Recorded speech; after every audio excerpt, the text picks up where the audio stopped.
Morning, folks. Happy Friday. Congrats on making it to the weekend practically.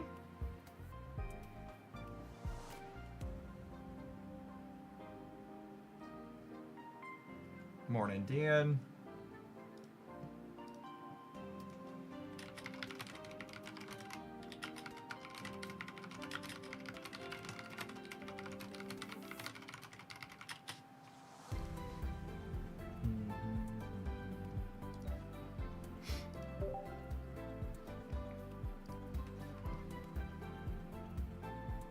All right, we're gonna open a few booster packs to start, and then we'll dive in.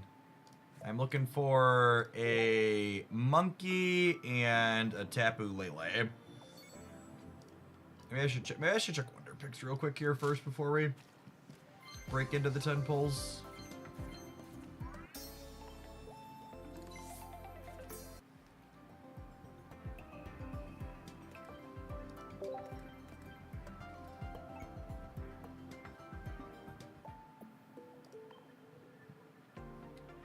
Your finest blunder picks, please, game. Nothing but the best of the blunder picks.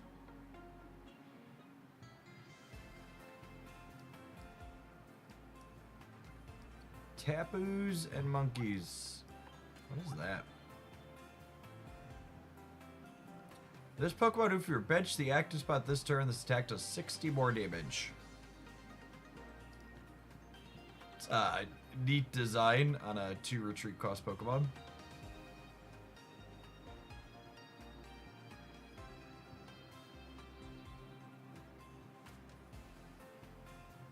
I never played the Sun and Moon games. Are these the first and only legendaries that evolve? I believe that's true, but don't quote me on that.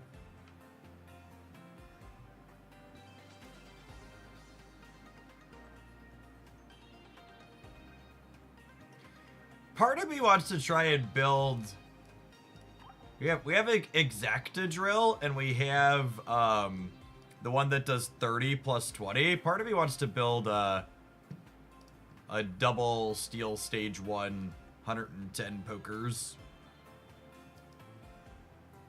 Nothing useful in the blunder picks here.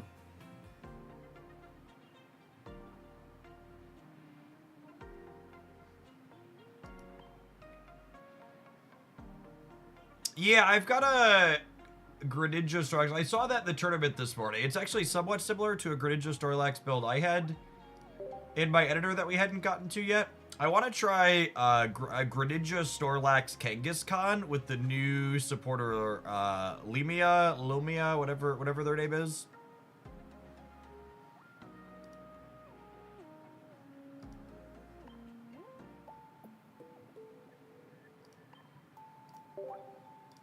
All right, Tapu Lele and a Sibian EX, and then I believe I'm basically done with big pulls at least.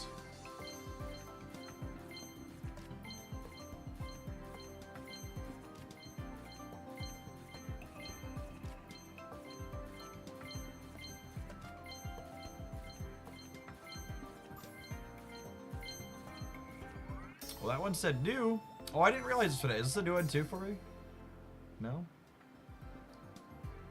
I think this card might be playable somewhere too, so I don't mind getting some 1 stars for that.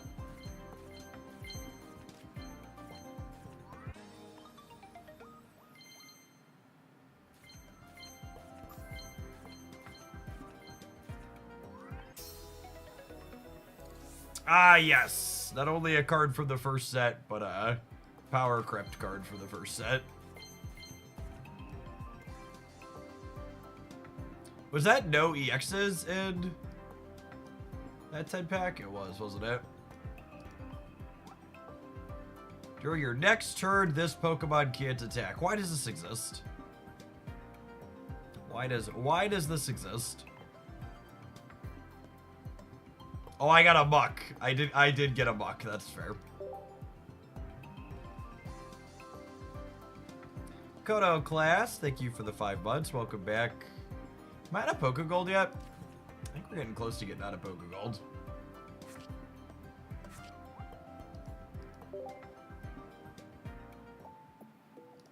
How much I got? Nah, I've got 700. I lied.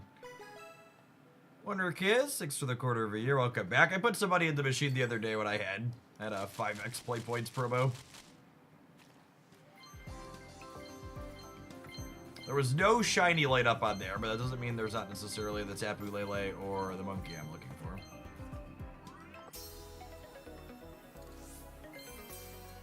Oh! Okay, I'm actually kind of happy to get that one. I would like 2 shiny War Turtles for my Blastoises. We're certainly gonna play. We're certainly gonna play some Blastoise. Yeah, there hasn't been.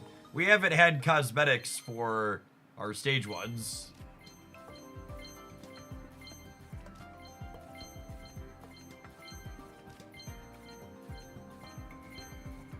You only need one of them now because of Rare Candy. That's probably true, isn't it? That's probably true. I was gonna say I want another one, but I think you're right. I think you only need one, huh?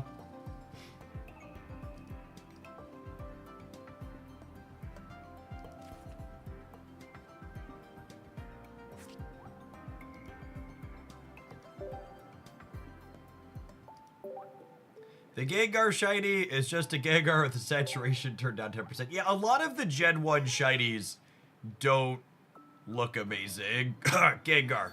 Or sorry, Dragonite. The Dragonite. The Dragonite shiny is arguably, I think, one of the worst shinies in the game. It's just this horrendous vomit green. We're hunting for our 4th Rainbow Wishy-Washy. Certainly not hunting for that.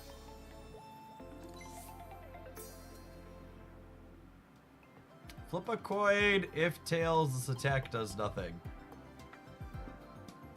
Sure. I guess it's 150 HP on a basic stage 1.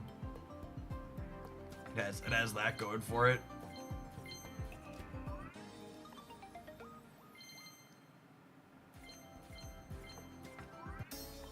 This is not the Tapu I wanted, chat. I want a Lele, not a Feeny.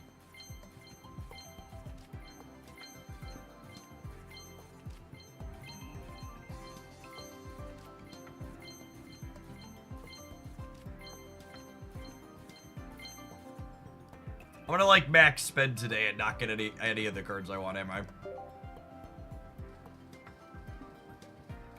Yes, Tapu Lele is the playable of the Tapus. It's the 1 energy, deal damage to one of your opponent's Pokemon that has energy on it, 20 for every damage on it. I think it's likely very, very good. I have one of them. I have one of the full arts.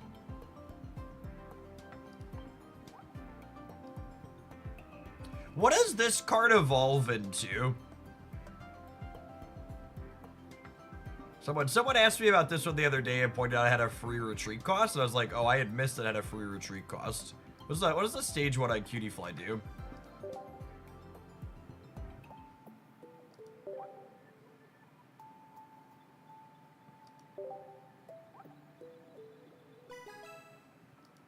It's like a Dodrio. It does 40 for 1?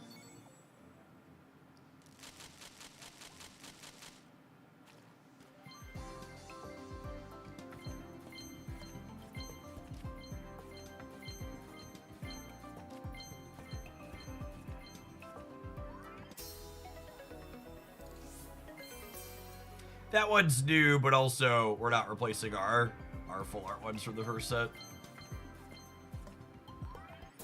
All right.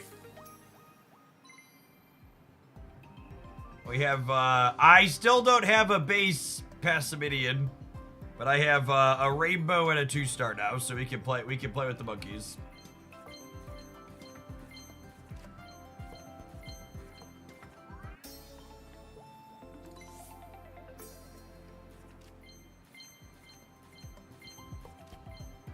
That one's the first basic fighting EX, is it? Yeah, it might be, huh? Do I rip another 10 pull looking for Tapu Lele? I really don't want to spend pack points on it.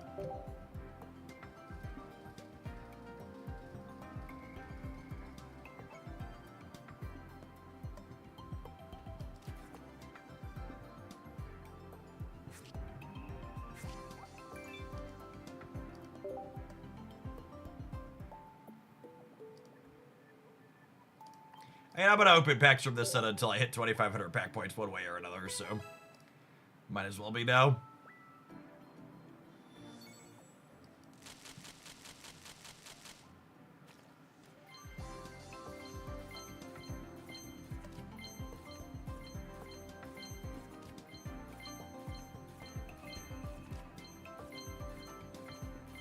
There's a few 2-stars I wouldn't mind from this pack as well.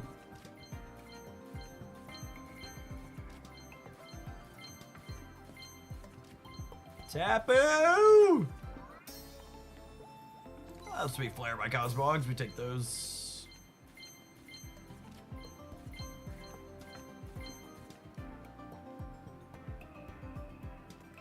Any good pulls today? Well, I haven't hit a Rainbow Wishy-Washy yet, so I think we consider that running above average.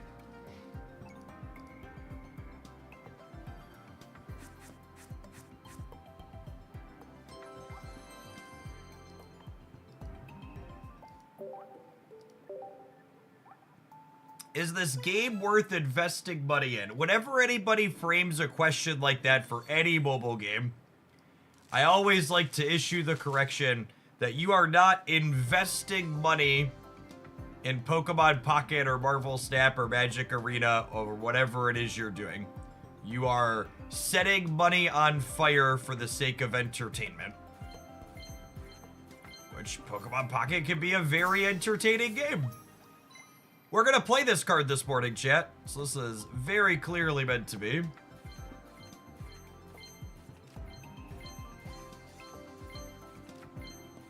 I gotta deck load it up with 2 of those in it.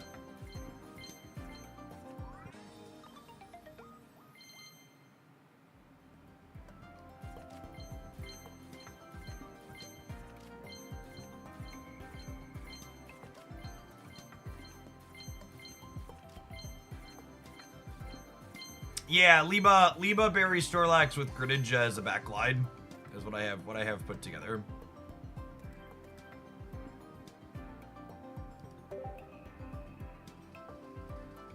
Alright, I'm gonna do one more 10 pull looking for Tapu Lele, and then I think we're gonna jump into some games.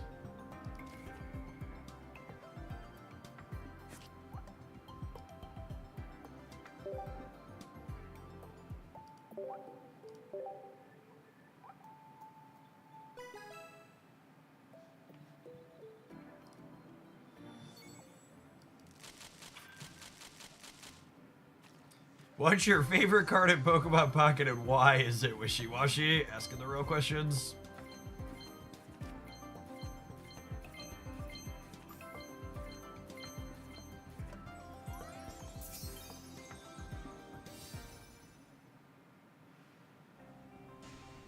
It's such a good piece of art and stuff. I just don't know that I think this card is particularly playable.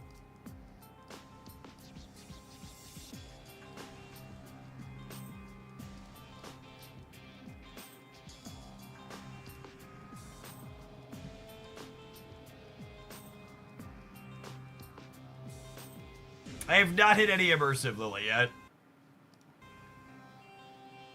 I think I'm going back to that pack after this one. I don't know. I think the second Tapu Lele is the last functional card I need. So I should probably just keep opening this pack until we find it.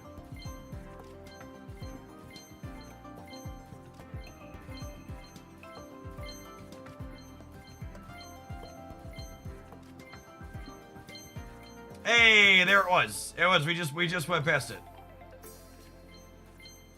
Easy game. Pretty sure she was in there, yeah? Here she is. Oh, had I hit one earlier? That didn't say new on it. Had I hit one earlier and missed it? Oh, no, wait. I think I already had the base art. I was thinking I had the full art, but I think I already had a base. Let's look.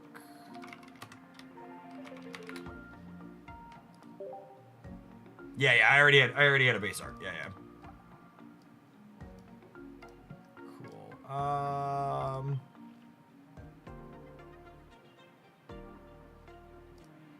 have Pokegold left. Do we finish opening for the day?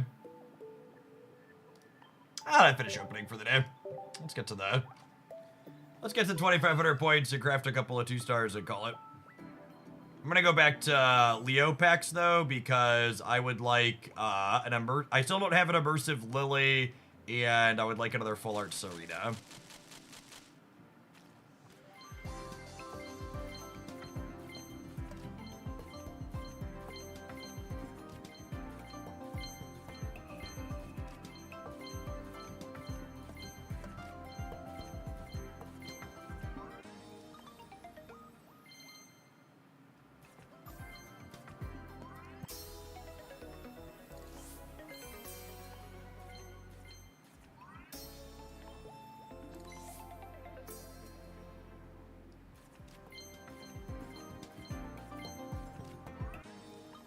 Freaking Delmise. Full Heart Sarita intimidates me, as it should. Oh, sweet, that was a Talonflame too. I think Talonflame might be playable. Oh, I think this is my second Ornicornio Full Art as well. I had forgotten I wanted another Talonflame. It's a good one to pick up.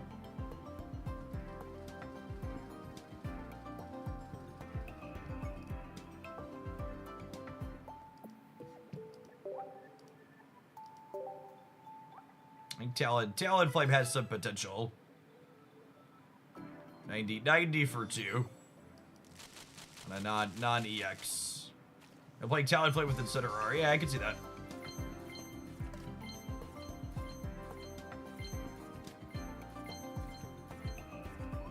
Oh my god, it's just it's a Delmise kind of morning. I don't know that bodes well.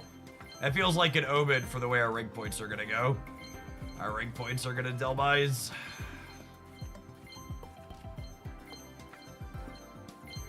Just thoroughly cooked. Throw the towel before we start.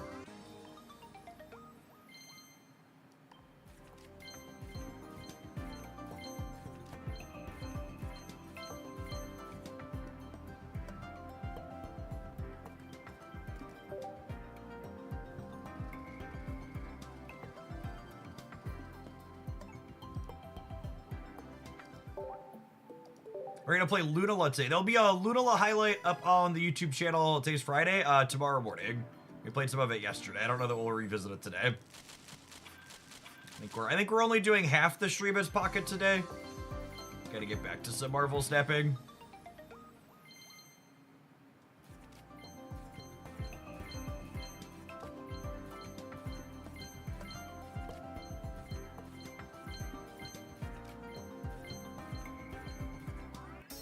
Rare Candy ruined the game. Found the Darkrai Giratina player, gamers.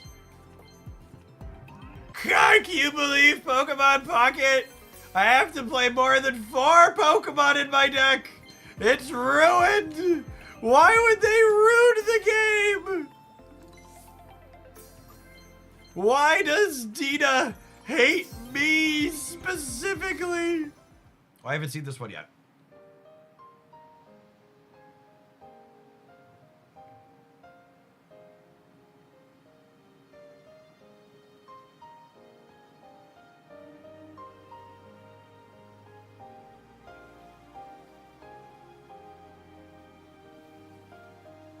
Look at all of these friends.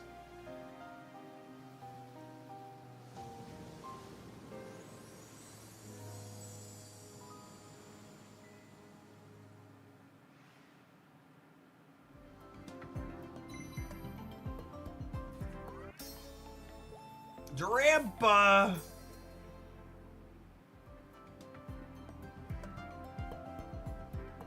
How cope is this card?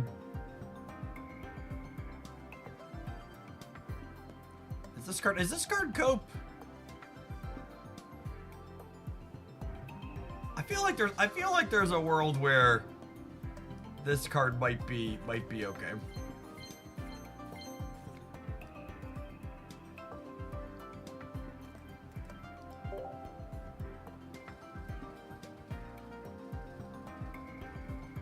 It deals 20 damage, and then it deals 50 more if any of your bench Pokemon have damage on them.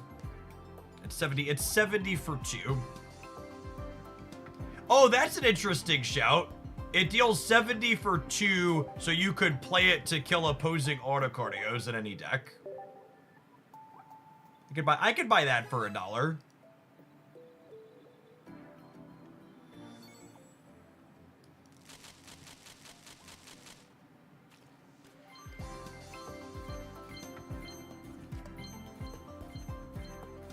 Someone asked me what I'm opening for at this point. I am opening to attempt to acquire dopamine in an otherwise sad time of my life. Or a Rockruff. He makes me happy. Look at him. Look at how playable this little guy is. Oh, there's another one in the back, maybe?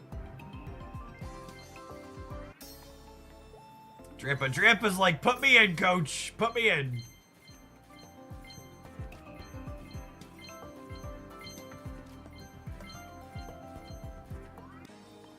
I'm still missing a few 1-stars. Stupid. Shiny Pokemon taking up slots.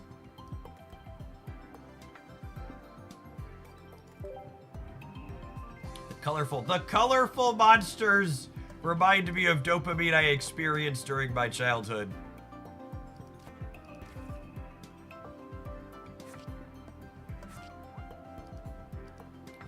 I would like to experience once again. The chase card is serotonin. And we're at our last 125 Pokegolds. And then we're done. We're cut off.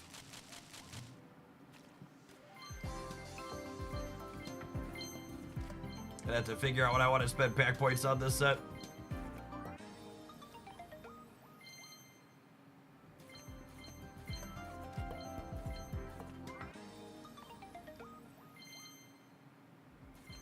I think I'll probably wait to spend my... Oh, God. Oh, God. I mean, I guess it's new at least. I think I'll probably wait till I hit 2,500 pack points, and then I'll craft 2-2-stars at that point. And then I'll be done with this set altogether. Or close-ish. I think we'll be at like 18 or 1900 after today. I guess it's not that close. It'll be by the end of the cycle. I would be kind of surprised if the crab is playable.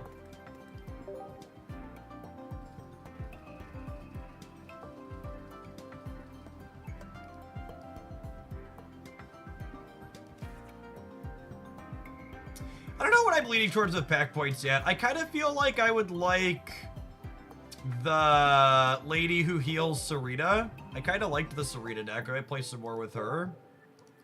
Oh my goodness, are you really cutting me off when I have 60 Pokegold left? What a freaking monster. This game.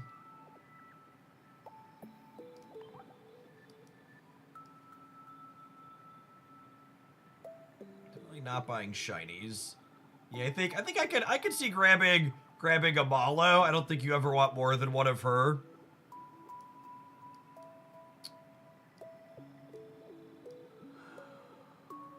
Is that what I like really want?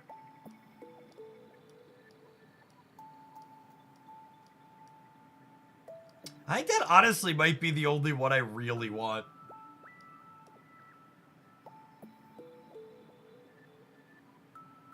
Maybe I have one of each Decidueye. I have one rainbow and one regular. I could see buying those. Nah, I'm not gonna spend resource on other. I have a regular Lily. I think I'd be fine playing a 2-star and an immersive. They're both good looking cards. I don't know. We'll see. I'll probably keep opening Guardians just so I can try and work towards a second immersive Lily organically.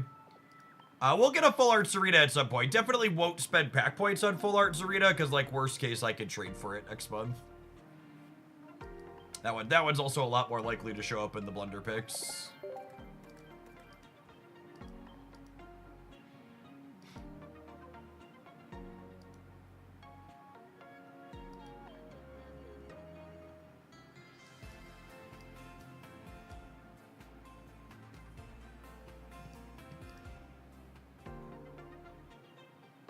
Shopping ends soon. Me to my toddler when we're in the stuffy aisle.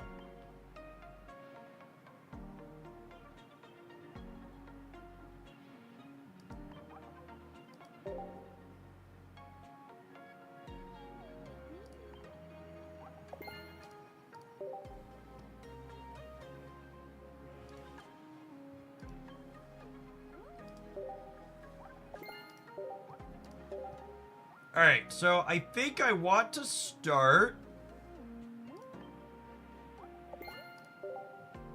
I built a couple of decks last night, and one of them's probably bad, one of them's maybe okay. I did see the gift code for a couple of free hourglasses last night. Yeah, I posted that in the Discord server. And we're posted it on Blue Sky and stuff for people that are in those places. Yeah, there's a code for 2 free packs for everyone. We hit 2-star Lima, so I think I want to start with this one.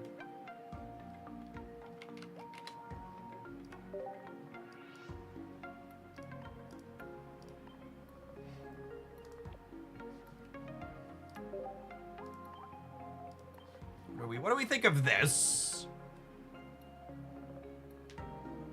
I think I like the idea of this a lot. You like get to Greninja fast, or you can hit with Snorlax or Kangaskhan, and then you have Lima to both retreat the Snorlax and the Kangaskhan in a pinch, but also reset them. So Lima for people who haven't been keeping up is just a Koga for any colorless card. Why no stage 1? Because I don't have deck slots. Like, what am I? Maybe the Cyrus is bad and I could fit Frogadair in.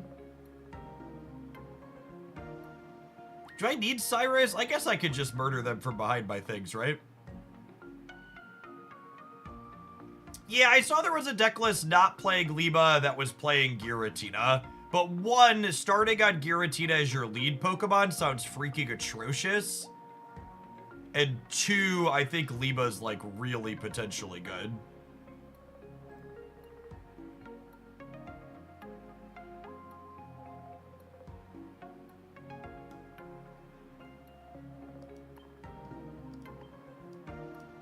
So I'll swap this for a frog.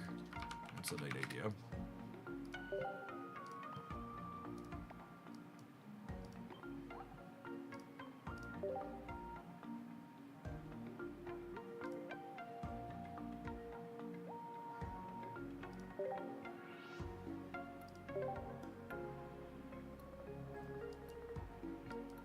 That's kind of a neat idea from the chat. I'm gonna build that real quick.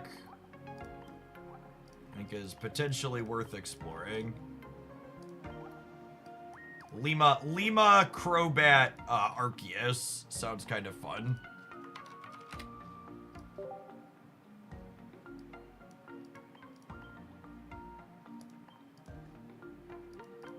Sad that I only get to play 1 artwork Gengar in here. Because one of the really neat things about Lima in a deck like this is you get to, it can basically be a free retreat for your Arceus, right? And then do I want Kanga or Snorlax as the other card in here? I think my gut says Kangaskhan. There's another way to get value with this. It could just be Snorlax too, though, to sit behind with the Crobat. Kind of a similar idea.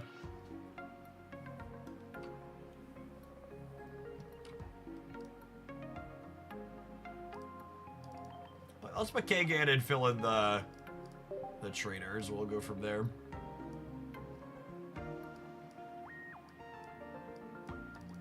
Candy, Pokeball, research.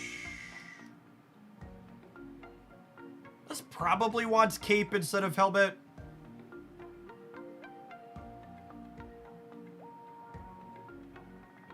Yeah, Kangaskhan means I don't feel committed to playing Barry, which is nice.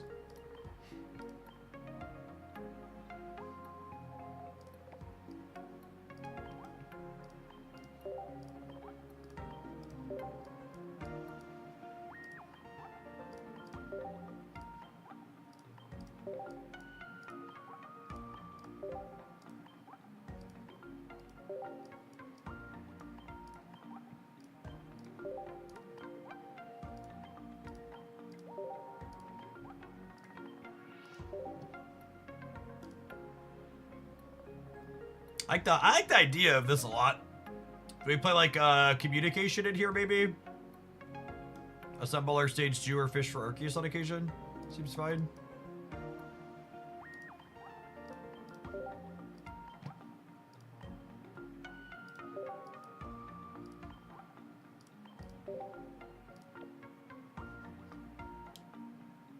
I think this potentially seems okay.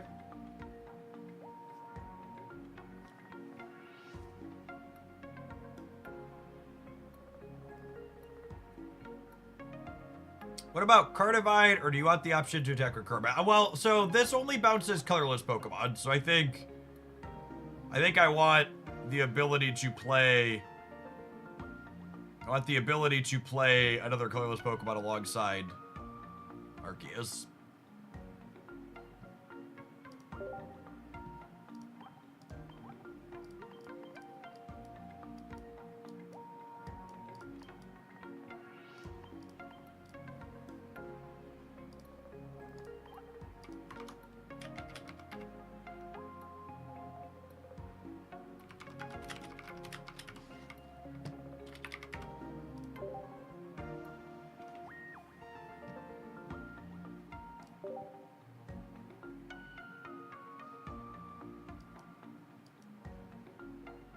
Okay, well now I kind of want to play that one first. Let's start there, and then we'll play the Greninja build after.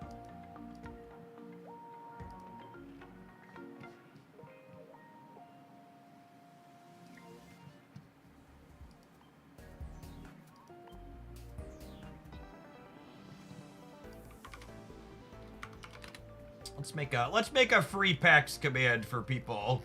I want a couple of free booster packs that haven't seen it yet.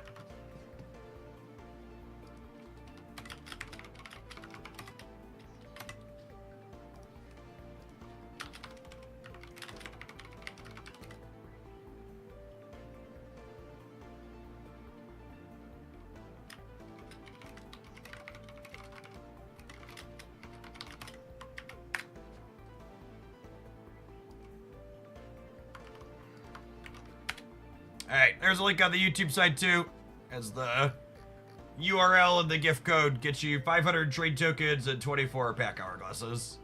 Oh, I need to delete all evidence of this. Holy, that was bad.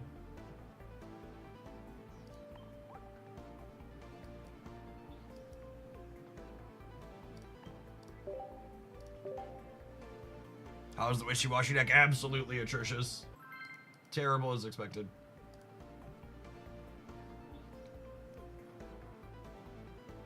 Romeo, thank you for the half a year, by the way. Appreciate it. Darling Sensei, thanks for the over 2 years. I don't know what you're referring to on the Serena list. That was not the Serena list I posted or have seen.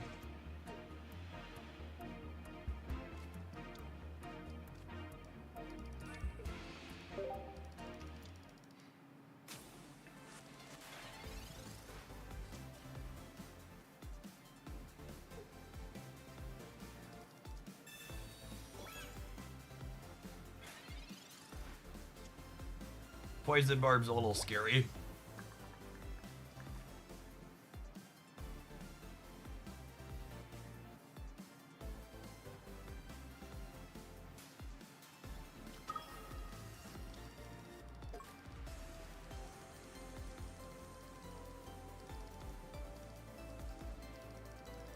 Where's my first energy go here?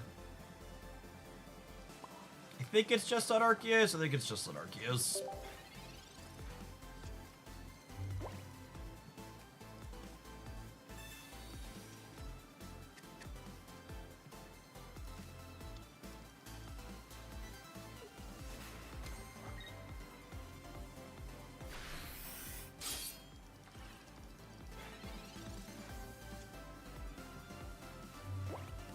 Baby Bat?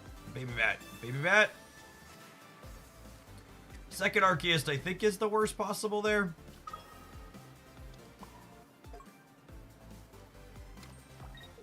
Second Kango would have been alright. Guess we'll find out if they have Lion in their hand or not already.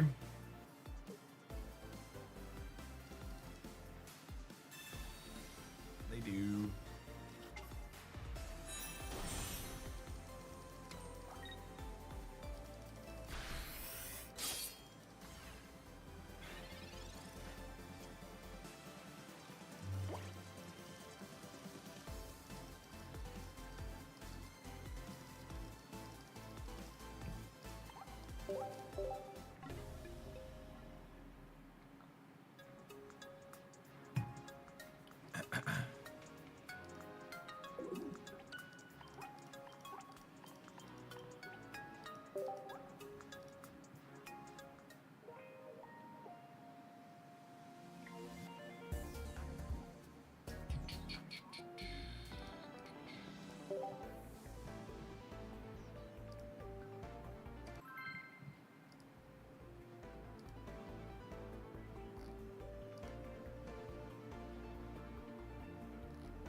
We're going first, actually.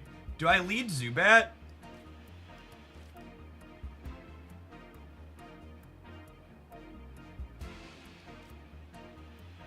They're fighting energy, though. This is weak to fighting. Probably not.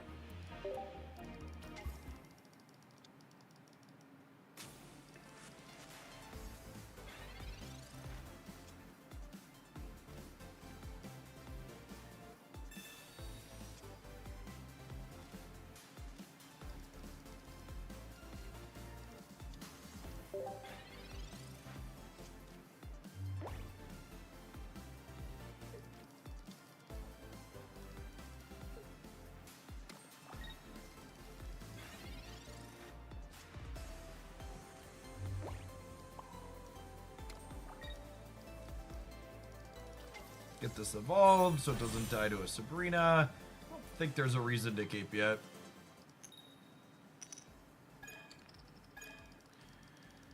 Oh, okay, good God.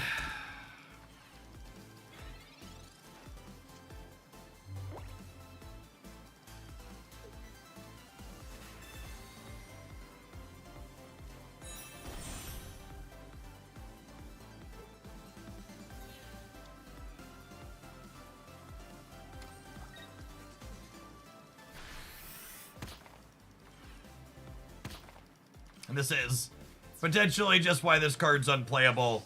Pokemon Pocket's definitely a game that's often about just one-shotting people.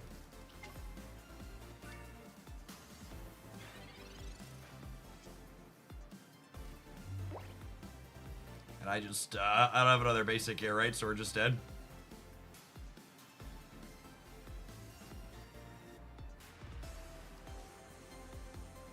This is 130. This only has 110. Alright, like 1 or 2 more losses before we delete this and forget it ever happened. Someone asked, is there any difference in rank points if you concede versus stay the whole match? Absolutely not. Alright, I'm gonna take a quick pause to run some adverts so they don't happen in the middle of gameplay, because I think that's super rude when it does. We'll see you in 120 seconds. We're gonna attempt to see if we can get some better variants with this, and if not, we're gonna move along to some other deck ideas I have put together. Thanks everybody for hanging out. Don't go anywhere. Yeah, fast Rampardos is definitely gonna be one of the litmus tests of this format, for sure.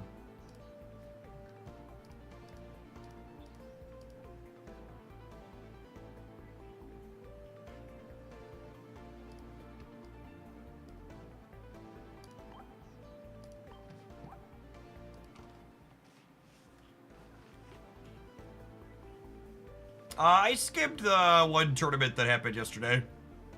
There weren't really any surprises in there. Leo Lion looking to be incredibly competitive as expected. Card statted very well.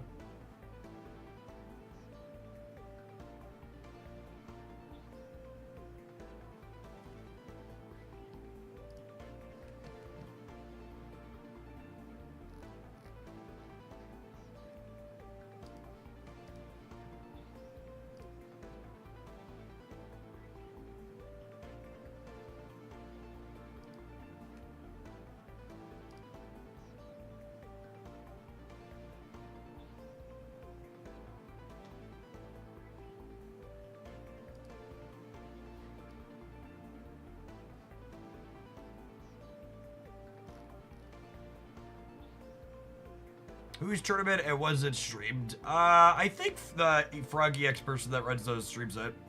But I think they're a non-English content creator, if I recall correctly.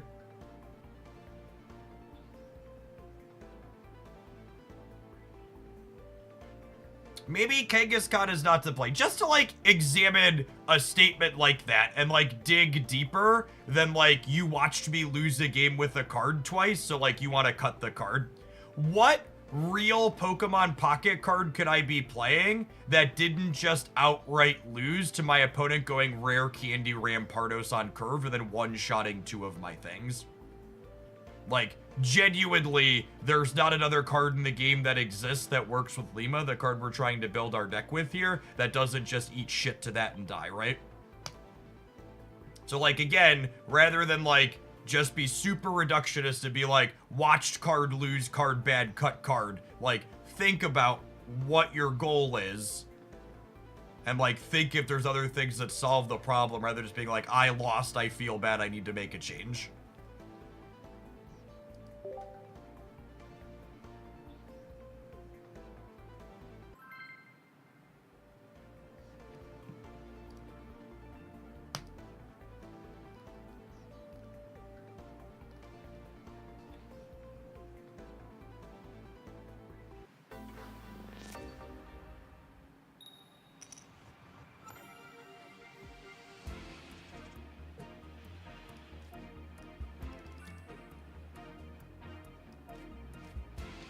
Right, we've got some stuff. Let's see if it's good enough.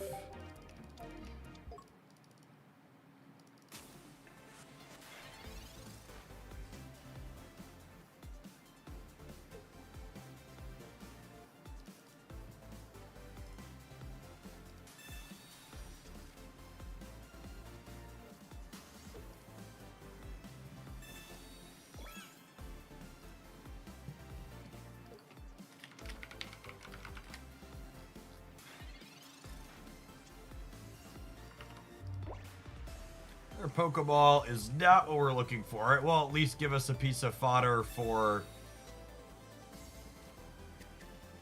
Well, at least give us a piece of fodder for communication should we manage to draw it. I feel like I want to throw hands with Kangaskhan here because I can take 2 Rocky Helmet hits and still die in the same number of DL50s.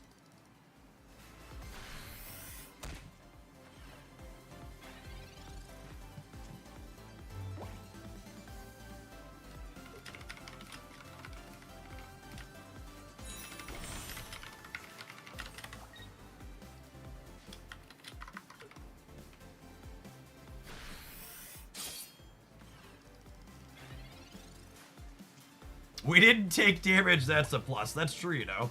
Can I get a Crobat?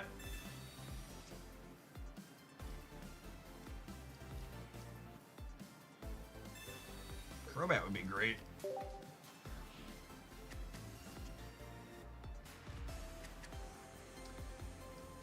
Rip.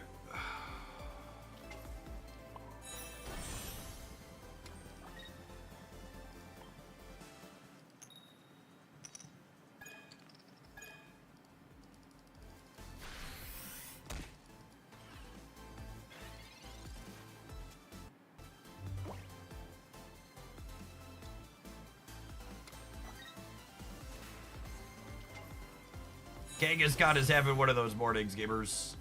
You've all had them.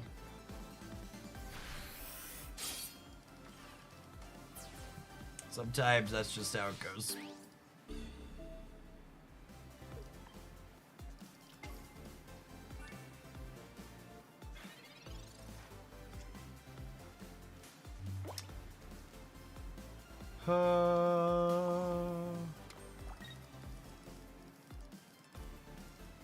I think we just chill.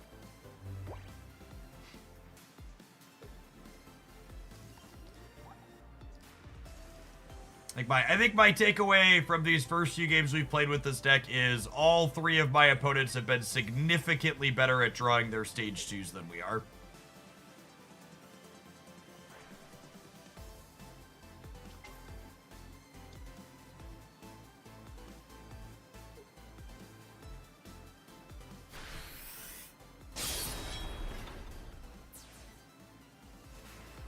Icarus, thank you for the 1.5 years. Welcome back.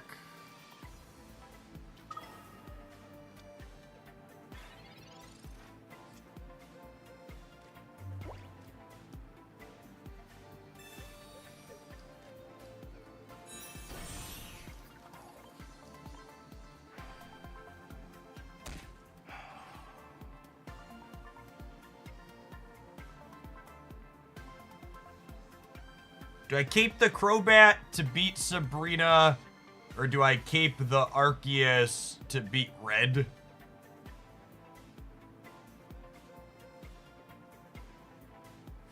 The energy's definitely going here.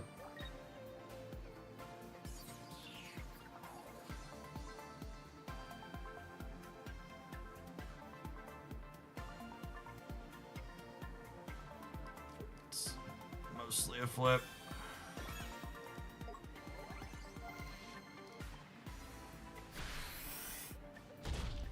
It's a shame we were one basic short of clearing this out. Would have won the game. We're not just dead here, but we got some lines.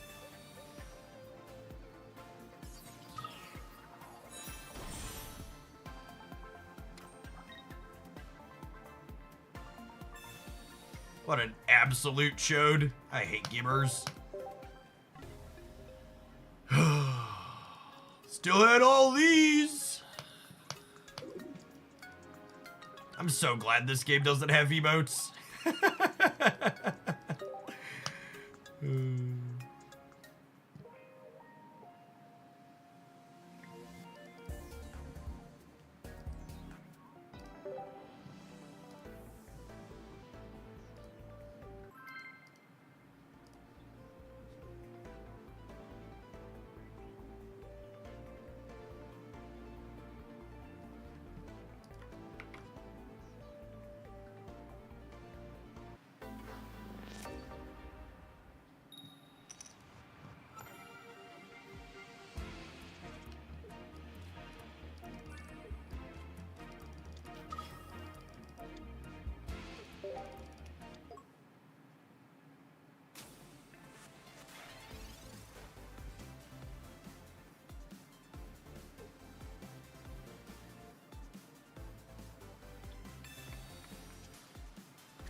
Okay.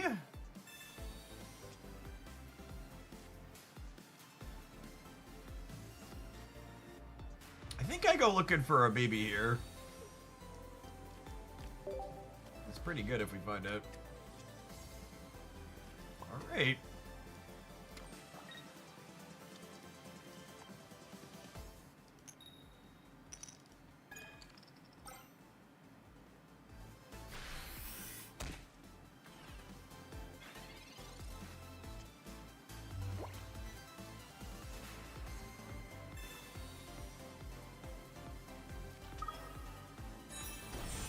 There's the Stokesard.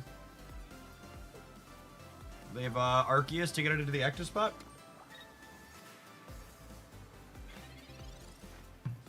Doesn't look like it. We have a lot of pressure here. And remember, once Arceus is charged up, this is a free retreat on the Kangaskhan.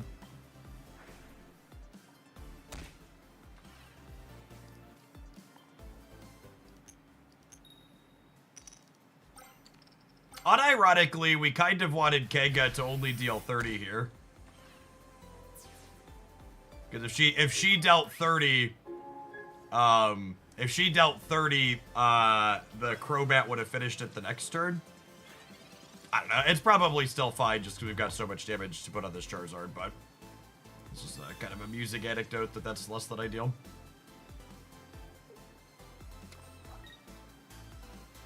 Hey, Incencio, thanks for the third of a year of Prime. Appreciate you dropping that off. Glad you enjoyed the YouTube stuff. Alright, now I would like as many heads as you can flip, Kangaskhan.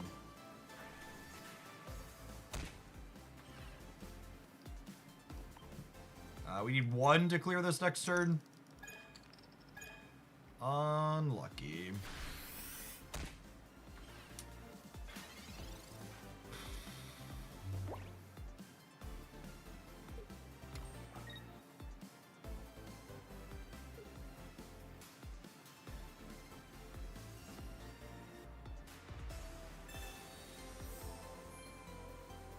We're going to clear it anyways.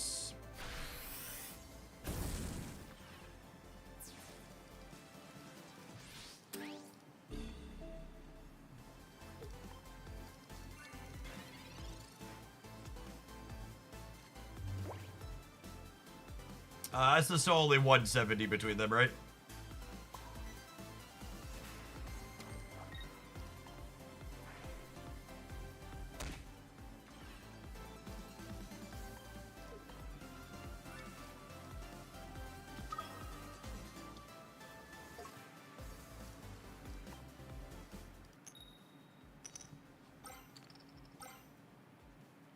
Gamers, the pendulum swings back around.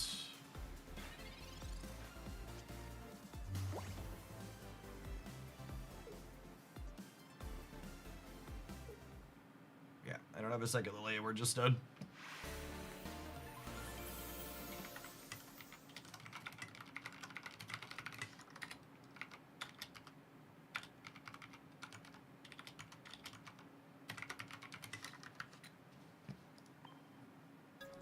What app are you using to play? Most Android emulators work. I'm currently using one called LD Player, but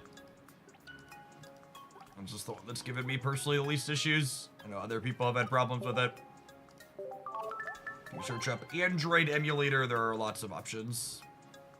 Any brews with Lunala yet? Yeah, we played Lunala for a couple hours yesterday. There'll be a highlight of it up on the Pocket channel tomorrow morning, I think is the plan.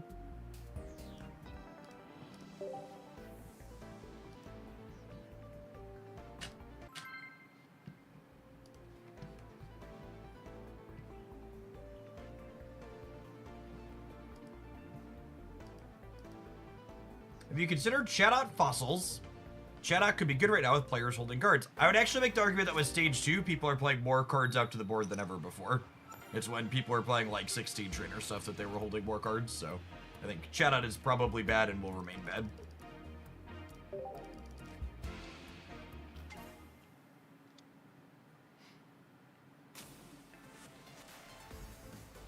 Alright, I would like a Candy and an Arceus, please. We had a lot of draws at Candy and Arceus with double researcher here to start.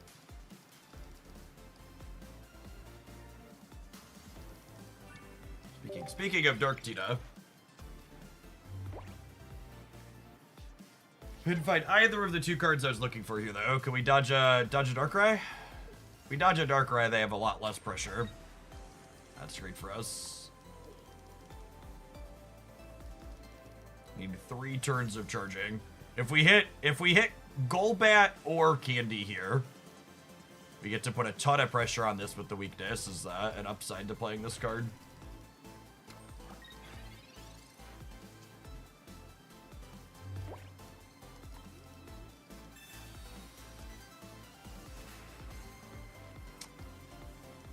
That's Arceus. Okay, got that going for us at least. I think I want my last bench spot to be a second baby bat, given the texture of my hand.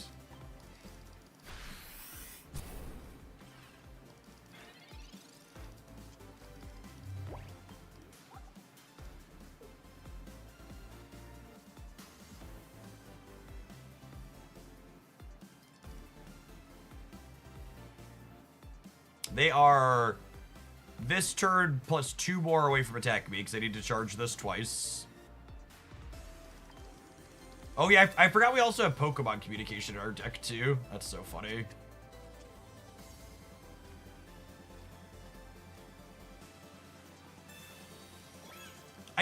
I can't fathom Marsing someone who's bricked on their attack like we have. Like, it's just, gamers are so baffling in there. Like, it feels so bad to not be able to punish someone who has played this poorly. We are so unlucky.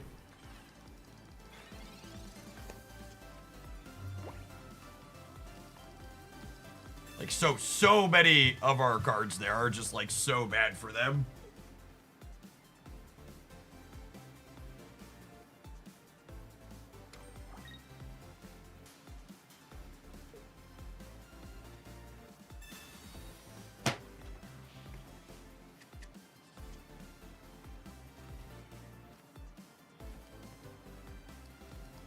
Yeah, I mean, thanks for the redraw again. That's great for me. Potentially unbricked. Daddy, do you want a breakfast smoothie? Do you want a breakfast smoothie? No, I'm okay. They conceded. Were they ghosting us and they heard us making fun of them? I'm so confused. Daddy, What's wrong? Mommy saw I wanted a breakfast smoothie, but I didn't. Oh, if she already made it, you can bring it down to me, yes. I didn't want you to make a new one, but yeah, I will be a toddler garbage can. Thanks, bud. Thanks. Oh, they skipped their Giratina ability. Got it. That's what happened. They ended turn. LOL. Just all the slops.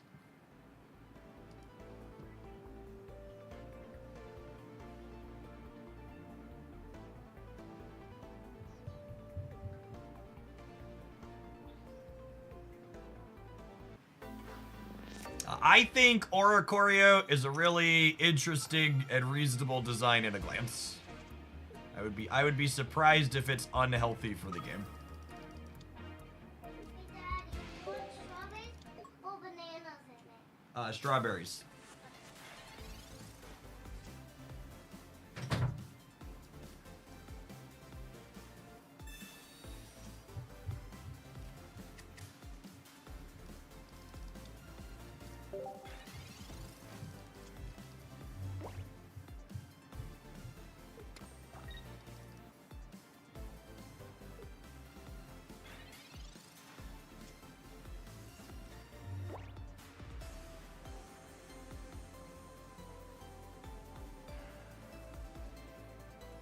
Do I want to mark damage on... Do I want to hit this Litten for 40? I think so, right? Because it means if they don't have it, I run them down.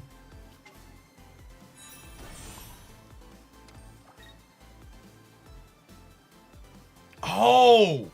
Oh, this only returns things that have damage on them? Oh my goodness. Oh my goodness. Okay. Huh. I've never read this card before, chat. Average card gamer. Never read a card in my life.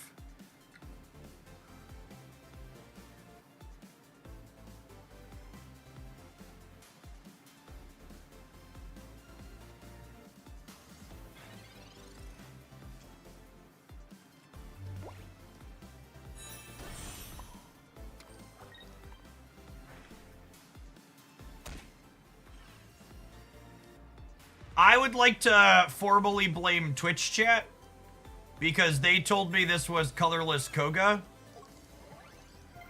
And I'm gonna be honest, I never read the card either. I just said chat said it was a colorless Koga.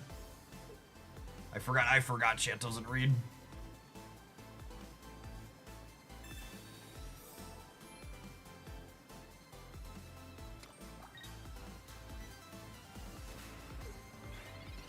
Alright, so they're dead. Nice one-dimensional deck.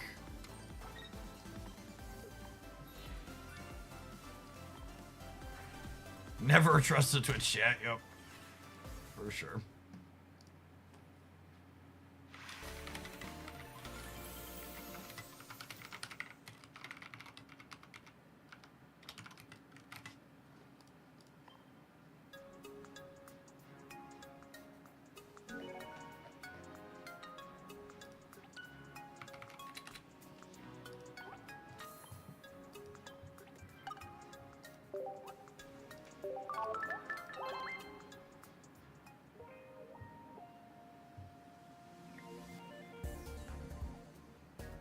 You say Conkeldurr is interesting. I don't know what that card does, so it's probably not very good.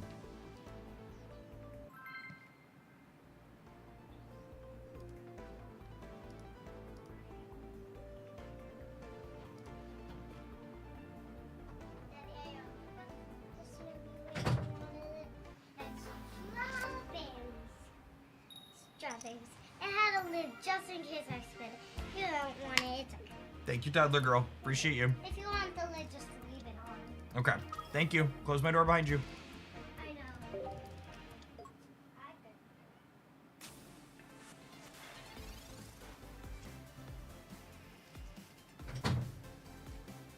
Hey, just tuned in. Is it possible to show off the current deck? It is possible, yes.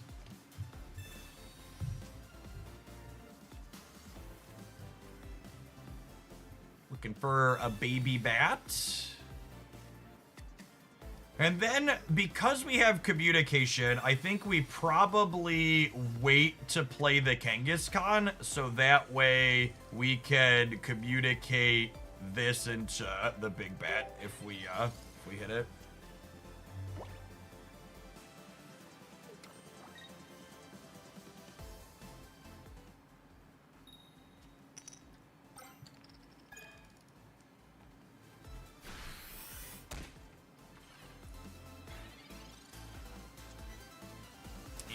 And we don't need it. Wow, this is a really, really sick start. We get to go this, and to use my colorless Koga that definitely has no other requirements.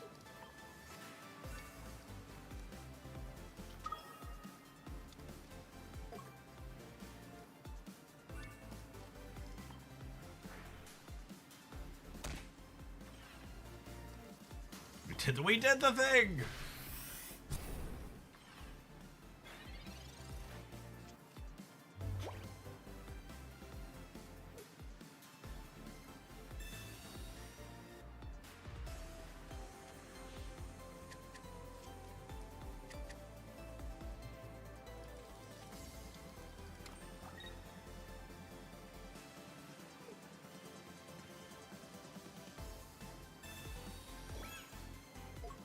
Do they have another cape?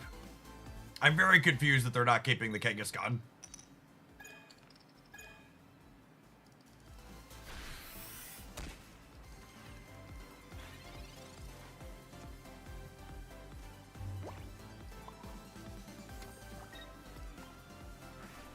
The cutting link into the Fang here. It's a lot of pressure. Even if they stoke next turn, we're still cracking for another 80, and then Arceus is ready to go.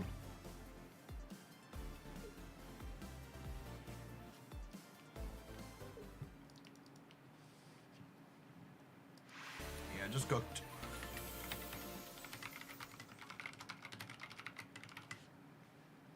Jeff, the bodybuilder, will you stream at the gym? I am very much not a bodybuilder gamer.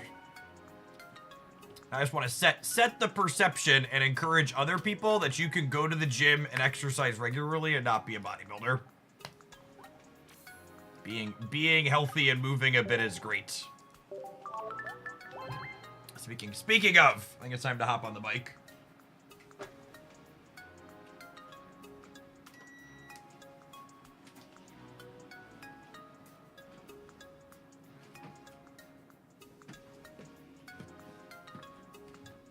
Only gyms I like are Pokemon ones. Been doing a regular lifting program with one of my buddies for the last like 7 months now. Honestly, feels real good. Feels good to make progress at something. Watch a number go up.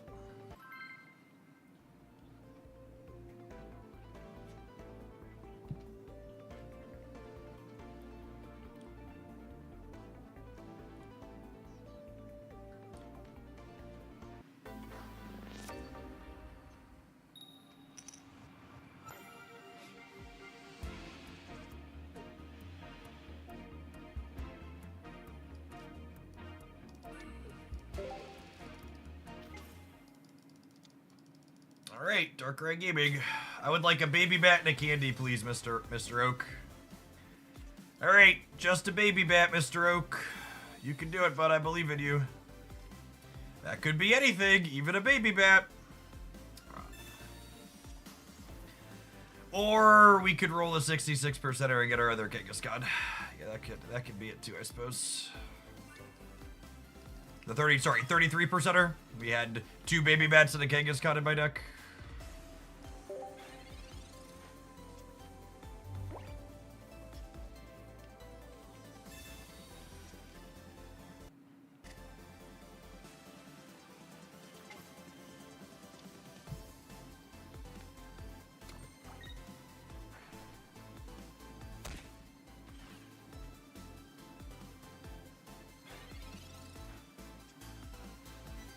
Alright, well, this is guaranteed to be a baby bat.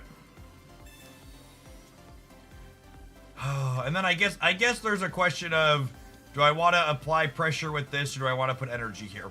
I put energy here, they go energy and hit this. I go energy here, they go energy here, they leaf, they clear this.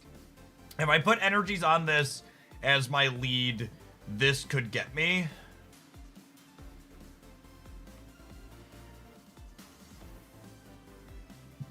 I think I just power this up, and then we'll pressure with the Crobat.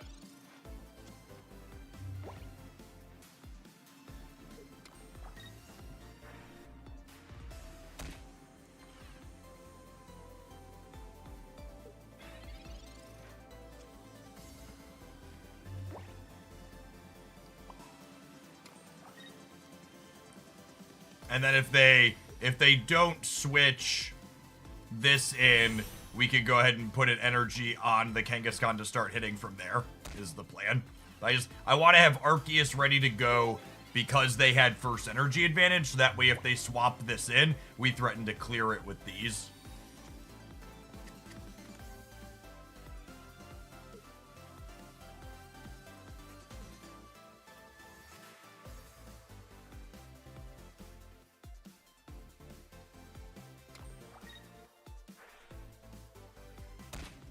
If we hit Lima, do we win the game on the spot, basically? I'd get to retreat this out.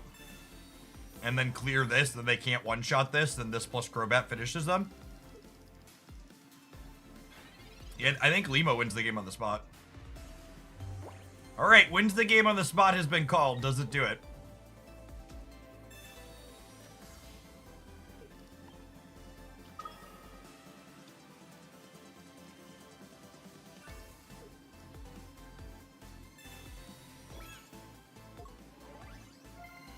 Yeah, feels like check-in 2 for sure.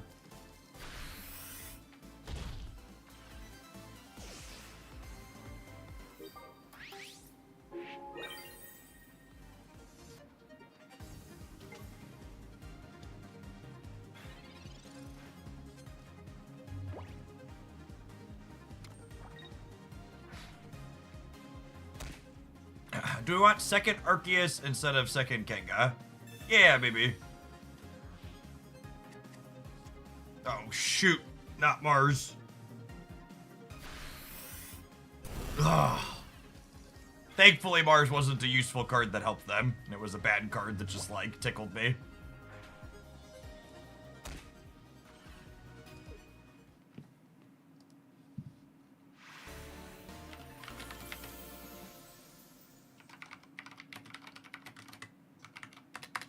Alright, we need to take a brief pause for the cause to let some adverts roll and pay some bills. I appreciate everybody that's here early.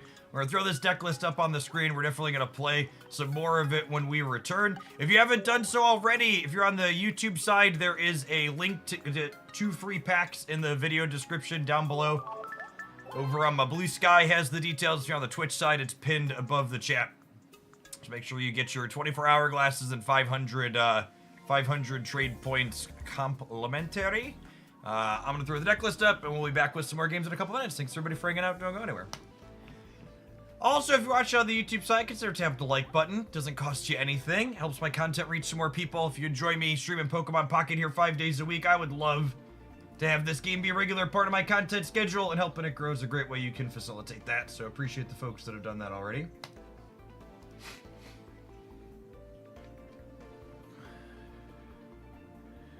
Would you accept a dono for a Conkeldurr? I don't know what Conkeldurr is, but I don't really want to take, we might do viewer decks next week. I still want to play decks that I want to play right now. Kanzua.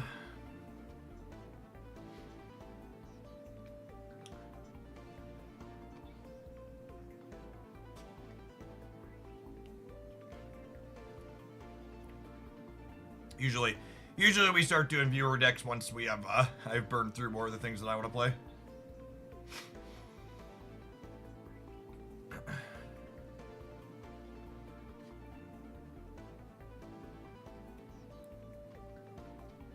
Have you played Lunala? Yeah, we played Lunala for like 2 hours yesterday. Card's super sweet and tricky. There'll be a highlight with it on the YouTube channel tomorrow morning is my plan.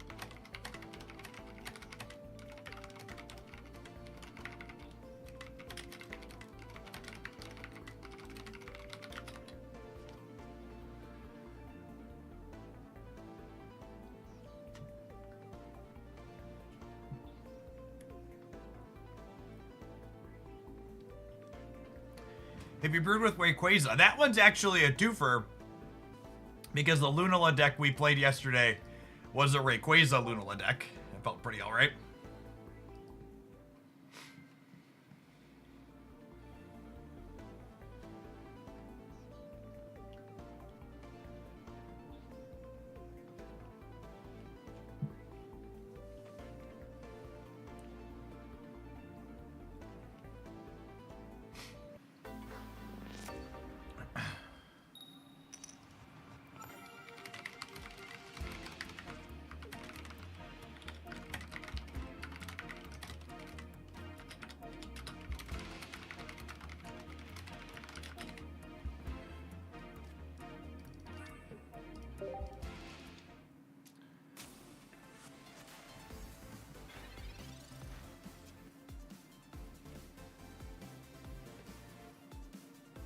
Alright, so with the Crobat draw here, I have my full evolution line, which means I'm looking for a Baby Bat and an Arceus here. So I want a Pokeball after I research, because hopefully I would draw one of the two.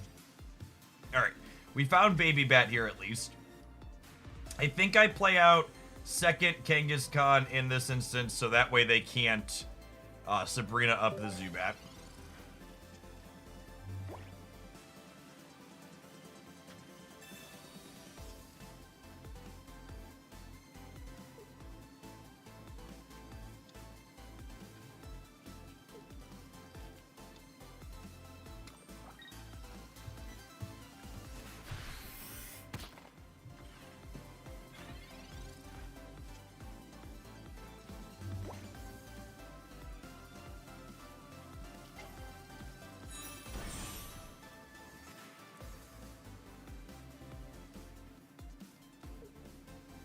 I think I'm just using this as a heal.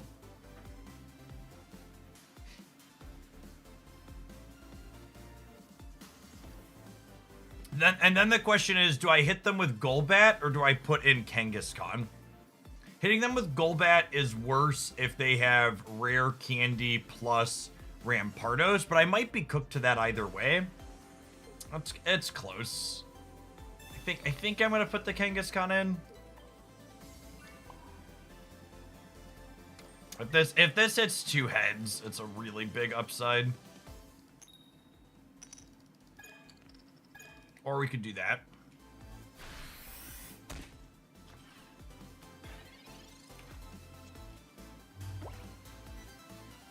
We're also cooked to Lucario. No, Lucario's fine. Oh, this would die in one to Lucario. Yeah, because this takes 80 with the weakness. You're right. Okay, so we have to put Kangaskhan up, otherwise Lucario gets us.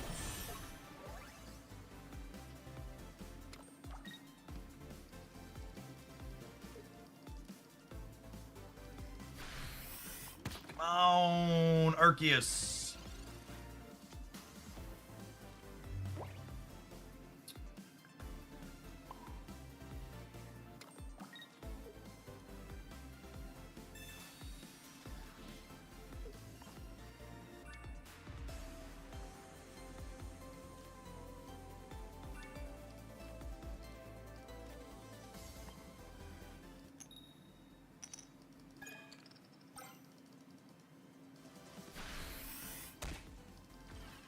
Lima buying us some time to spin our tires here at least while we fail to draw the card we're looking for.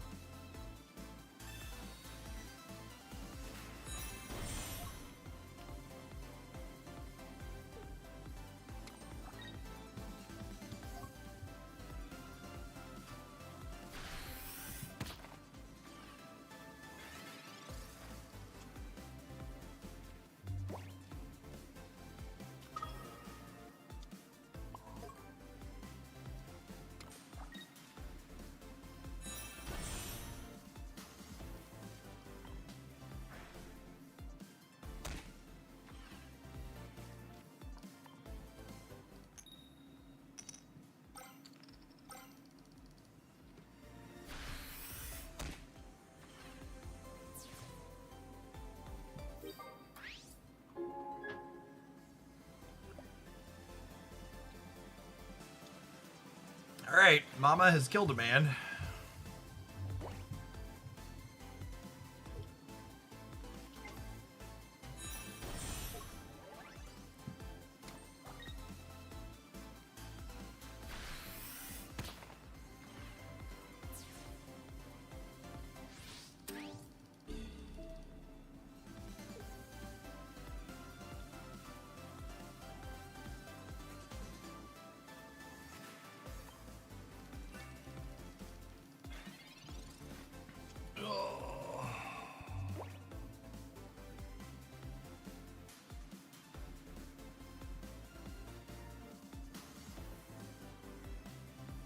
It's energy here so I can clear Rampardos on the backswing, yeah?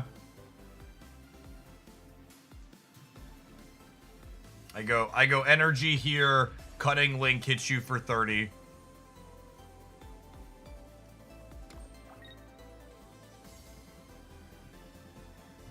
Do I retreat the Crobat? Would I rather Kangaskhan take the hit here or Crobat take the hit? Oh, I think I'd rather Kangaskhan take a hit, yeah? Leave me flexibility to have an 80 shot.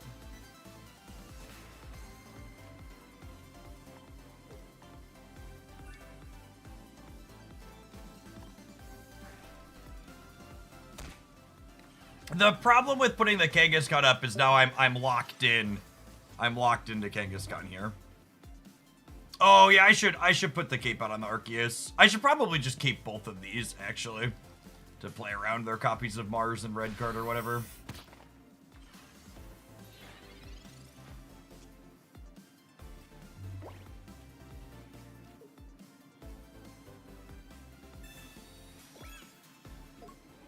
Okay, so it's gonna come down to can Kanga hit, not low roll the 25%er. And this is the danger to putting Kangaskhan in, is I would have been able just to attack with this turn. Yeah, I think switching to the Kangaskhan might have been wrong. All right, we hit the average, but I think this was wrong.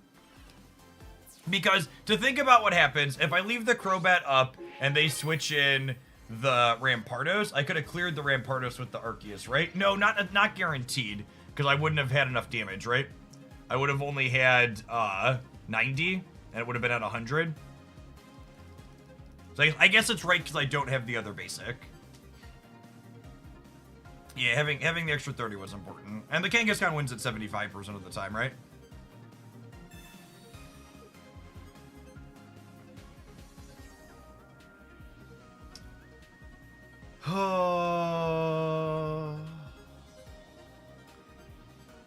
Rats.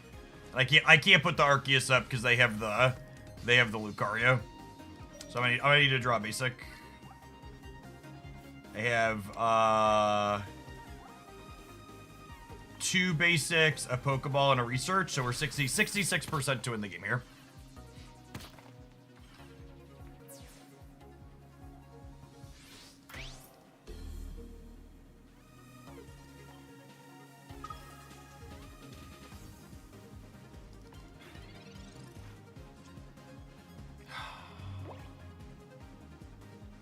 Well, I mean, I guess we tie. Rats. I'm happy with how I played that at least. If they don't have Lily, we draw.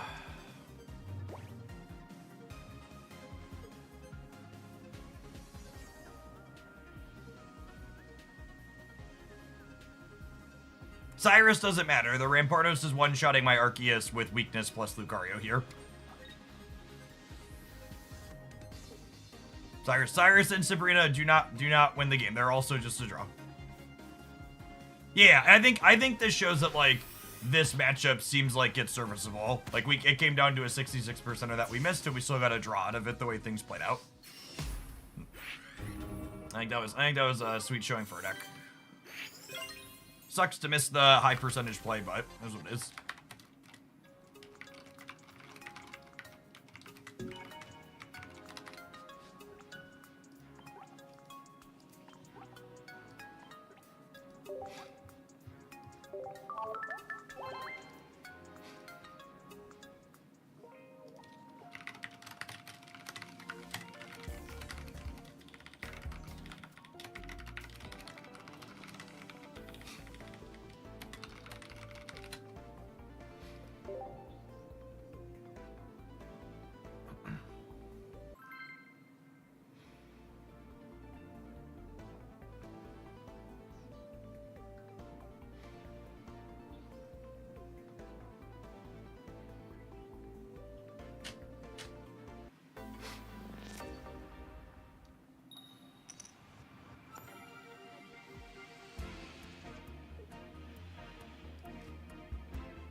So we're looking for a candy and a big bat.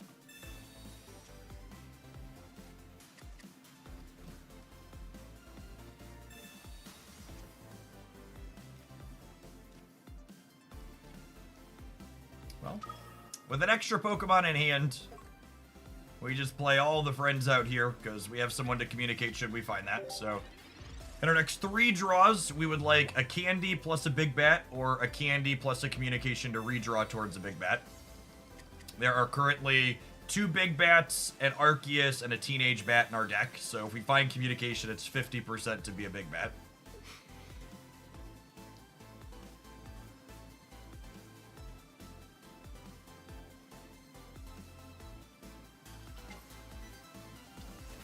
Pidgeot's a card I definitely want to work on a little bit of. I think it has a lot of potential this expansion. Huge laundry list of stage 2s from previous sets are worth exploring again.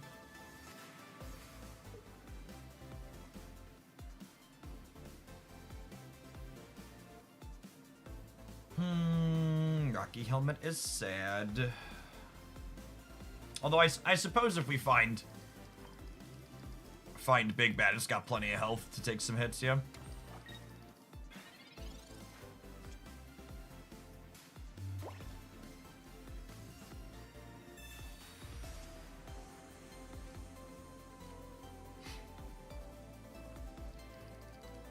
This is guaranteed to be Big Bat at this point.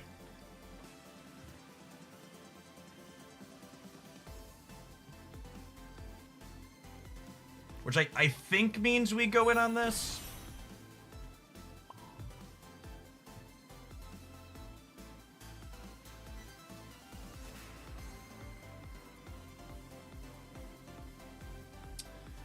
It's so close. Am I supposed to be going in on this, or am I supposed to be building the Arceus?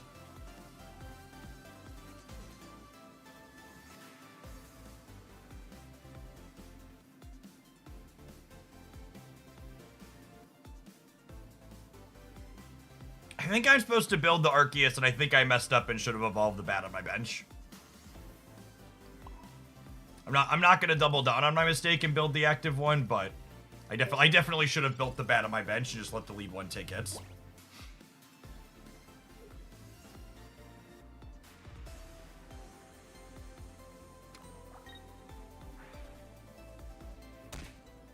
Although I suppose the upside here is I get to leave this in front with a free retreat cost.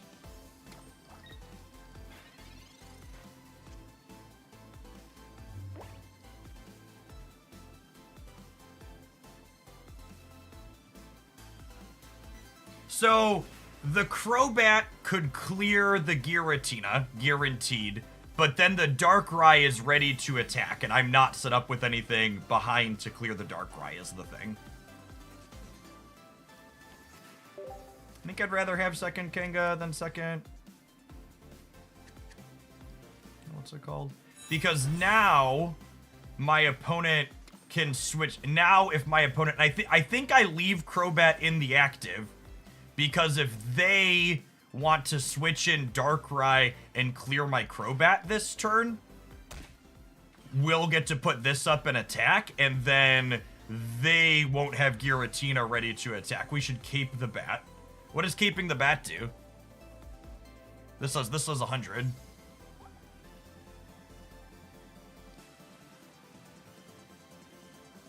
Nah, bat's still dead to Darkrai. They're attaching energy to it. Yeah.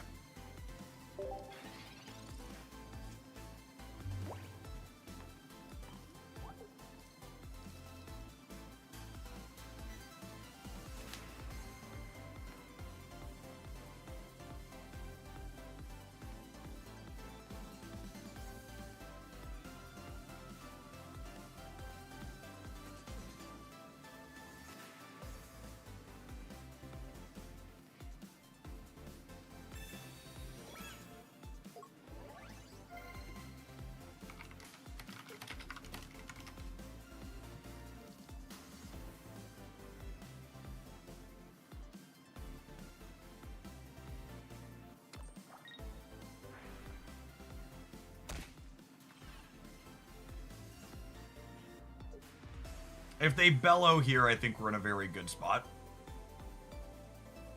If they have Leaf, we could be in trouble. If they discard 2 Psychic Energy to retreat, I think we're also okay.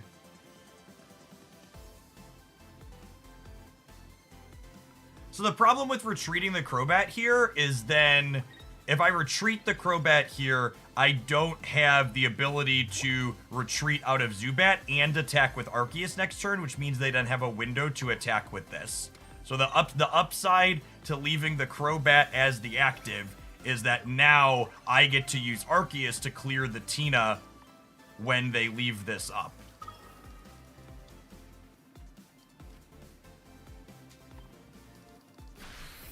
So obviously I'm giving them the option to clear with the Darkrai if they want, but if they clear with the Darkrai, they're then 2 turns off of attacking with the Tina.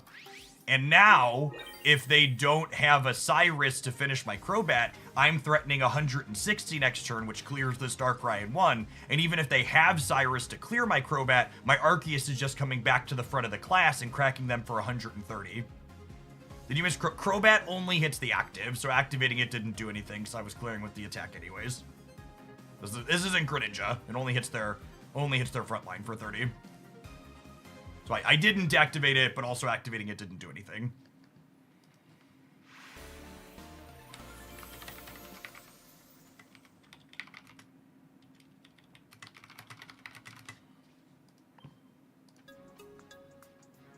This deck is slick.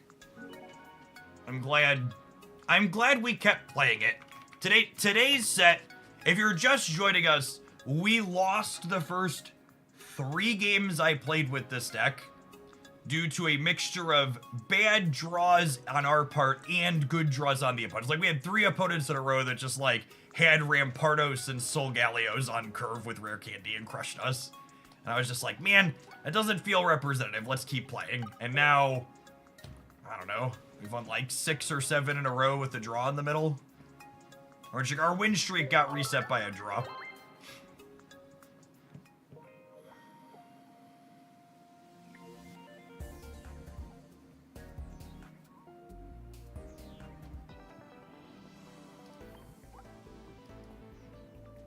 All right. I feel like we've made enough points with this one. I'm going to throw it up on the screen for half a second for people who would like to net deck, and then I think we're going to jump along to the next idea. I came back in, I was surprised you were still playing it. So that's the thing, right? Like, people always come and ask, like, Jeff, why don't you have your record with your deck up on the screen? And the record just really doesn't tell the whole story, right? Like, most people lose 3 games with a deck, and they're just like, I'm off it because I lost. But it's important to ask yourselves the questions, like, what's happening in your losses? How likely is that to happen again? Like, 3 games is such a small sample size, right? And, like, just because you win 3 doesn't mean your deck is good, and just because you lose 3 doesn't mean your deck is bad. And that's... I can't tell you how much, especially early in the metagame, when, like, someone's like, Jeff, this deck is good. And I'm like, well, can you explain why that deck is good? And they're just like, well, I won 5 games with it. And it's just like, well, that's not what I asked you. I didn't ask you what your record was, because that doesn't tell me anything. I asked you, can you articulate why you think the deck is good? And, like, for an example, this deck, from a theory perspective, I think is appealing because Arceus plus Crobat combining for 160 seems really powerful. That's a solid breakpoint into a lot of things that are going on in the metagame. And Lima, in addition to Rare Candy, gives us the ability to address problems that this type of deck had in the previous metagame. So Rare Candy makes your Crobats faster and more consistent, so you can get damage with them sooner. And Lima not only lets you stall with Kangaskhan, but Lima means that the games where you start on Arceus, you can pull it up out after it stalls and reset its health, which is a big deal. So like that, when I'm like, okay, well, why is the deck good? It's like, well, give me details, right? Talk me through it. Don't just say, this is what my number is. Because the number doesn't tell me anything until your number is like in the hundreds of games. And one person is just not going to generate a sample that big. All right, I want to try another Lima deck, because I think this card is sweet. We opened a full art of it this morning. So another angle that's got some similar ideas here is Greninja doing something similar to the bat. And then another appealing card with Lima is Snorlax. And Snorlax is kind of sweet with Lima because he's got a big body, and then Lima can let us actually kind of retreat the Snorlax out on demand if they've dealt any amount of damage to it. So let's dive on into some games with this one and see how it goes.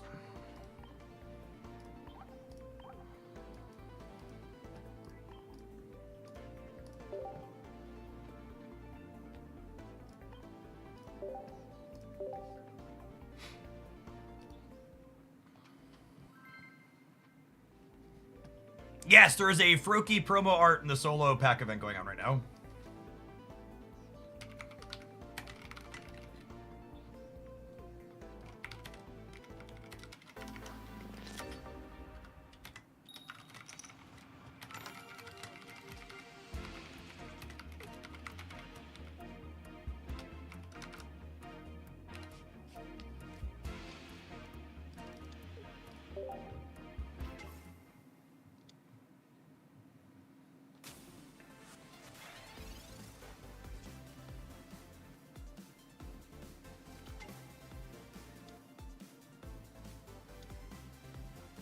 Moltres with Incineroar is interesting.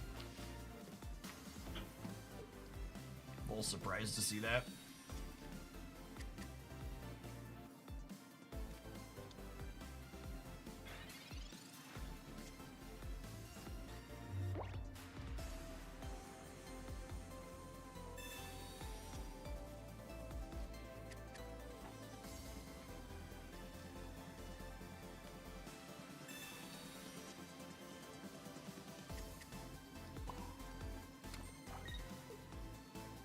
Put a hat on this fat man. Froakie, Kanga. Penguiverse, thank you for the 13 months. Appreciate that. Welcome back. Do you benefit more from Twitch or YouTube viewers? It's nominal, but Twitch viewers are technically a little bit more beneficial for me. Most of my live streaming ad revenue negotiation type things with third parties are based on Twitch concurrent viewership. Most places don't acknowledge that YouTube is a live streaming platform because it's largely not.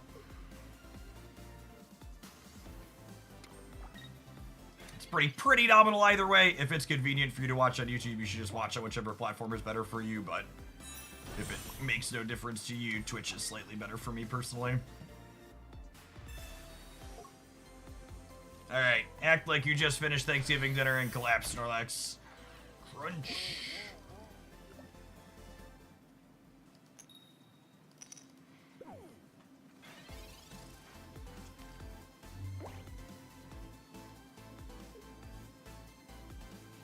I think Aerodactyl EX is incredibly well positioned right now. I like that card a lot. We played Garchomp Aerodactyl and it felt really solid.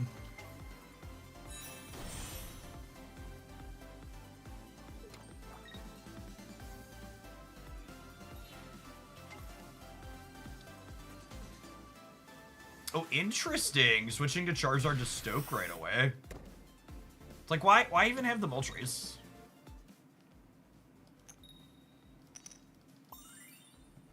You tried Solgaleo Snorlax. You should make sure you ring the bell on my YouTube channel so you don't miss lots of fantastic highlights like Solgaleo Snorlax that went up there the other day.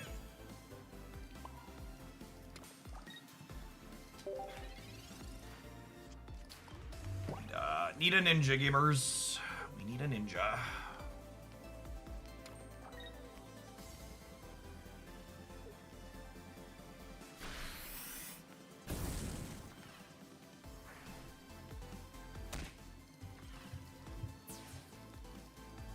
If I top deck Ninja this turn, and I hit average on the Kangaskhan, I would deal 70? Yeah. Okay. Now, I need to hit 2 heads here, and then top deck Greninja next turn to have a shot. Rats. And that's just, you know, kind of, unfortunately, a lot of... I think it's probably accurate to say variance increased a bit with this latest expansion, because a lot of these games are going to be they hit their stage 2, did I also hit my stage 2 to get to play a game? And I think that was just a clean example of they did and we didn't. If I hit my Greninja, we get to keep up there, and I didn't hit my Greninja, so we don't get to keep up.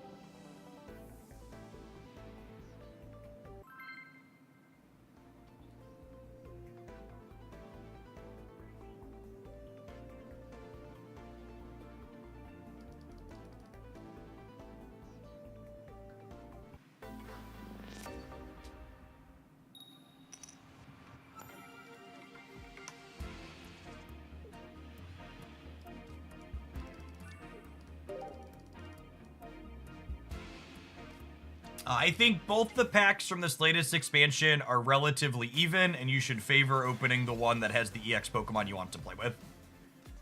I think Lunala and Decidueye are both very solid out of the Lunala pack, and I think Leo and Incineroar are both very solid out of the Leo pack. And I think the other handful of dorks are varying degrees of playable or not.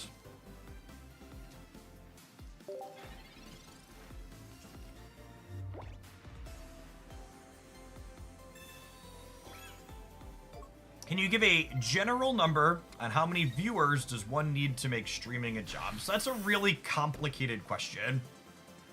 So like to give a pointed example, I make approximately 10 USD per hour per about 1,000 viewers in terms of ad revenue.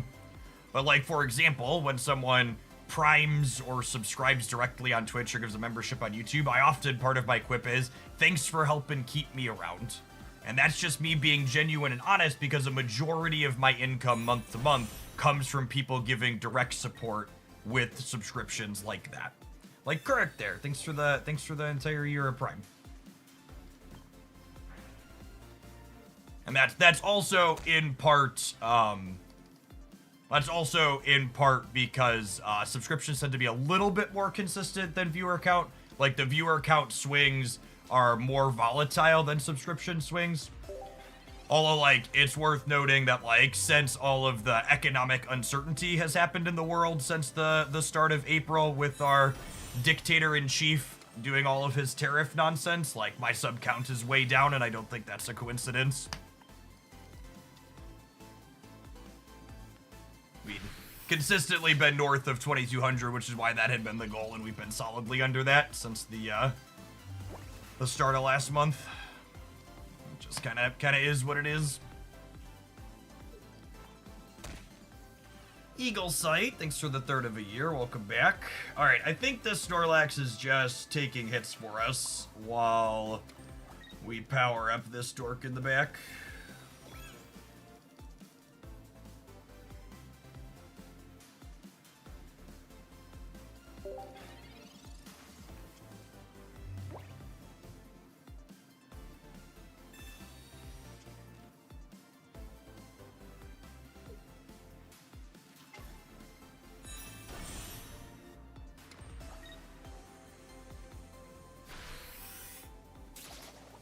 Signals, thanks for the brand new primer. Appreciate you taking a couple buckaroos from Jeffrey Bezos and sending them my way. I mean, if they don't have another thing, here, they can't kill my lead Snorlax. And if they don't have another thing and don't kill my lead Snorlax, I put an energy on this, and then Barry threatens to clear them next turn. Yeah, seems like we're not. Actually, do I just Lima this turn? I think I just Lima this turn, right?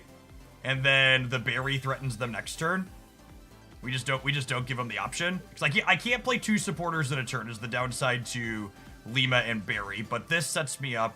This forces them to have another basic where they die on the spot. I think this is the line.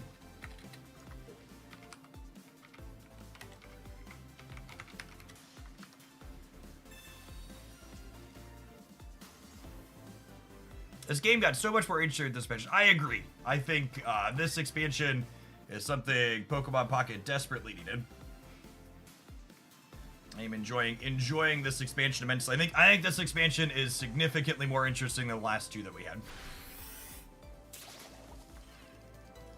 And now, with Double Berry in my hand and the Banu Suite on the bench, I think the line here is we power up this back Snorlax, and then we put pressure on here. And then even if they have Rare Candy into Serena, and clear this other Snorlax is ready to clear this arena on the back crack, potentially.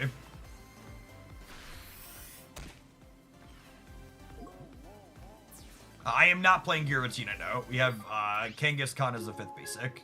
It's another one that works with Lima.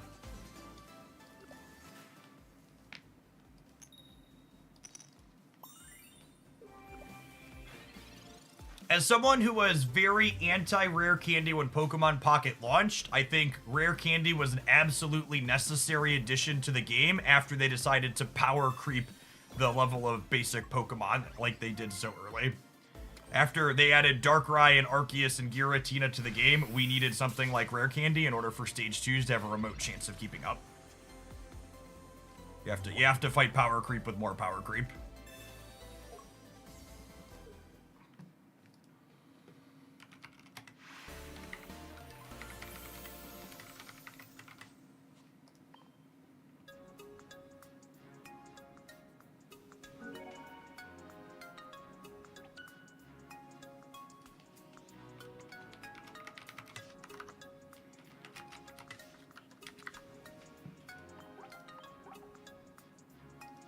Yeah, I think Arceus was the point of like, okay, we're gonna have to make these other things a lot more powerful if they're gonna be able to keep up.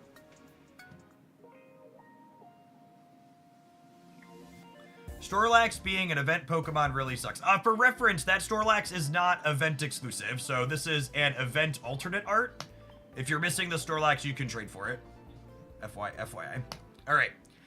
Speaking of adverts and capitalism, I need to tap one of those now so they don't happen over the top of gameplay on the Twitch side. Always like to avoid that. We'll be back in a couple of minutes. I'm going to run to the restroom while these roll. Appreciate everybody hanging out. Don't go in there. I ain't playing Pokemon Pocket for a little while yet this morning.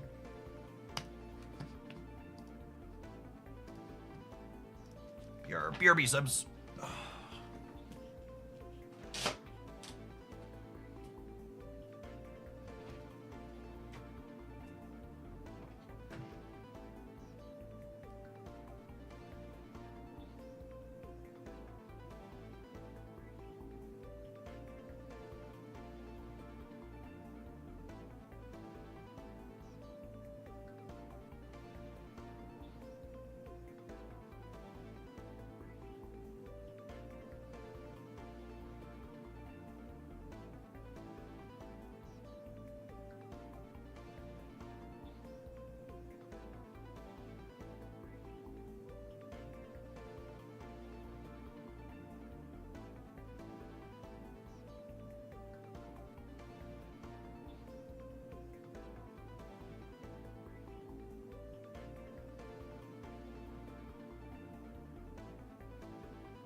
So generally better to build decks with stage 2s and one stage 1 copy and at least one rare candy. You should absolutely be playing 2 rare candy in all your stage 2 decks. You want 2 think of rare candy as a stage 1 that lets you skip a turn getting to your stage 2 essentially. Yeah, unless you're playing Magnezone, you want candy everywhere. I think Magnezone is currently our only candy exception for stage 2. Did I spend my pack points? No, I'm not going to spend any pack points this set until I hit 2,500. My plan is I'm going to open the current set till I hit 2,500 points, and then I'm going to craft 2 2-stars, and I'll be done opening for this pack. Snooky, thanks for the 3/4 of a year. Welcome back.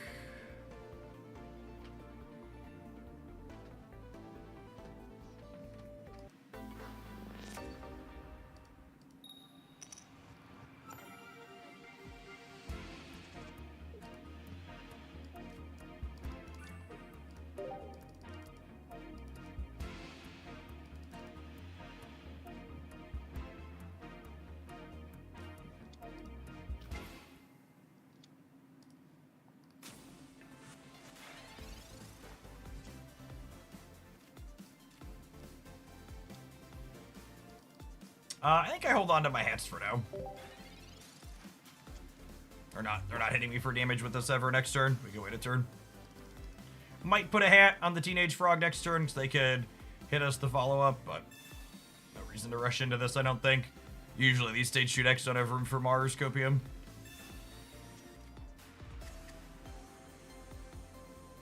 And honestly, Iono is more likely than Mars, and if they Iono me, I'd rather get a random instead of having a Rocky Helmet in play. Do you think Helmet is better than Poison Barb in most cases? I would expect so. My expectation is that I'd mostly want to play Poison Barb as like a third Rocky Helmet in decks that want that, and I'm not sure there's a ton of decks that want that. I'm sure there'll be some edge cases where that's not always the case, but for the time being, that's how I'm playing it.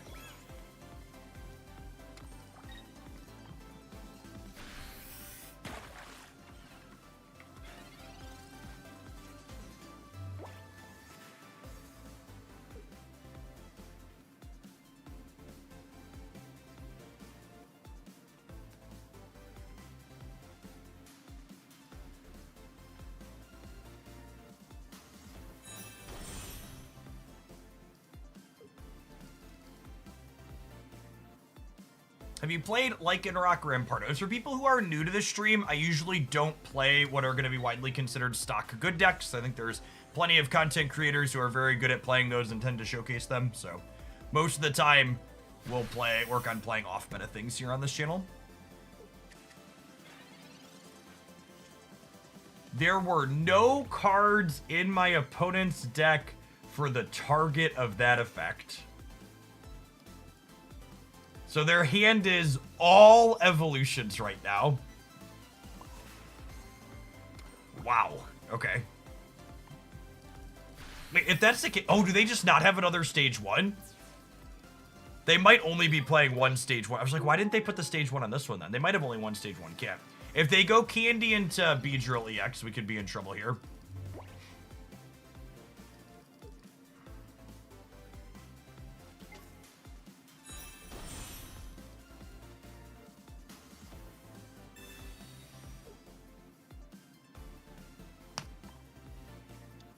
I accept.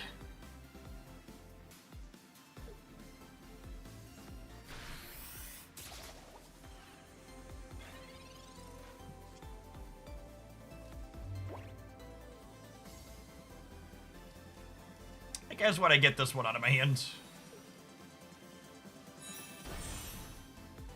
I'm gonna tee up one energy on here just so it's berry ready. We'll put a Rocky head on. And then honestly, I think I put 20 damage into the cat, so that way if they want to switch to the cat and crack this, we threaten to clear it with Barry next turn.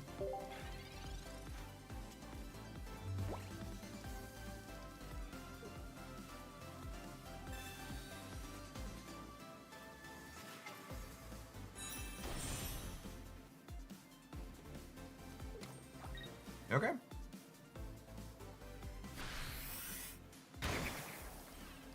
Looking for our second Greninja here, ideally.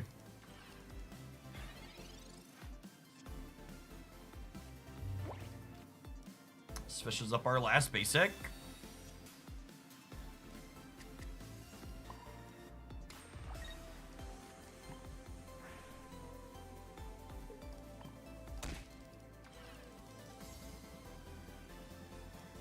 If they clear Snorlax with Beedrill, they die to Berry off the top.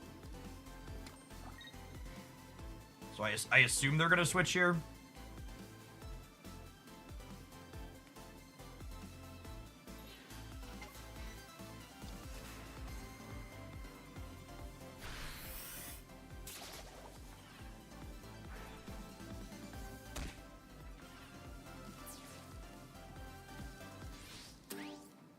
So, on board, I think we're in a good spot. However, alright, well that's an incredible draw. Obviously best draw on our deck, not close. On board, we're in a good spot. However, they could have a giant pile of Ericas and Lilies in their hand here, right?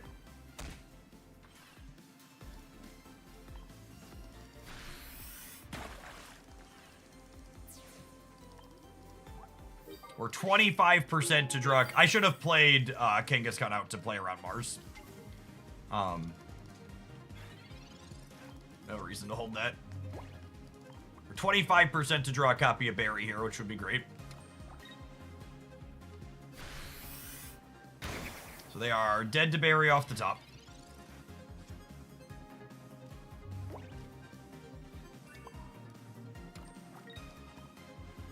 We switch around to our other Greninja here. Force them to have Osiris to clean this one out. And if they have Cyrus to clear this one, then they're not healing. And they die to this. So feels like we got him in a decent spot here.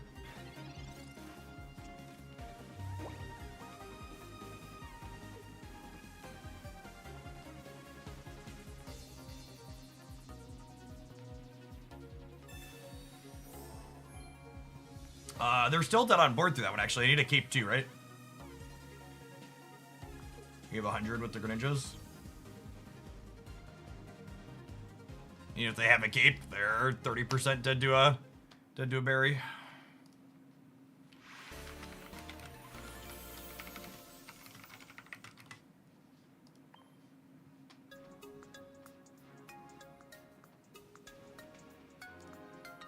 Helmet gets them with cape. Oh yeah, that one did have a helmet, didn't it? You're right.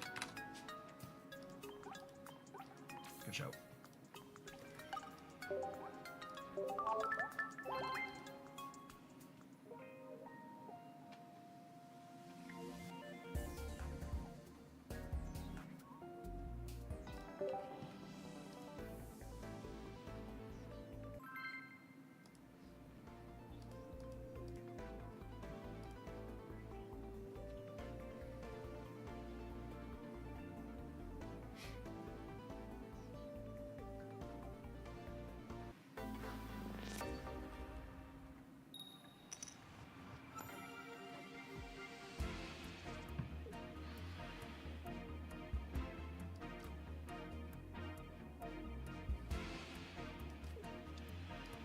I think I want to open on Kangaskhan against the Manaphy sleeves. Because if they lead Manaphy, I want to be able to throw hands. Water energy in general, obviously, but...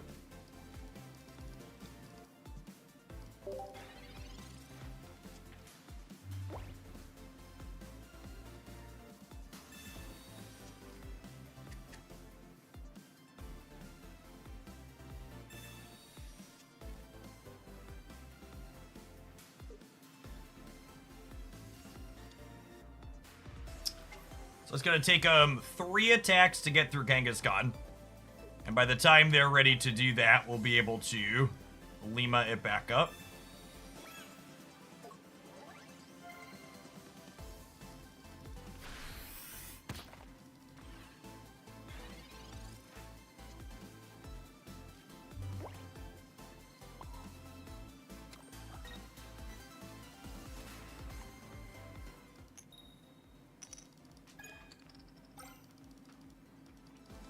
Hey, Karkra, thank you for the quarter of a year. Welcome back.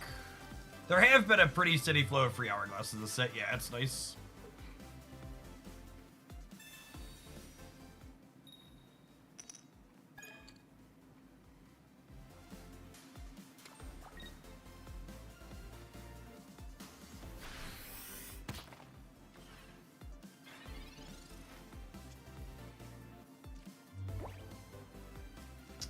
This is guaranteed to be a baby frog, right? I only have one Kangaskhan.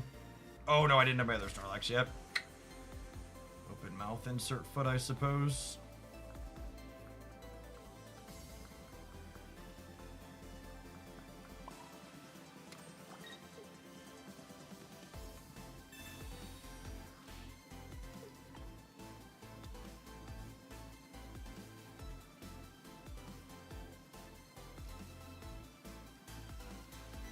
I'll put a Rocky Head on this, so that way if they evolve, I only need 1 berry attack to clear them. You get tools back to your hand if you pick them up. You do not. They get discarded.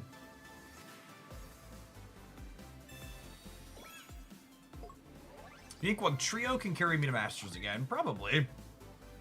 The good little high variance boy.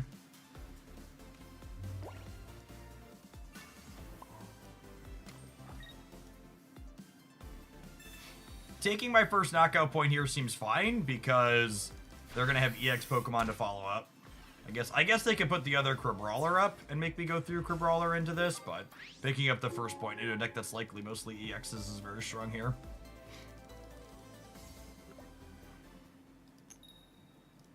We've been playing Pokemon Pocket for over 2 hours this morning, and we've not played against a single Oricorio.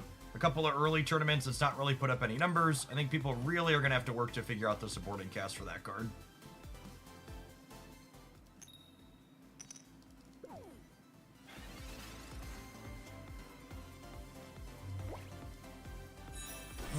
This could be punishing for playing out my other basic. I should probably prioritize leaving 2 bench slots open for... Probably prioritize leaving 2 bench slots open for Greninjas in the future.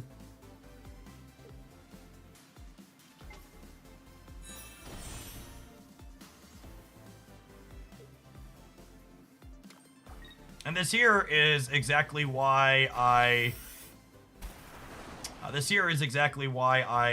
getting that first knockout point was such a big deal. Once they give up a basic knockout point, like, I only need to knock out one of these 2 things in order to win this game, right?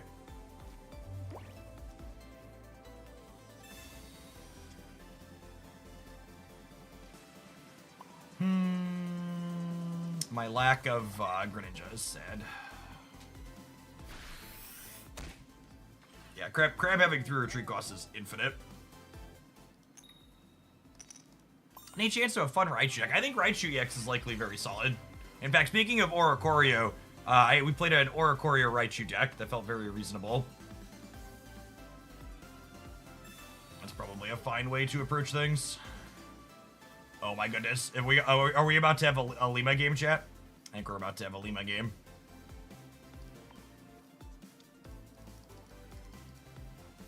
Oh, I should have put Kanga up so I could threaten to punch them.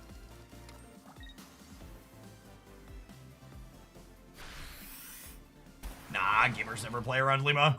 I should have put Kanga's up. I put the wrong one up. Lima only bounces if it has damage on it. So I should have put Kanga in, but it's fine. They hit us. I made a mistake. They made a mistake back.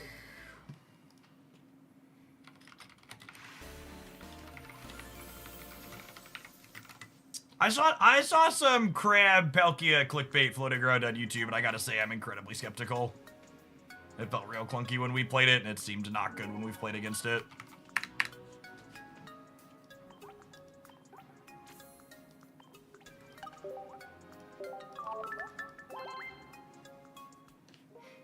Do you think Leafeon, Meowscarada, or Leafeon and Decidueye might be a good combo? So the problem with Leafeon is that it's a Pokemon you want to lead on. And when you lead on an EX, you generally want to follow it with an EX. And maybe Decidueye could be okay, but the problem is Decidueye isn't a Pokemon that benefits from Leafeon giving you extra energy.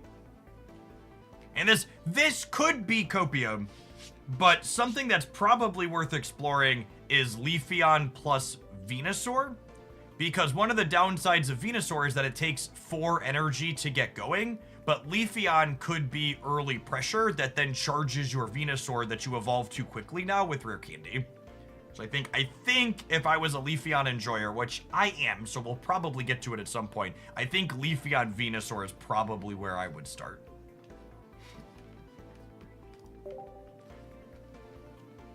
We played Crab Starmie. Starmie is very bad. And Crab does not seem stellar. They were not very good together.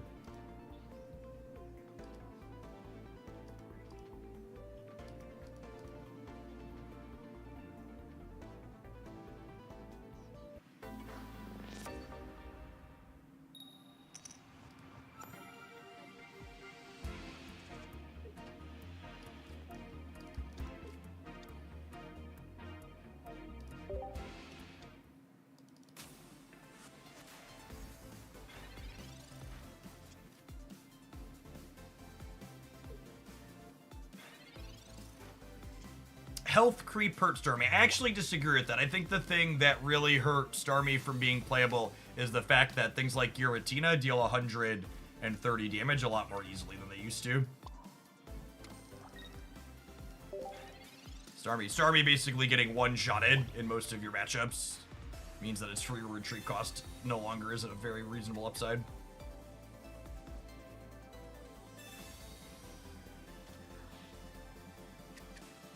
Yeah, Arceus also does 130. That was the beginning of the end for that card.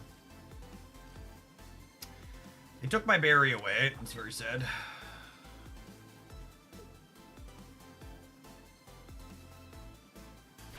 All right. 1 in 6 to win the game on the spot. Berry? Unlucky.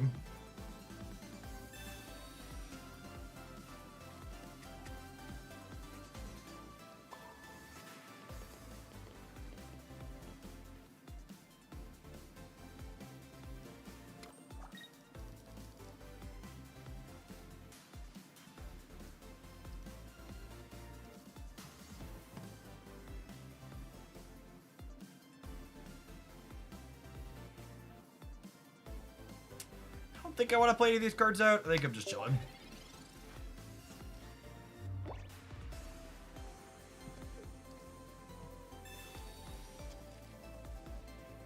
Any plans for what the Pocket Stamp schedule will be for the next week? It's really just going to be based on viewer counts.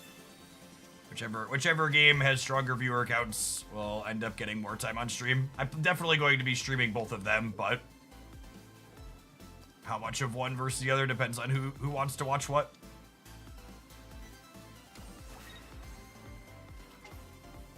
I was very confused why they switched, but they couldn't evolve this one. They could evolve this one. That makes sense.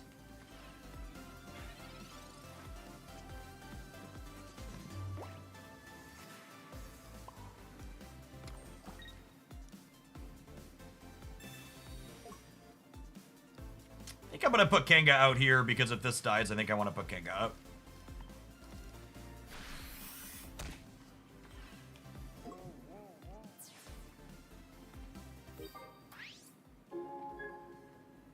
How's the meta feel after Rare Candy? Rare Candy is what this game needed in order to let evolution Pokemon have a remote chance of keeping up with basic Pokemon power creep.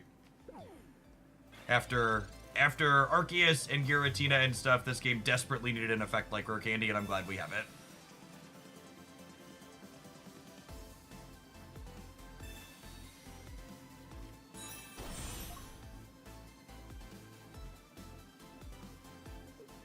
So you admit it's broken. Noted. That one made me chuckle. Don't punish them. Be kind. Seems good. Thanks for the quarter of a year. Welcome back.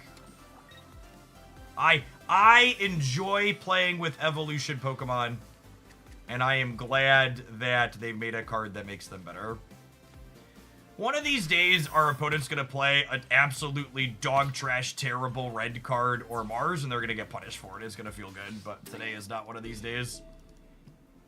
I just can't fathom looking at an opponent who has a basic for a stage 2 on their bench that just, like, didn't evolve it, and then being like, you know what I'm going to do? I'm going to redraw this player's hand. That sounds great.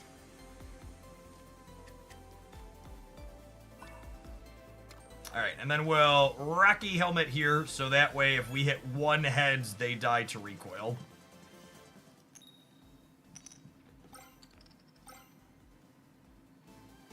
So what I'm hearing is Gengar is playable now. So, while I think EX Gengar is still likely very bad, Baby Gengar felt really good the other day when we played it. It'll actually be the highlight on the Hooglandia Pocket channel later this afternoon. We played Baby Gengar plus Baby Alakazam. There isn't any EX Alakazam. Plus 2 Energy Alakazam. They felt really clean.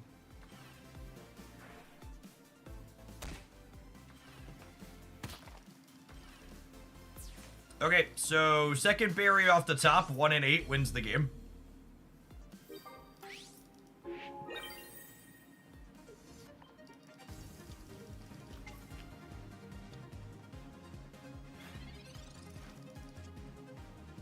Rare Candy is lovely. And rare Candy here actually means that they're dead next turn, right? Because they punch Snorlax, and then we Lima it back to our hand, and then Greninja does another 80 to this Lucario.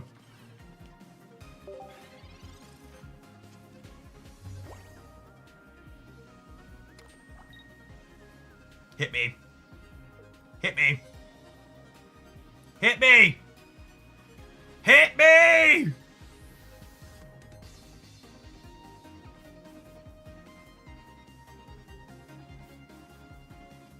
Ah! Hit me!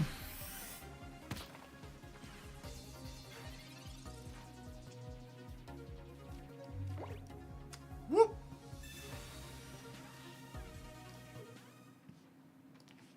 This deck seems sweet.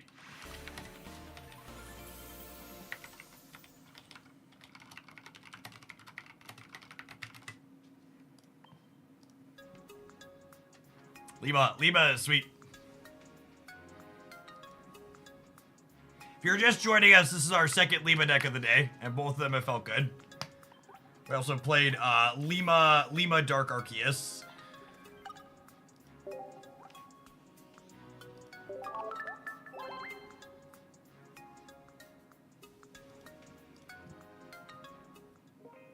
Bounce cards make Jeff happy. News at 11. I'm a simple man who wants to pick my cards back up and put them in my hand. It's all I want out of life. Is to pick my cards back up.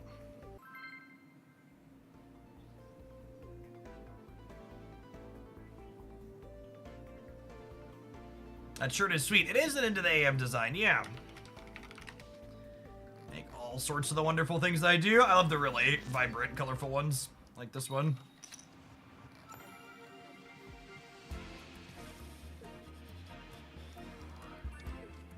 Alright, it's a frog plus a candy. Oh my goodness. Oh my goodness, if they have the supporter, we die in one. Snorlax! Snorlax! To me! To me, Snorlax! Snorlax, Kangaskhan, please, my baby frog is in danger. He needs an adult. Help! Help! I need an adult! I need an adult! Oh, thank goodness Kangaskhan is here. Thank goodness Kangaskhan is here. She was gonna be mean to me, mommy. Don't let her be mean to me, mommy.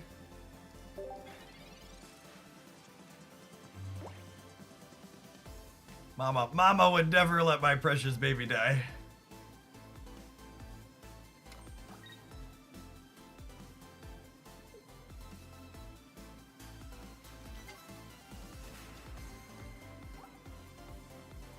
A Pikachu EX Enjoyer. Spicy.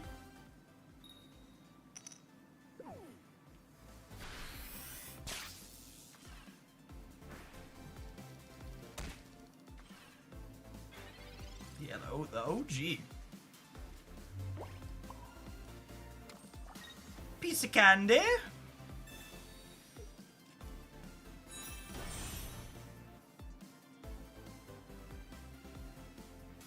Is it crazy to start softening the Pikachu?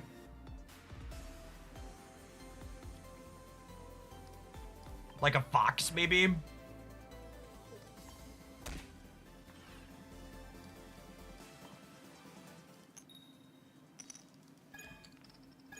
Damn it, mama.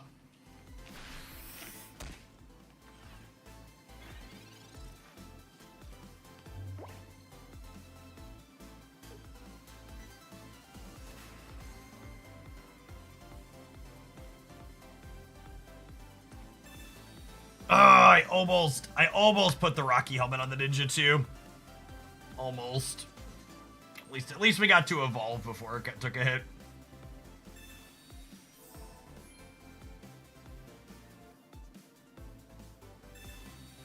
Okay, they're on empty. They're on empty. I think I actually feel okay if they're on empty, Copium. I would like to draw a Snorlax though.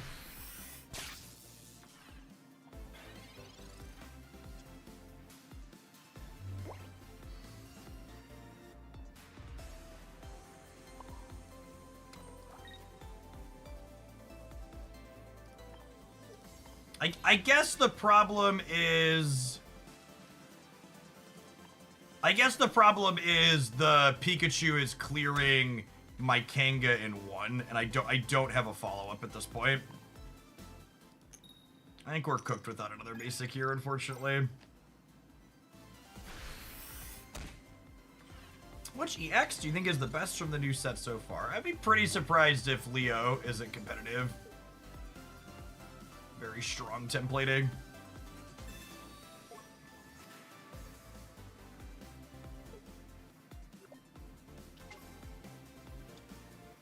Alright, if we could find a Lax next turn, we still have a shot. Just like my country, I'm young, scrappy, and hungry. We're not gonna throw away this shot, hopefully.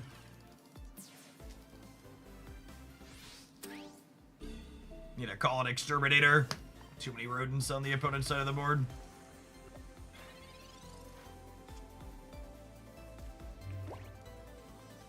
Hit me, dealer. Not a frog. Not a frog. 66% to be a fat man. Okay.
Man, I really needed another Snorlax here.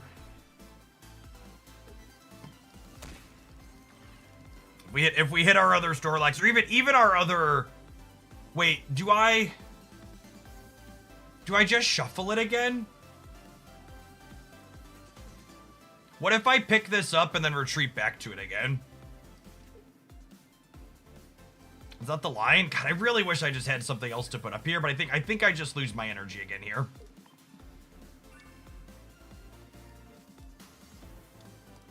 It's close.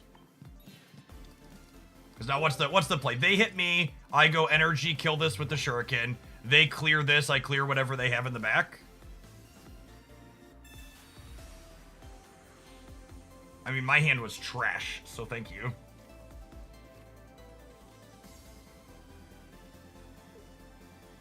And thank goodness this Mars wasn't a Cyrus or a Sabrina.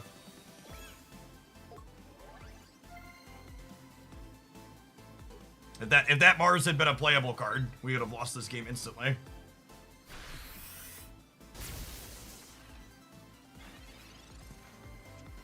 Alright, I need like a baby frog plus a candy. Oh wait, does Snorlax do it? I think Snorlax might do it actually, right? With the berry? Because I get to go water shuriken here. And then they kill me, water shuriken clears, and then berry plus collapse clears their follow-up.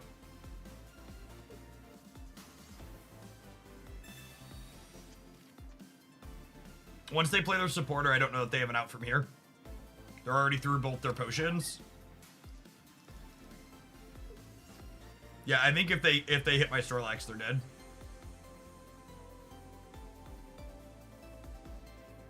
I really can't emphasize this enough. I think literally every deck playing Mars would be better if they just cut their Mars and played Sabrina and Cyrus in the slots that they have Mars in at the moment.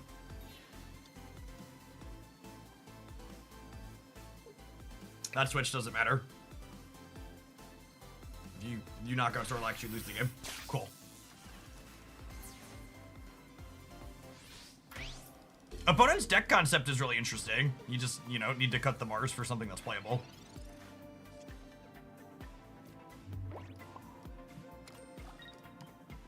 This is a good showcase of our deck, stalling and maneuvering around. Our draw was really clunky.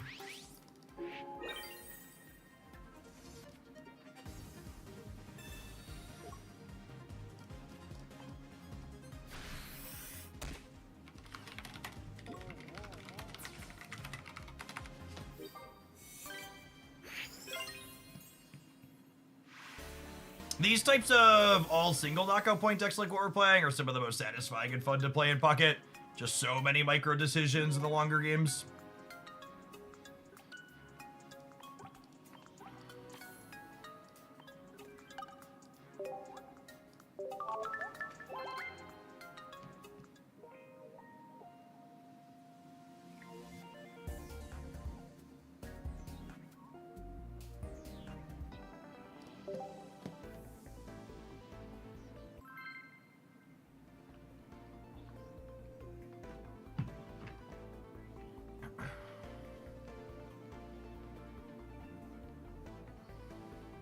I wish this game had a Twitch deck plugin like Snap does. I wish this game had simple import-export deck codes like every other game does. The lack of basic quality of life features in Pocket is truly embarrassing 6 months later.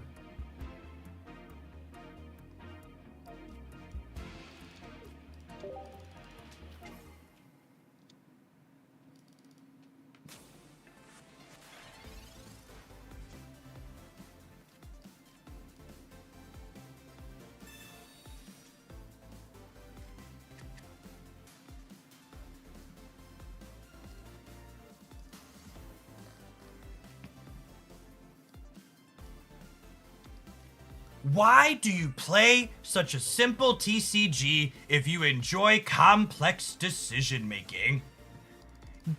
Comments like that, one, are elitist and egotistical and serve to put down the game that I'm playing. So full stop, that's why I banned you. Be gone, YouTube chatter. But two, I think people often misconstrue the concepts of complexity and depth. Pokemon Pocket is a game that does not have a ton of complexity, but has a fantastic amount of depth to it. What's the difference between those things? Complexity describes how difficult it is to learn a game and start playing it. And depth describes how much decision making and player agency you have inside of the games once you understand the base rules. All of the best games have low complexity to make them easy to get into, but offer a meaningful amount of depth for you to learn and grow as you play that game. Chess is a phenomenal example of low complexity, high depth. My 4-year-old knows how chess pieces move around the board, and she can functionally play a game of chess. Does she understand the depth that goes into playing a game of chess? Absolutely not. Not even close, right? But she does understand the mechanics. And I think Pokemon Pocket and Marvel Snap are both successful games at a gameplay level in part because they have low amounts of complexity and high amounts of depth. And too frequently, people misconstrue the presence of variance with the absence of skill on top of that, right? Just because a game like Pocket has coin flips in it doesn't mean there's not skill expression for better players to mitigate variance and need less coin flips to go their way in order to win the game.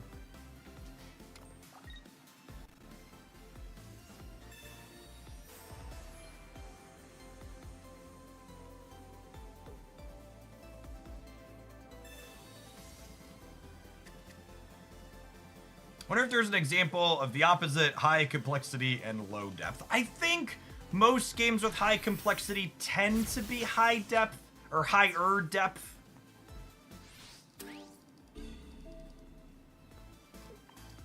Can I find a big frog, please? Oh. Well...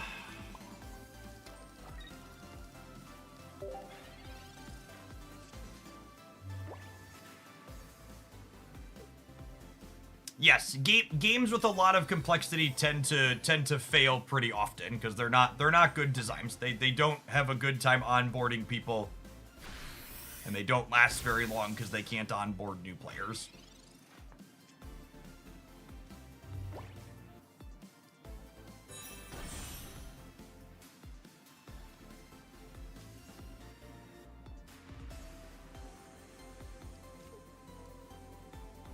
Am I just killing them with the Greninja? I think so. I guess it trades though. Can I win the game after I trade? My Greninja here? I don't know that I can.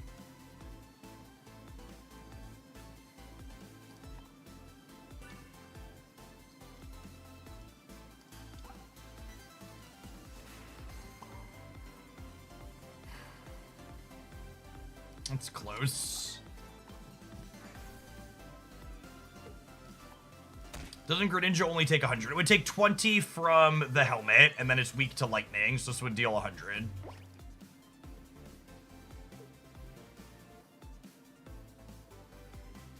I could try to high roll with Kenga, that's true.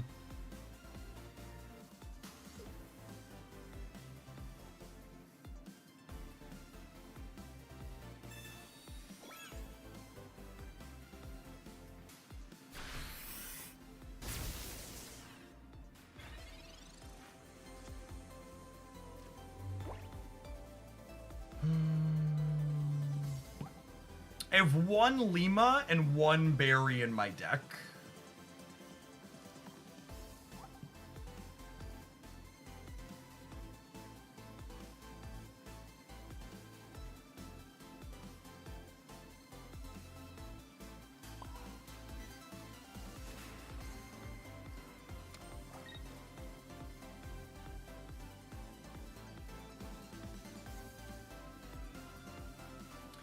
Do I hit this one and then attack?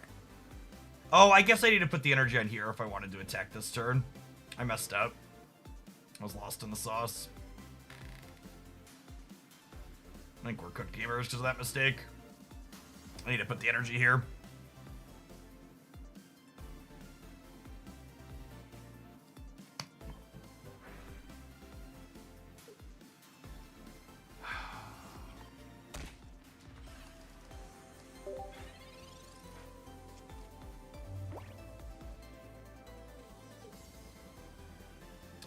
I should have put the energy here and tried to high roll this and then put damage into here is what should have happened.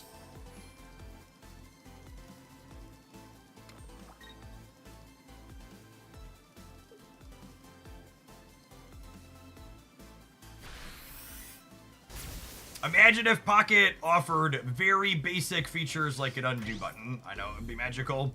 Alright, if I top deck Berry, I can still win this game. But otherwise, we're cooked.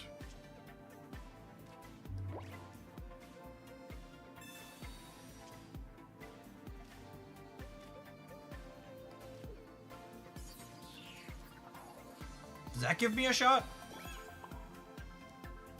It might.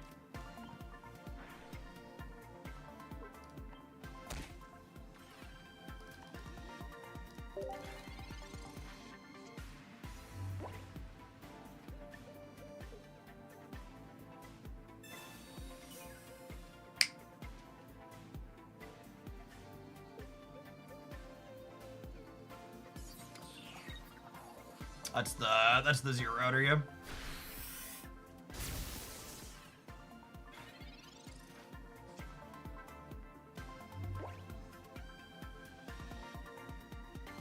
Gosh.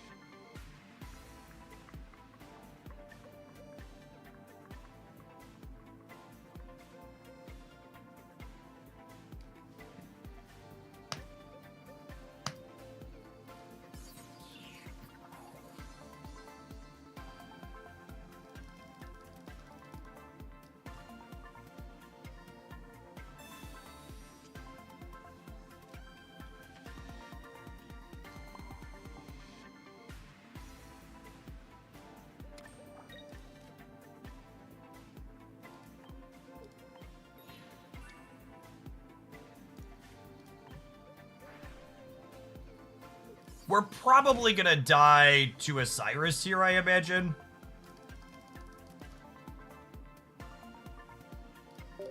But we technically still have a line if they don't have Cyrus or Sabrina. But I assume they have Cyrus or Sabrina.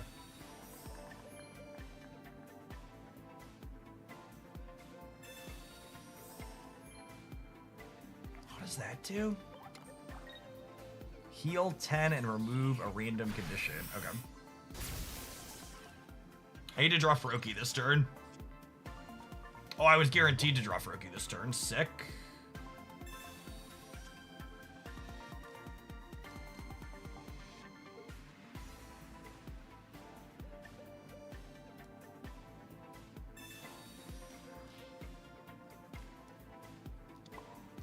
So, if they don't have...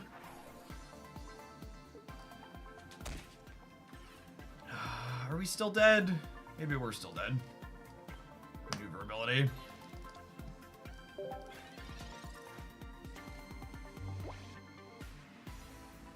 Can you explain why Kangaskhan is in this deck? Because it is a good lead colorless Pokemon that you can return with Lima after it takes a hit or two.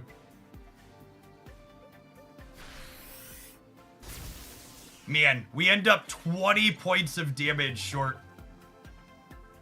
What an incredibly close game despite my mistake.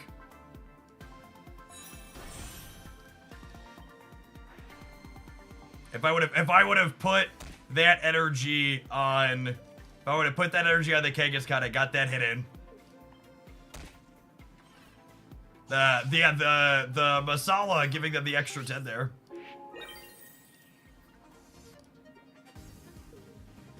Came right down to the wire here.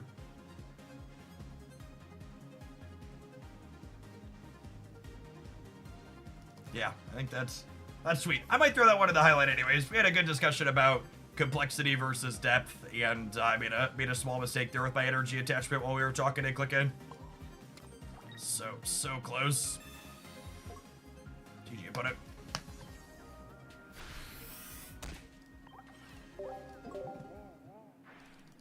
Yeah, so much healing in tandem with my small mistake.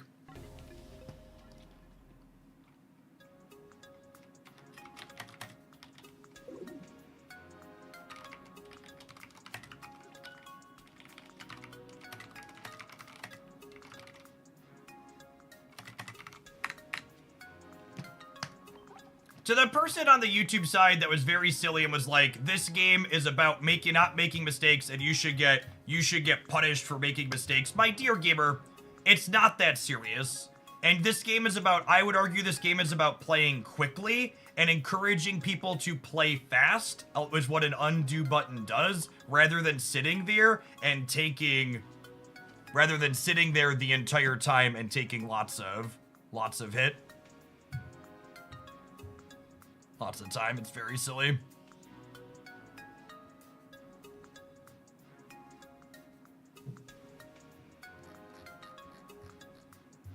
Urban Mechanic, thank you for the 24 months, welcome back. Hey Jeff, I was having a conversation with a friend and I told them, how can you support Trump while also supporting trans rights? And I was told my argument is a false dilemma fallacy and how can I better explain my pain? So your friend is executing what we refer as I feel like it's some sort of honor. I forget what it is, what the exact term is, but basically anyone putting the onus on you to describe it's sea lioning. That's it. Yeah, it was some kind of honor. Sea lioning. Which one is it? A type of trolling or harassment that consists of pursuing people with relentless requests for evidence only tangentially or previously addressed while maintaining a pretense of civility and sincerity. Sea lining. Basically, you should ask your friend to explain why they're saying that's what it is, rather than them constantly putting the onus on you to defend yourself. You need to have them articulate it. But honestly I really can't emphasize this enough, that anybody still supporting Donald Trump in 2025, like, we're past the point where hearts and minds are going to change. I think we've been long past that point, but like watching him like willfully tank the economy and get rid of due process for people that he doesn't like you can't logic or reason people out of positions that they didn't logic or reason themselves into. And that's just you're not gonna talk people out of it. All right, I'm gonna throw the deck list up on the screen, and we're gonna take a quick ad break. I think I want to play a couple more with this one because it's been some really sweet games so far. A lot of interesting lines. Thanks everybody for hanging out. Don't go anywhere.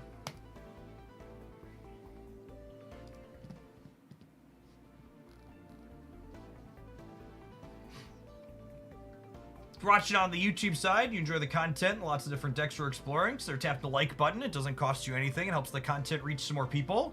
You want me to be here 5 days a week streaming Pokemon Pocket, helping the content grow is a great way to do that. I appreciate the folks who have done so already.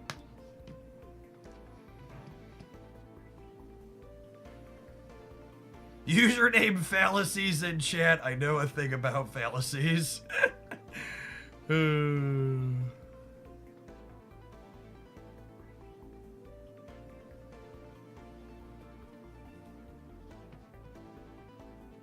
No more political questions, guys. Who's shocked that the person who's requesting no politics also addressed my entire audience as men? The no politics person is also a sexist. It's funny how the no politics people are often like that.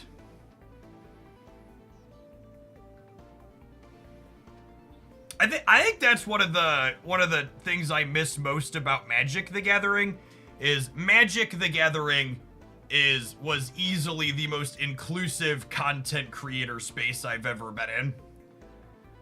It's so tough to find content creators in honestly both Pokemon and Snap that just like every person they play against, he did this, he did this, he did that. Just like their opponents are always men.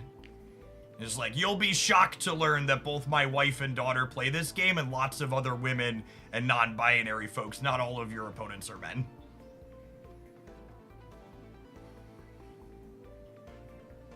And if you're one of those people that are like, oh, I only know men that are gamers, well, guess what? The people who aren't men probably don't want to deal with people like you.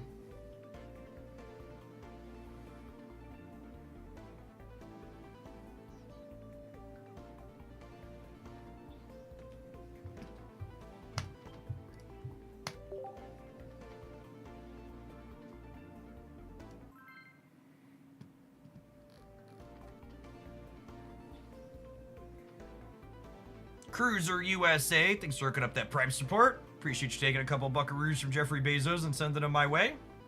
I promise to spend them better than he will.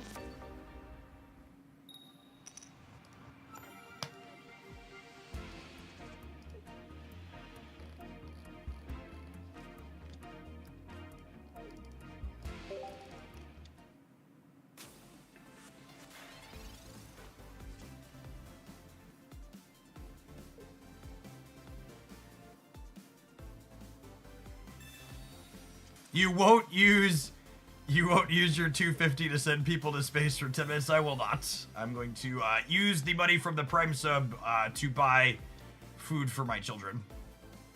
Or maybe toys. Although Donald Trump did say my children are only allowed to have 2 toys moving forward and not 30. Haley's going to be disappointed about her stuffy collection, but the president said that's what we got to do, so we got to do it.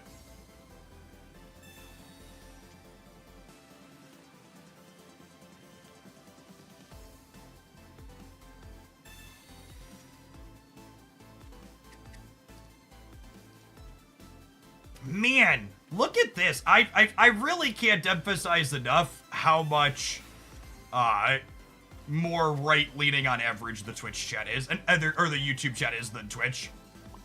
Because I didn't have a single person get mad about me pointing out that women play games, and now there's like 6 people on the YouTube side that are now upset at the concept that women play games, and that we shouldn't just address everyone as guys.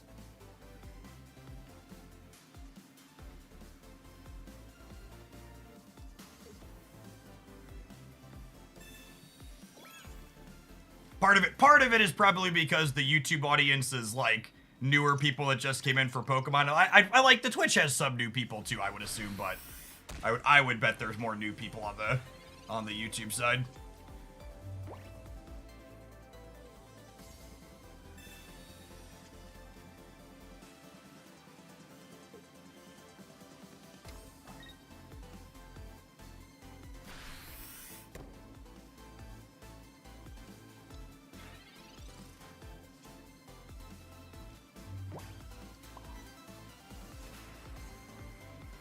I think we're not playing out the other Snorlax. Every time I've played out another one to my bench and not left room for another Greninja, I've been sad. So I think it's 2 colorless and 2 frogs here, ideally.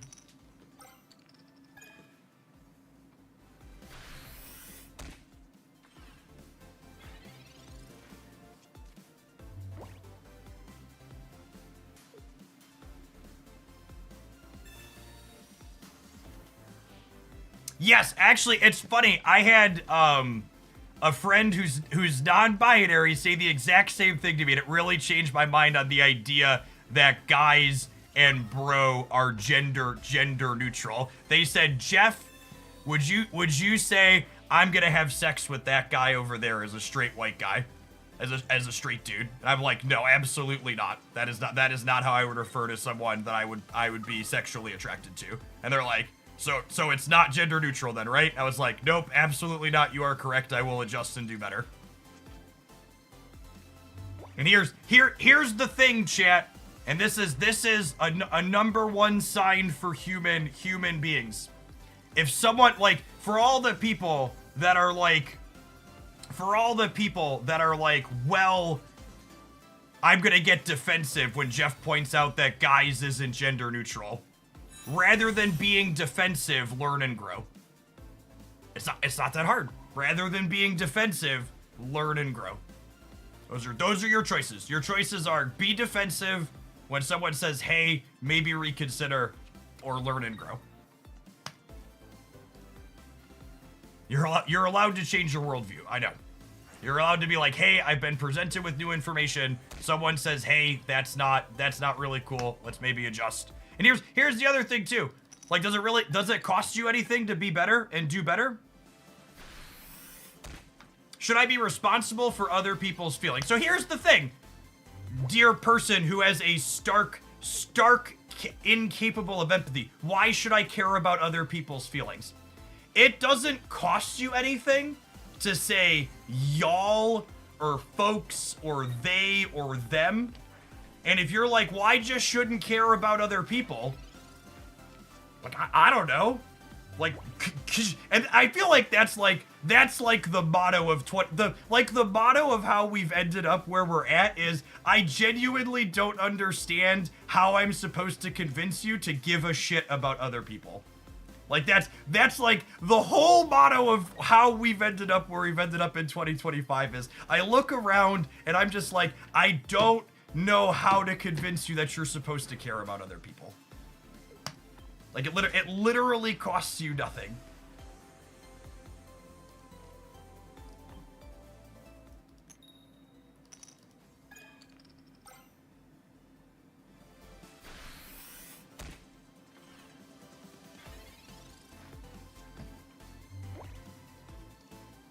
Whew, man, we're still fragging them on the YouTube side. YouTube is very upset about this. This is my surprise face.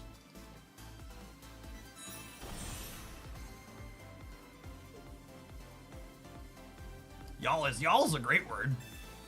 I love y'all.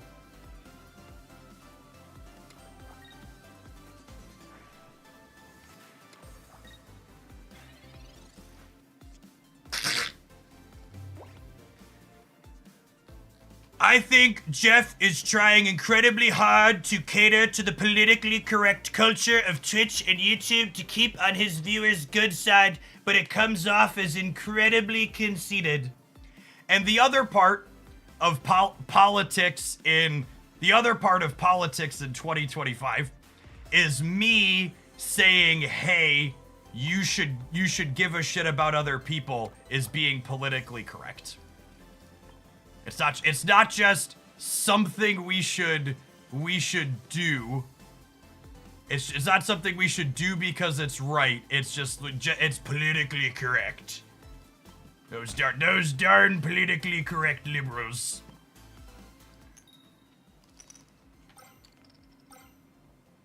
It's not about being politically correct, chat. It's about me having a child who's a daughter who's gonna play games. And it's about me having friends who are women and non-binary who play games. And I want them to play games and feel like they are welcome in the gaming space. Okay? That's all it is. Is you should want everyone to feel welcome in your space. And I get it that we exist, that like wanting people to feel welcome is viewed as political for some jacked up reason. It shouldn't be. It should just be something we could all agree on. It should just be one of those things where we're just like, yeah, you're right. That should just be something we're all into.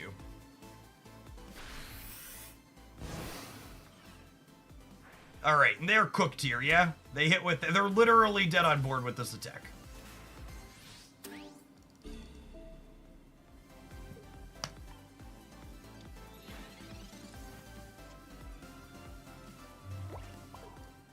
Okay, cool.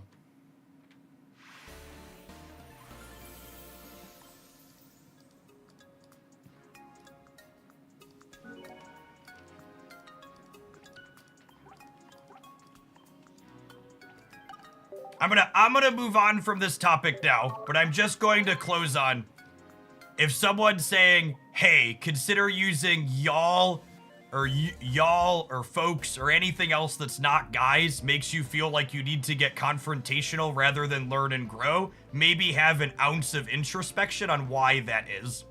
And maybe consider learning and growing when people are like, you know, consider that, you know, if it costs you very little to make a nominal change to improve the lives of other people and how other people feel, that is a change worth making. I'm not saying you need to like move mountains or go hugely out of your way, but changing a nominal thing in your vocabulary to make other people feel like they're welcome in a space, that's so super easy and small to do. No one's saying, and that's the slippery slope fallacy that the people on the right do all the time, right? Where they're like, ugh, stupid politically correct people, they want me to do everything. I'm just like saying, no, like you could do this one little thing and it makes your space more inclusive and makes people feel more welcome. So why not just like be a decent human being and make the one little change? So it's so easy. Just make the little change. The little change is so easy.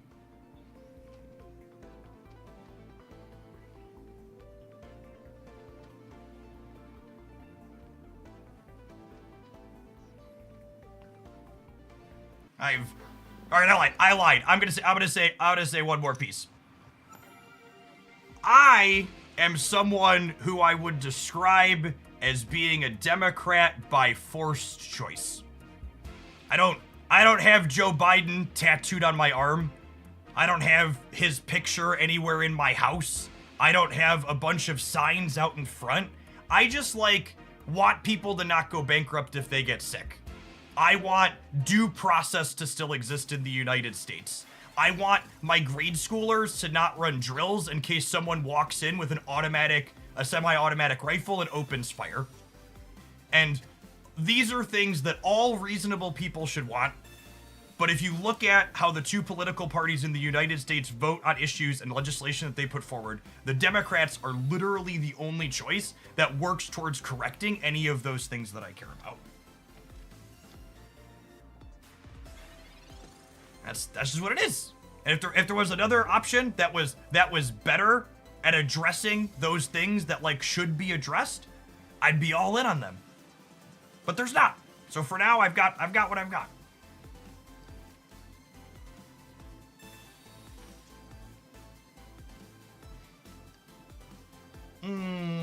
I've got no berries. I've got an Articuno lead.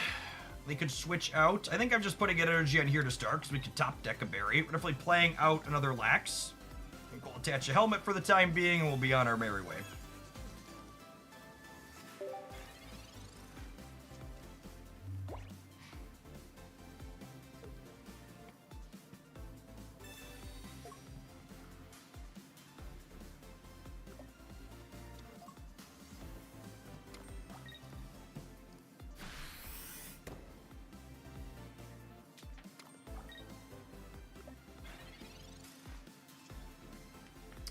Well, that means I can't collapse this turn, even if we spike berry, but it could give me a baby frog, which would be nice. We found the berry. I think I build Backlax up here for the time being. I think I'm not playing out Kangaskhan yet, because again, every time I don't leave space for 2 frogs on the bench, I end up a little bit sad, so I think I want to leave space for that for the time being.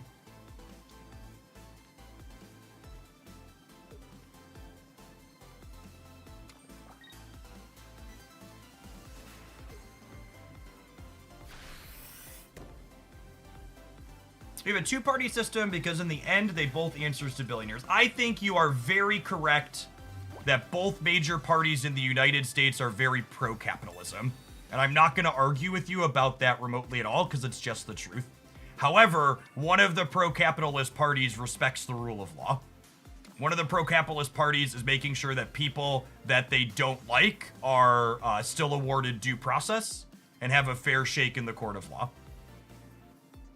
So if my choices are capitalist party that's going to deport people without due process and capitalist party that's going to follow the rule of law and make sure due process exists, there's really no choice there.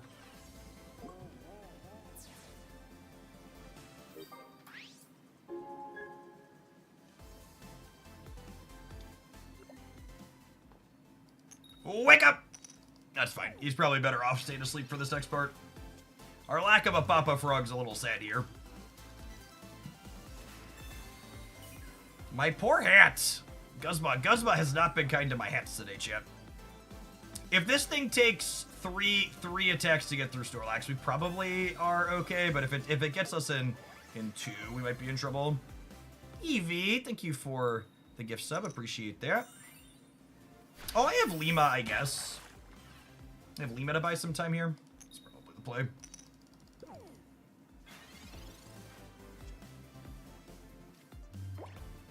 Have Limas to buy all of the time.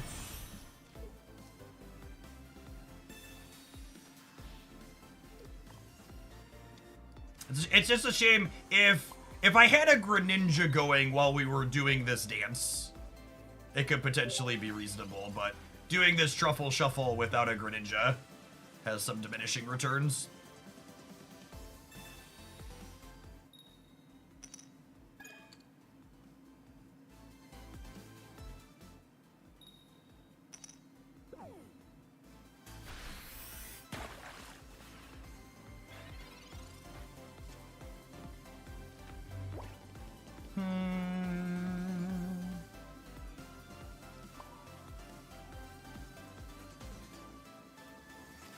I think I'm gonna gamble on this living a turn.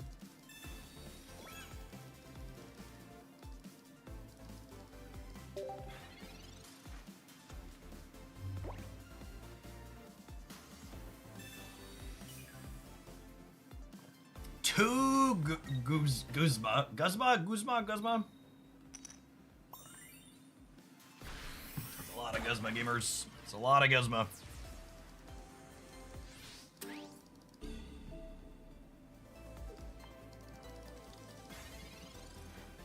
Problem here is we're gonna need 2 more knockouts to win this game, yeah?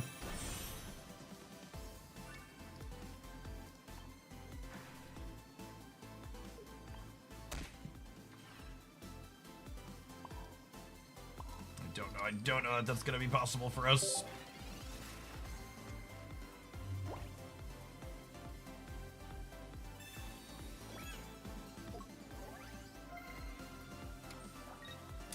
Took us too long to find the frog. This dimensional storm is built up and scary.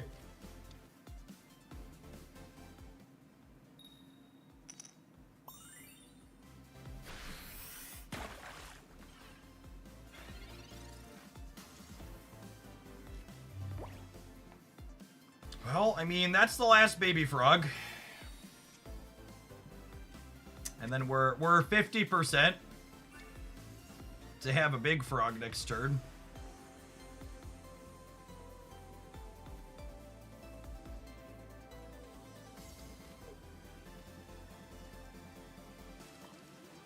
I have one.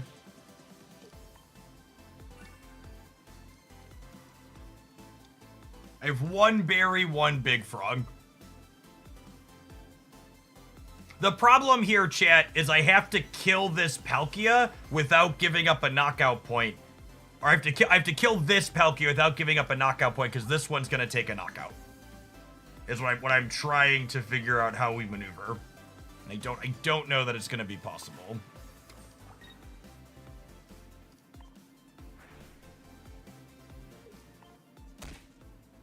We're gonna need some more of these coins to break our way. They've hit a lot of heads on Zone Smash. That's part of our problem.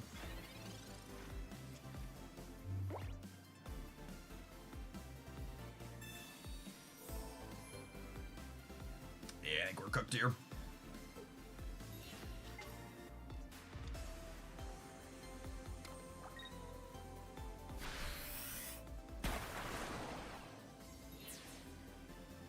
Yeah, they just have Storm. It just took us too long to get set up here. We needed a faster Greninja against a deck like this. Manaphy having free reign was very, very strong.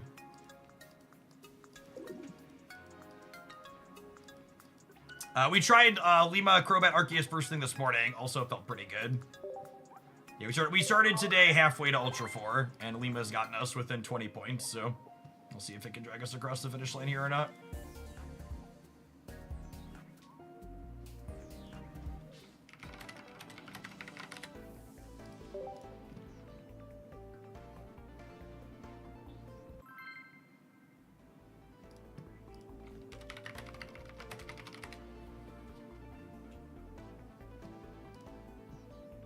Guard yourself. Thank you for redeeming Shillionaire. Sorry I missed that. I appreciate you watching so much and all your support over the last number of years. Get you access to Beverly Shills.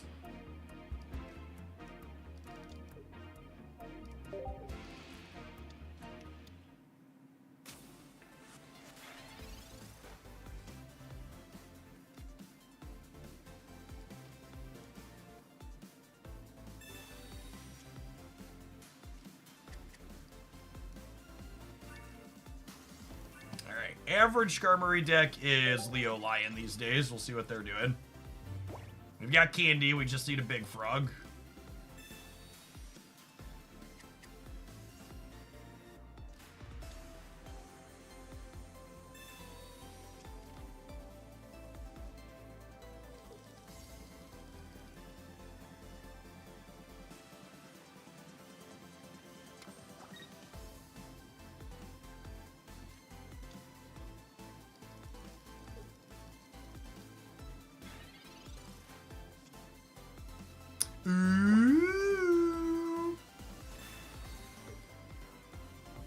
That's what I'm talking about.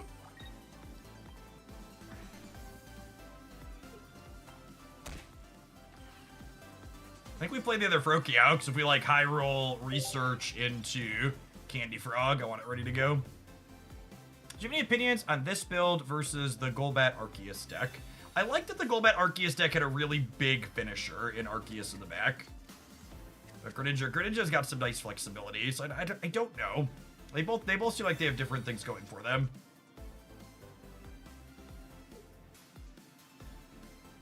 I think Rare Candy has been both a good and necessary addition to Pokemon Pocket. I think once they ramped up the power creep of basic Pokemon, like Arceus and Darkrai and Giratina, we needed a similar amount of ramp power creep for our Stage 2s to be competitive.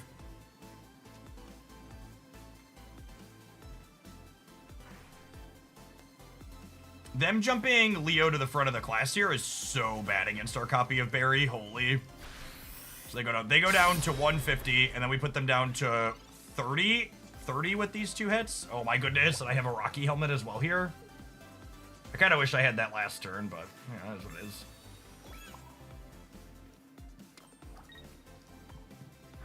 When I put my second energy on the Snorlax, they poop a brick. I'm just like, oh no, oh no. So Leo can't even finish this turn because it will die with its own recoil plus the helmet. So they're gonna need to pivot back to the Skarmory.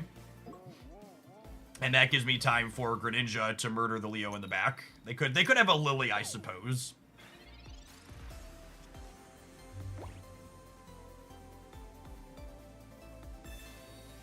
All right, keeps them alive for a minute.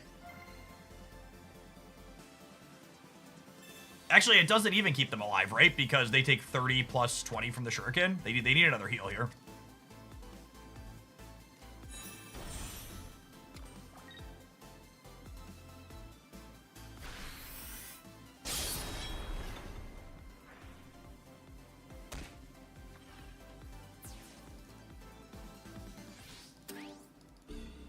So we kind of need 2 cards to really get anything together, so Professor's Research is our best draw by a lot. Once the rare candy comes off the top, that's not bad for the home team. So we need to pick up our 2 knockout points here thanks to the helmet countering their cape.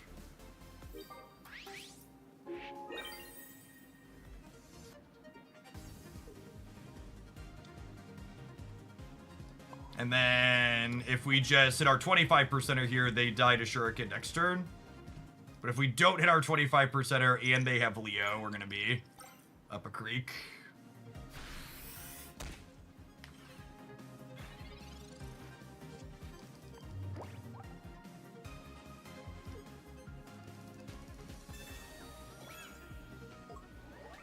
No Leo, one-time dealer. Put your energy on the Skarmory. Yes! Alright, come on. Big frog. Big frog. Big frog. Big frog. That could be a big frog, gamers.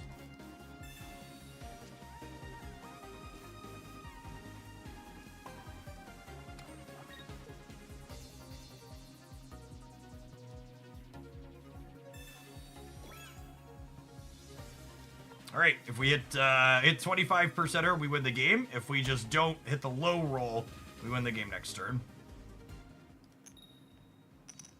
Nice. Cool. Yes.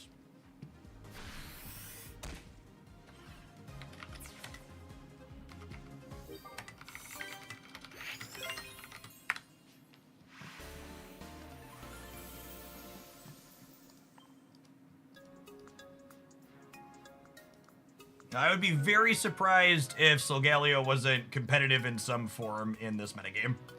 Its stats are very good.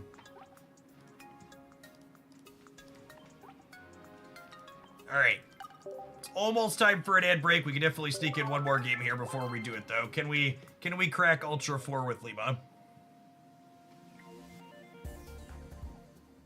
Have you tried Rayquaza? Yeah, we played Rayquaza Lunala yesterday, and she was a very sweet combo. Hopefully be a highlight with that up on the channel tomorrow morning.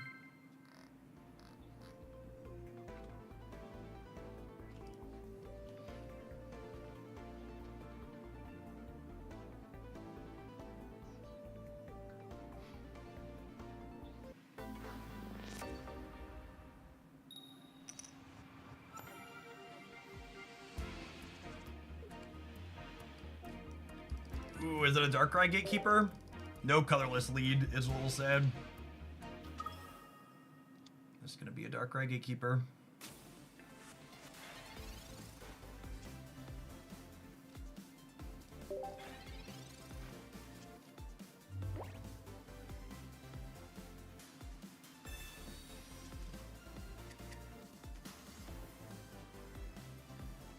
I think something that doesn't get talked about enough in Pocket when it comes to variance this game has is that a game having more coin flips means that all of its individual coin flips matter less. So what do I mean by that? Well, if you're flipping a bunch of coins over the course of the game, the impact of any individual coin tends to be a little bit lower on average. It dilutes it. And to like give an example of 2 other games that often have coin flips, but they have less of them, so they matter more. To give 2 pointed examples, Magic the Gathering is a game where you very regularly are flipping a coin in the early game or late game as to whether or not you draw the correct resource or non-resource card to get to continue playing the game. In the late game in Magic, it's about 50-50, do you draw a land or a spell? And in the early game, it's about 50-50, do you hit that land to play your third land on curve? And Marvel Snap has a very, very similar experience with their tech cards and simultaneous turns of play in the late game. Quite frequently, you will have a tech card 50-50 in Marvel Snap, where you play your tech card and where they deploy their big thing is a coin flip. And if you win the flip, you win the game. And if you lose the flip, you lose the game.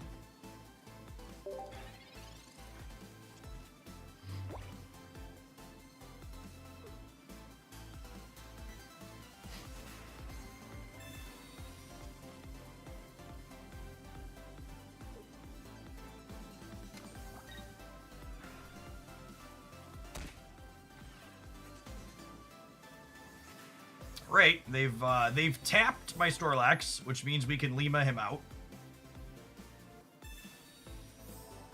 They've undone my Greninjas.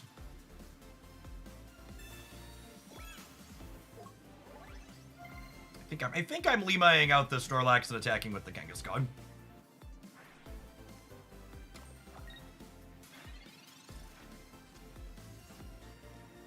Second Froakie is great. It makes Rare Candy an incredible draw. I think I'm going to go ahead and put an energy on the Snorlax, so that way if I top deck Barry, I can go ahead and get his attack in next turn. I'm going to keep putting pressure on this big Tina that they're charged up to attack with, because ideally I want to take that off the board ASAP. There's a limit to how many coin flips, though. If a game is all coin flips, then you reduce your input variances you as a player adding to the loop. Sure, but no games are 100% coin flips, including Pocket. And what you're presenting there is what we refer to as a slippery slope fallacy, where you are technically correct, but also what you're putting forward to is absurd and nonsensical because it's a slippery slope. Nobody's making games or talking about games that are all coin flips.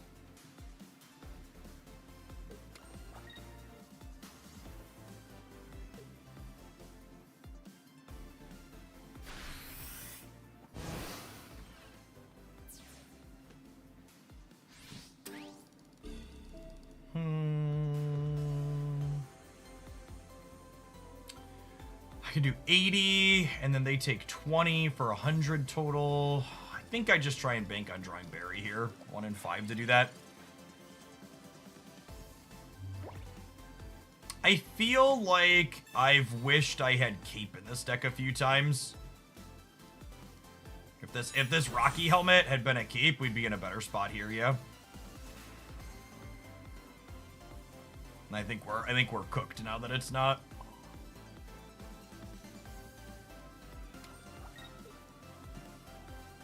Rollin, thank you for the over 3.5 years. I appreciate that. Welcome back. Can we slot this out? I don't think so. So I get to hit this for 20, and then they Chaos Impact me plus Darkrai Chip Shot, and they take 40. I get to clear them with the Greninja next turn, but I don't have a way to deal with the Darkrai after the fact, yeah? I could draw another copy of Snorlax and maybe stall it out.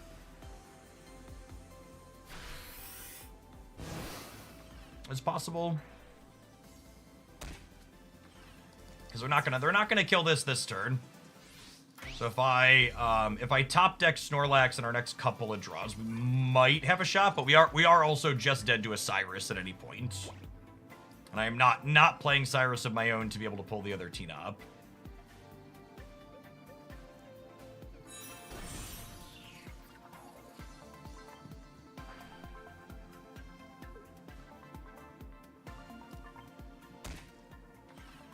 Wait, does this get me across the finish line? This technically beats no healing from them, right? And they didn't have healing last turn. If they don't have Cyrus and they don't have healing, we can get there. So this clears this. And then if they can't get their last point with this, the Rocky Helmet puts this to 100, and I do exactly 100 with Water Shurikens. So We are dead to Cyrus, and we are dead to Sabrina. But they've already used 2 potions, so, and they've used the Sabrina as well. There are only 3 cards left in their deck, though, and usually these decks have 1 Cyrus and 1 Sabrina. Really close game, considering it took us a second, huh? That's one of those, there's always just like a constant flow of what's your record with the deck, whenever you're playing anything new on stream. And I think games like this are a good example of like, well, the record doesn't tell the whole story, right? Like this game goes as a loss in the loss column, but I actually think my takeaway from experiencing that game as a player is that game was really close and interesting. And if the variance breaks slightly differently, I have my Greninja sooner, I have my Berry sooner, they don't have their Cyrus. Like, there's one of a very small handful of things in that game that get me to a different outcome there, potentially. It was a very, very close and interesting game.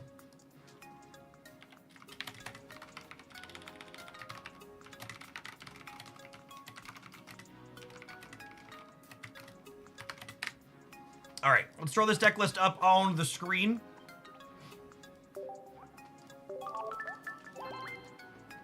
I appreciate you putting closed captions on the stream for accessibility. You should absolutely pester any streamers you like to watch that don't do that to look into doing it. It is literally like 3 button clicks. It's super easy. If they tell you they don't know how, tell them to DM me and I will show them how. But yes, closed captions, automatic closed captions accessibility are a great feature. I was really glad we were able to add that to the stream very painlessly. This deck was super fun. I don't think I'd have... Maybe I'd split the helmet and the cape 1-1. The helmets were definitely good in some spots, so maybe that's my takeaway is, while I liked the chip shots from the helmets on the Snorlax periodically, cape would have been nice in a few of those games too, and I'd coward split the difference, I think is a takeaway. But I was pretty happy with the... the core of... this. So sweet. Definitely climbed and won more than we lost, and the games were interesting and fun and close, which I enjoyed. Have some adverts, Twitchers. We'll see you in a couple of minutes. We're going to play something else when we get back as we continue our climb through Ultra. Appreciate everybody hanging out. Don't go anywhere. If you're watching on the YouTube side and you're enjoying the Pocket streams, consider tapping the like button. It doesn't cost you anything, and it helps the content reach some more people. Shout out to the over 500 people that have done that already today.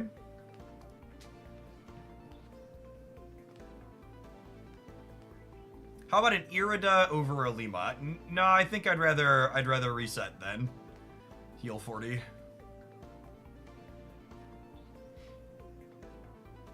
How do you get the LD player screen bigger? I get massive black bars on the screen. My LD player screen is exactly the same as yours. It has black bars on the side. I just use OBS magic to cut up and overlay it, so when you look at my screen, it's as big as possible for you at home. Sort of one of my pet peeves is when I tune into a live stream and like their gameplay is like one sliver down part of the screen. So I do some OBS magic to make it so we have the gameplay take as much as possible. I'm looking at the same thing you all are looking at. OBS is even more. If your emulator screen isn't as wide as mine, you can screw with. I can give this as a tip at least. Maybe you can make it a little bit better for yourself. Where's my settings box? It's been so long since I did it. If you go into here and you customize the resolution of your thing, you can force it to be a little bit more fat and widescreen. So if yours is, this is as good as it gets. Is what I have here with the small black bars. But if yours is smaller and worse than this, you should screw around with custom resolutions here.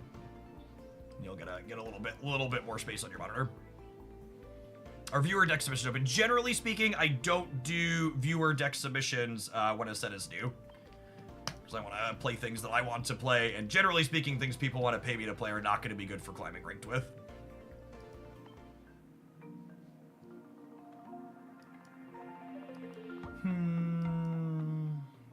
All right. We've had a very successful morning climbing with 2 different Lima decks. I think that means I deserve to incinerate some points. Yes. We don't want to get to Masters too quickly, chat. I don't want anybody to be in danger of thinking this is a sweaty stream. They gotta know that we're a casual who plays fun decks to climb. So, Lima was far more successful than expected. So I feel like we deserve to play some 2-color Garchomp as a treat. What do we think?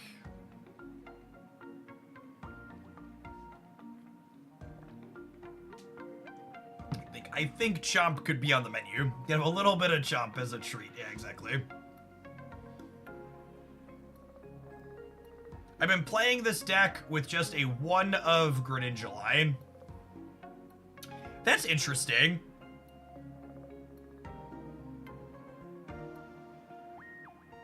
That's an interesting thought. Well, you could play some other basics or something in there. Hey, Gary, thank you for the super chat. I really appreciate that direct support on the YouTube side.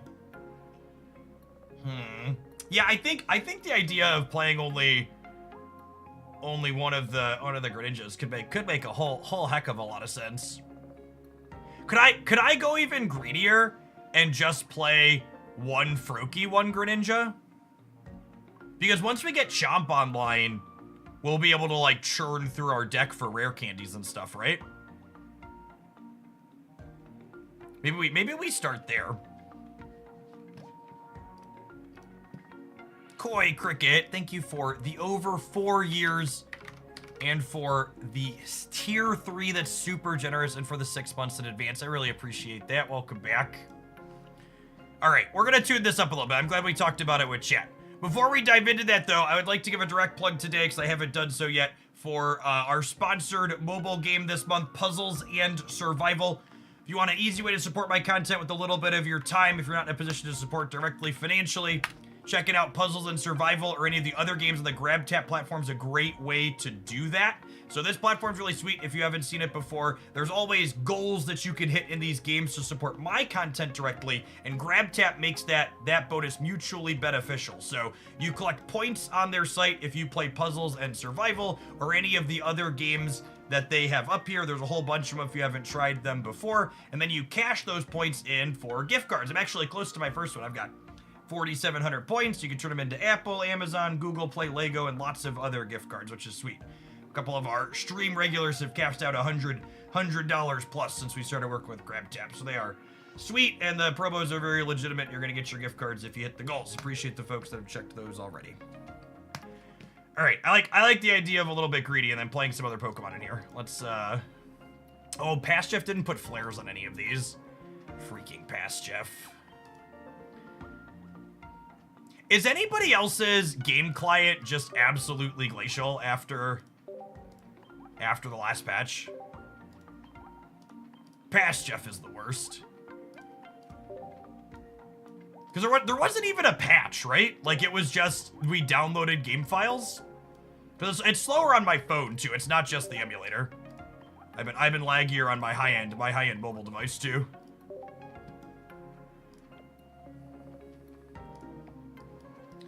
All right, I feel like I want more basics when I trim those.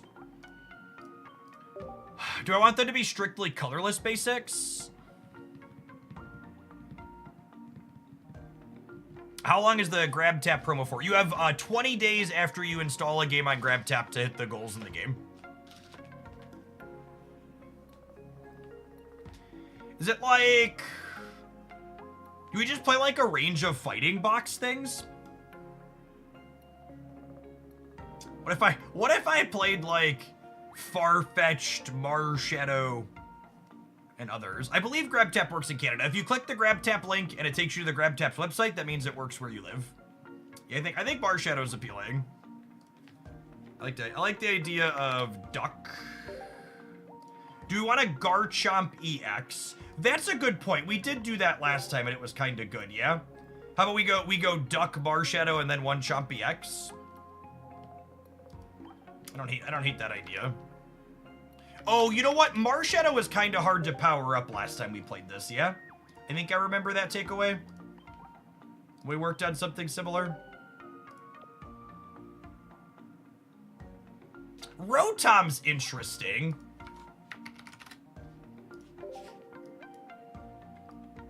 There's a lot of tools right now. Skarmory's out in force. Is this too cute?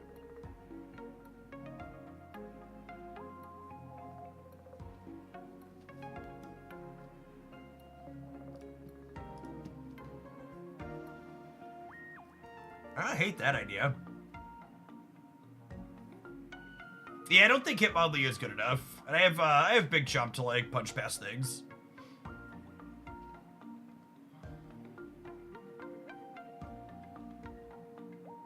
I think I definitely want another basics. I'm only on 4 basics right now.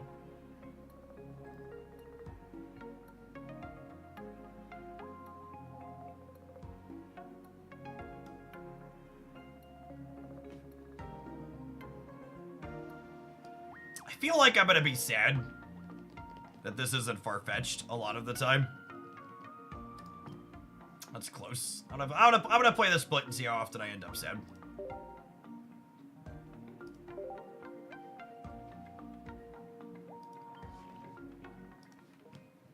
Hey, Morim, thank you for the over 2 years. Welcome back. Appreciate it. Can we throw a necklace up real quick? Yes, I can. Ooh. Yes, you need dual energy for the baby chomp.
If the second energy is a water, I might just proactively put fighting and water on the Gibble rather than taking shots with this. Because Cynthia is going to one-shot with Garchomp anyways, and getting my guaranteed both colors on here has value early.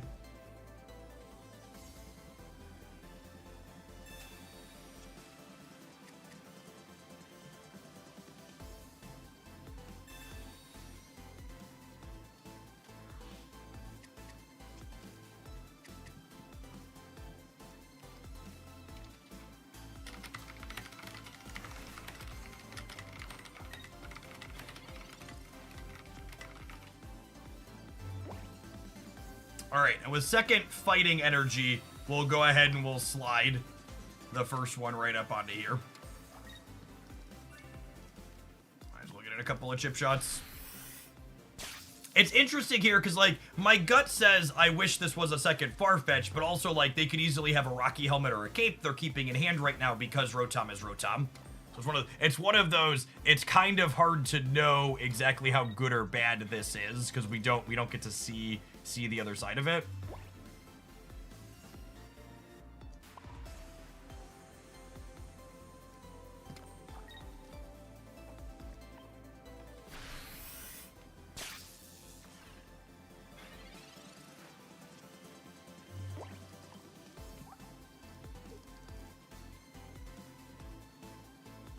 If we hit either Chomp next turn, we get to murder Giratina.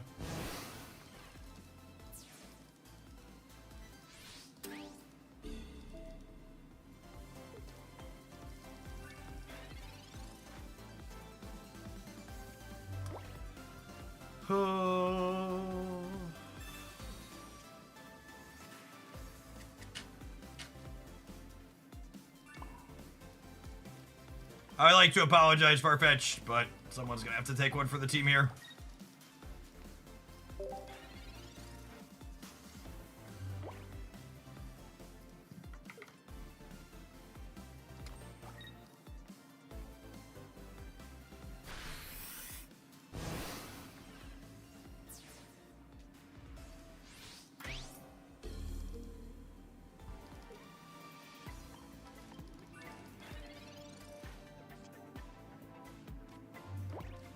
In Chomp we trust.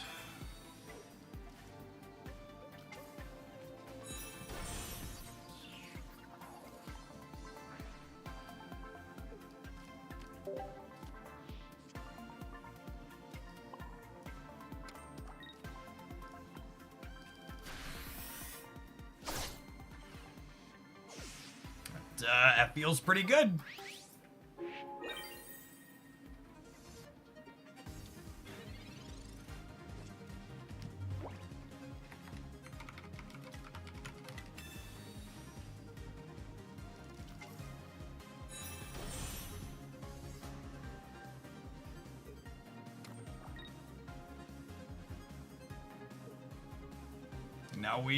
Now we dig for Greninja. I'm gonna bin the Cyrus rather than binning the Gabite because we're playing one copy of Pokemon Communication.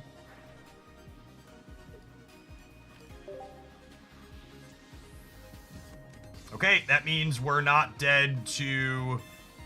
That means we're not dead to Sabrina. We're 10 points short of finishing this turn, but we're in a pretty good spot. I love it when a plan comes together. We spun our tires for a little bit there, but... Crunch.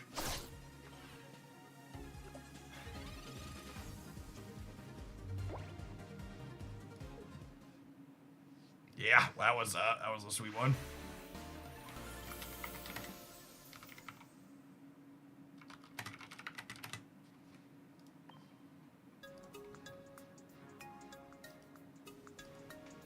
Getting to draw an extra card every turn is so powerful in this low deck game.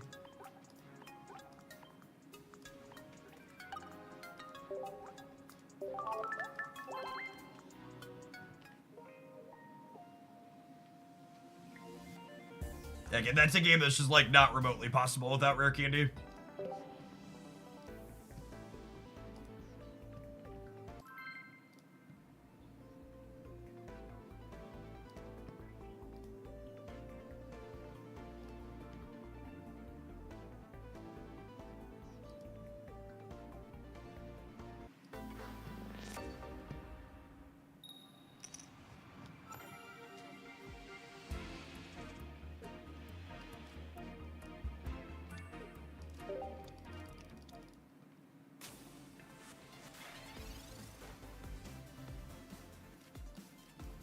Alrighty.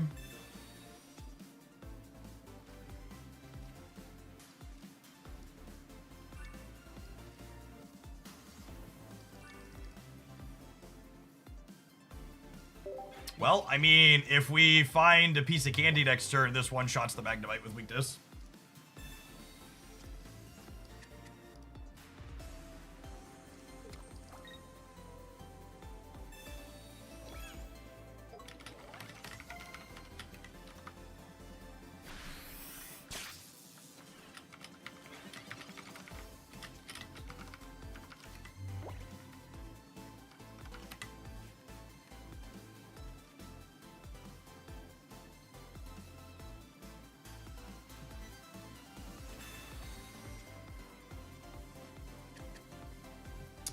Ooh, that's potentially a fun one.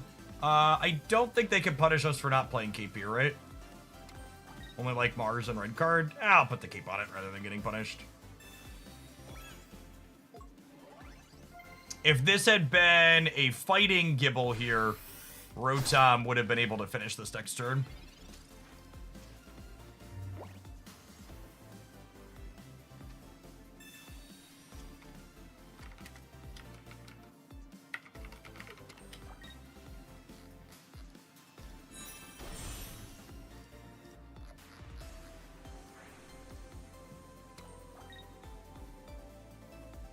Alright, so they're still pretty dead to a candy off the top.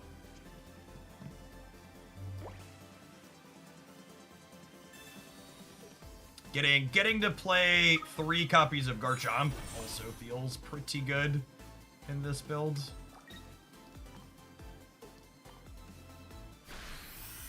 So, not literally dead, but pretty figuratively dead, I would wager.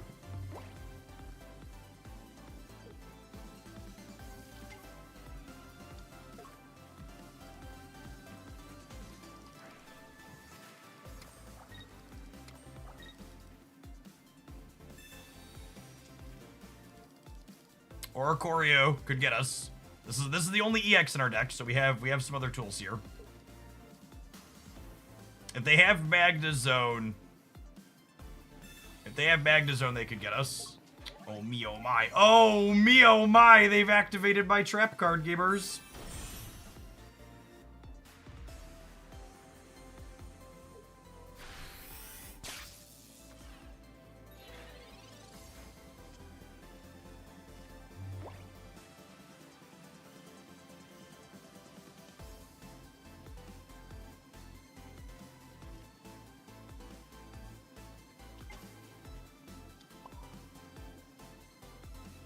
I clear this with linear attack. I think I'm just doing this.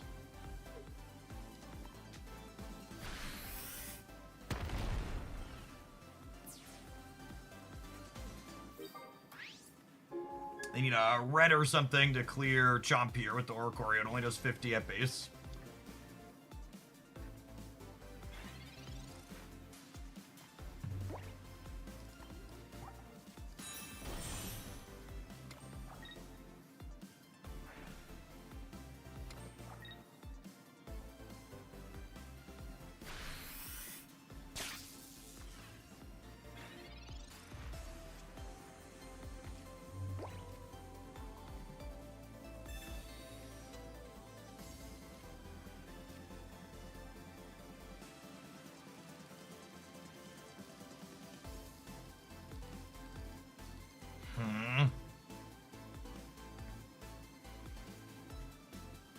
What are the Pokemon left in my deck?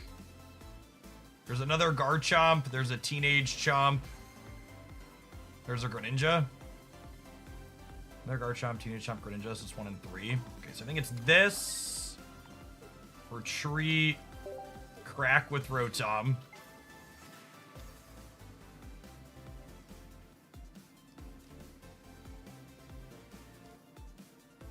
Man, am I supposed to try and roll for the Greninja here?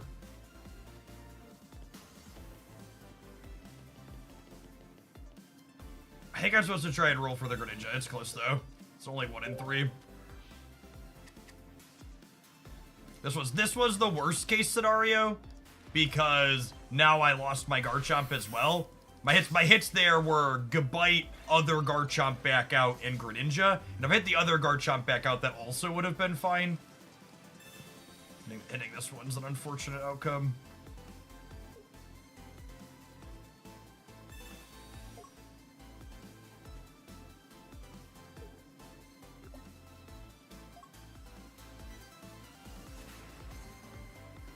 Oh, do they have second? They have just both stage 2s? Seems good for them.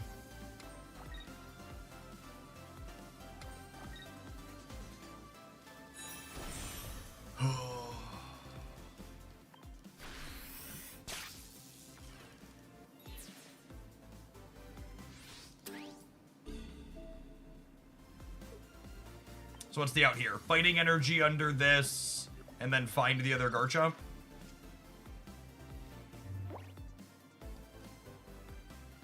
This doesn't get anything, right?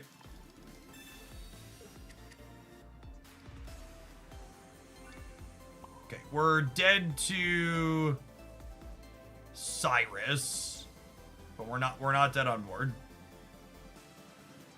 And then I'm 25%.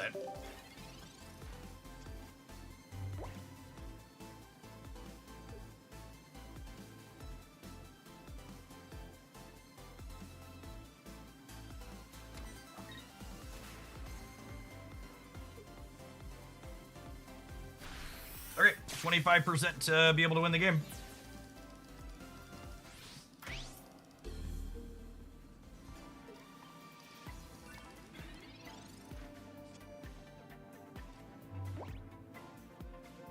Rats. Unlucky. If I would have hit the Greninja or re-hit the Chomp. Oh, there were 2 Chomps in there, weren't there? There were 2 Chomps in there, weren't there? I did not have it, gamers. I did not. I only had 1 point. I only had 1 point, right? Yeah, I only had 1 point. Stop it. You're dumb. Don't be dumb. Make me second guess myself. Yeah, I could kill the Magnezone. I could kill the Magnezone, but then the Chomp died to the Oricorio in the back.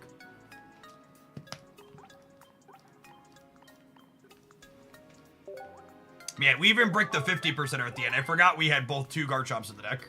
That's so unlucky. So Cynthia does not work with the EX. We could kill the Magnezone by weakness for 120 plus Water Shuriken for 20.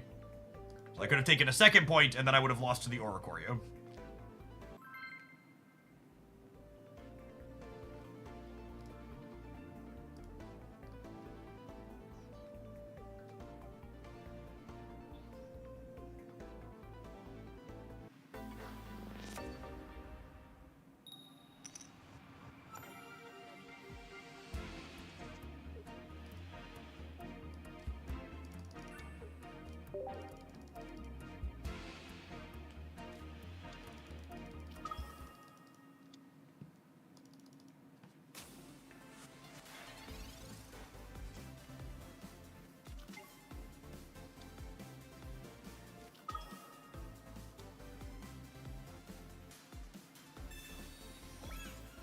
Well, that's certainly a start.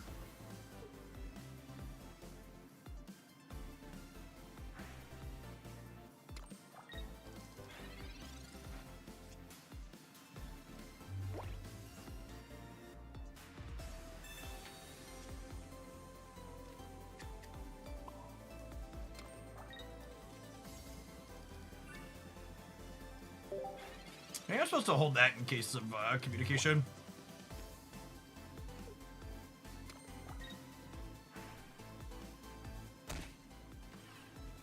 Communicate for a baby frog, potentially. Rewarded for not holding it.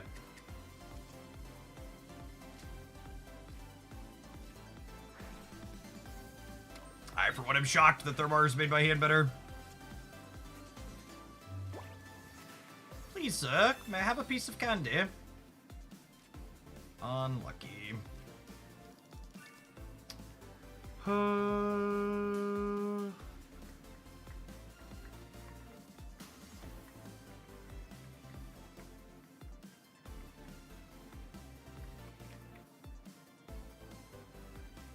Am I retreating the Gibble to the Farfetch to put chip shots on something else?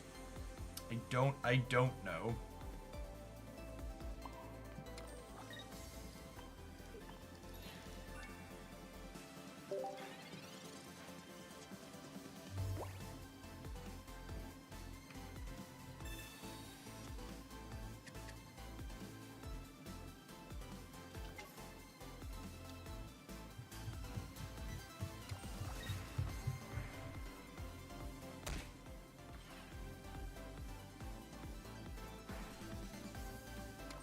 Alright, I would like both pieces of candy next turn. I am greedy and would like a bellyache.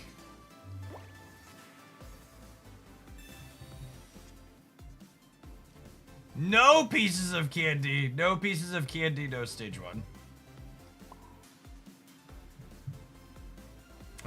This is a good reminder that despite Rare Candy being an incredibly powerful Pokemon, Dark Rhytina is probably still very good because it's just the most consistent thing you can be doing by a whole heck of a lot. Playing only basic Pokemon as your attacker is going to be less powerful than EX is, but very, very strong. Very consistent. Oh my gosh, they have Mars and Red Card. LOL.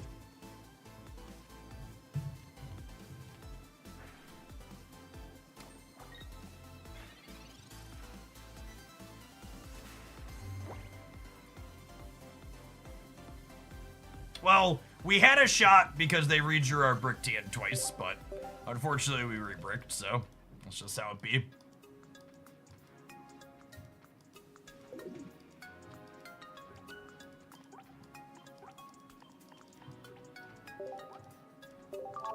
Oh! I bricked on my stage 2 deck. Take a shot. Someone suggested I add more card searching. In a parallel universe right now, Jeff Hoagland decided to do that, and he hit his evolutions, and he has an Iono in his hand instead of a Cynthia, and his chat's suggesting that he cut Iono for Cynthia.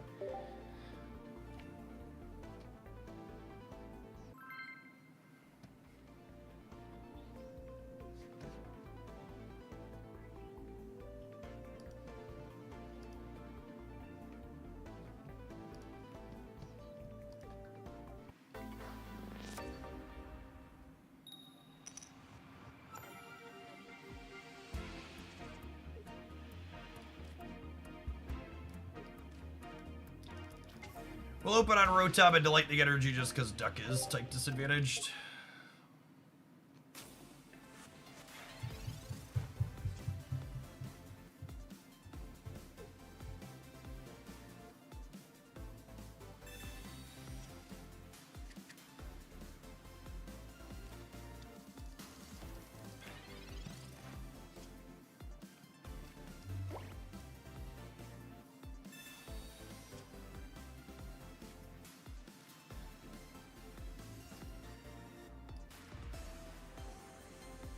I get absolutely nothing from you getting 2 free packs for your account, no.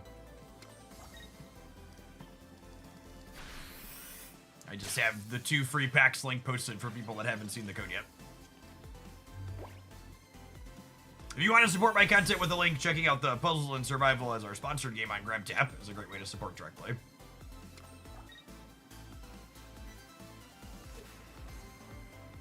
The packs are a free gift from Pokemon I am trying to just spread awareness of by having links available.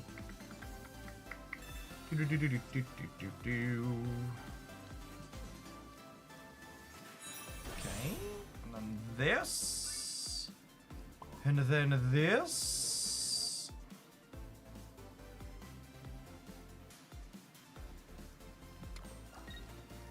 The laser.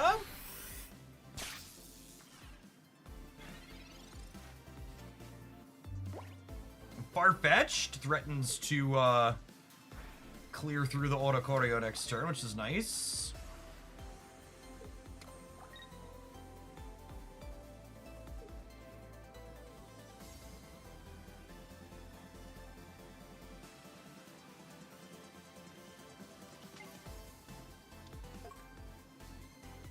If we can find a water energy, Garchomp's gonna be eating good.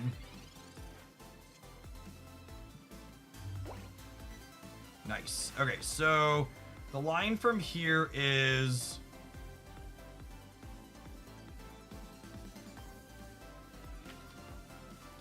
Am I gonna need Cyrus this game? I'm not sure that I am.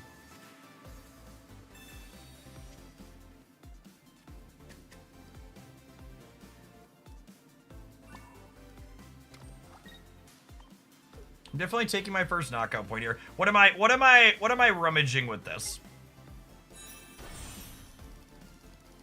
It's second Garchomp or... It's either second Garchomp or Cyrus. My gut says I don't think Cyrus is going to be relevant, that I might need second Garchomp into their Oricorio.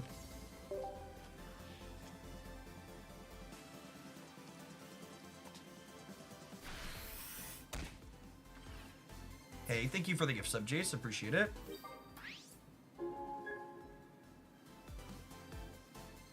I wish someone would look at me the way Farfetch is looking at that leak.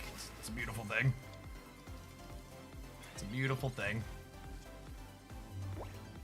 Putting the Oricorio up is interesting. They just must not have the Magnezone, huh?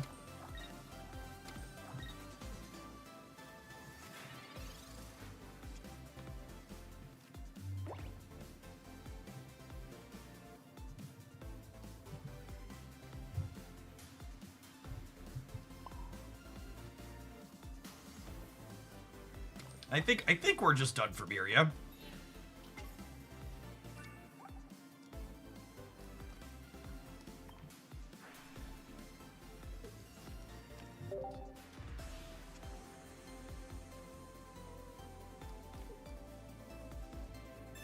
I don't know how they get out of this. I don't think I want to candy this other chump. I think we chill for now.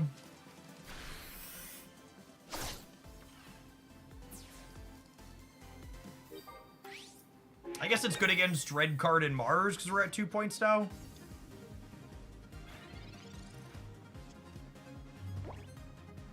But they're also out of Oricorios, so this having the flexibility to be EX Chomp has value, I think.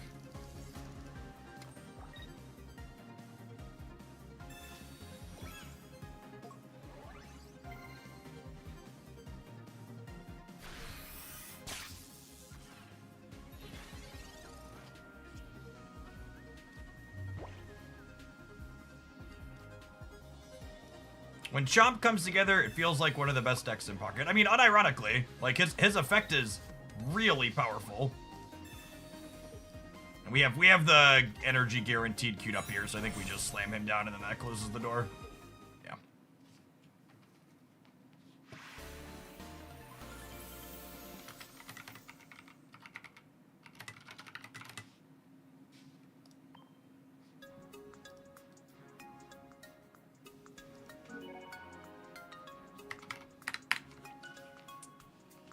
Cynthia works with EX Chomp 2. It does not. Cards in Pokemon Pocket only work explicitly with the cards written on the card name, and EX Chomp is a different card name than Garchomp. It is Garchomp EX. Alright, gamers, it is 11:23, so I think I'm gonna go grab some lunch during this ad break. I'm gonna throw the deck list up on the screen. We haven't completely embarrassed ourselves, and I am a Garchomp enjoyer, so we're gonna play some more with this when we get back. Appreciate everybody hanging out. Don't go anywhere.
Breaking on our 50% to get Gimbal Air is really sad with Rare Candy Chomp in hand.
Man, I've seen some really not self-aware posts on Twitch in my time. But leading off an entire paragraph of text with "I don't want to talk about this anymore," or following up a giant block of text with "I don't want to talk about this anymore" is certainly something. You very clearly did want to talk about it. You just wanted to have the last word on it.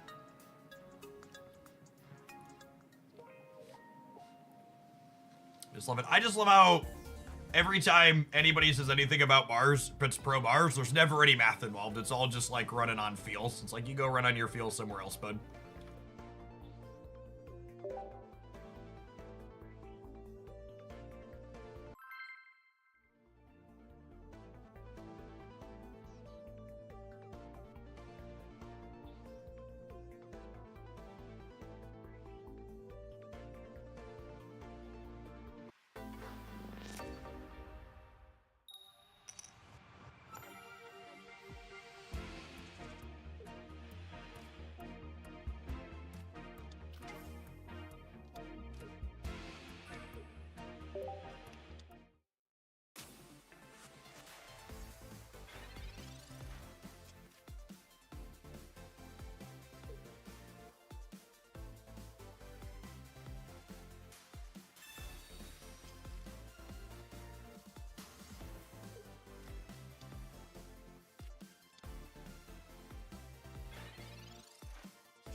By the way, whenever I play a deck full of EXs, there's always a peanut gallery that pops up and is like, what about Oricorio? What about Oricorio? Rampardo's fighting variations have anecdotally been one of the most popular things behind Dark Tina that I've played into. And I'd be really curious to see if there's any builds of Oricorio that are remotely competitive into these. Doesn't seem like it.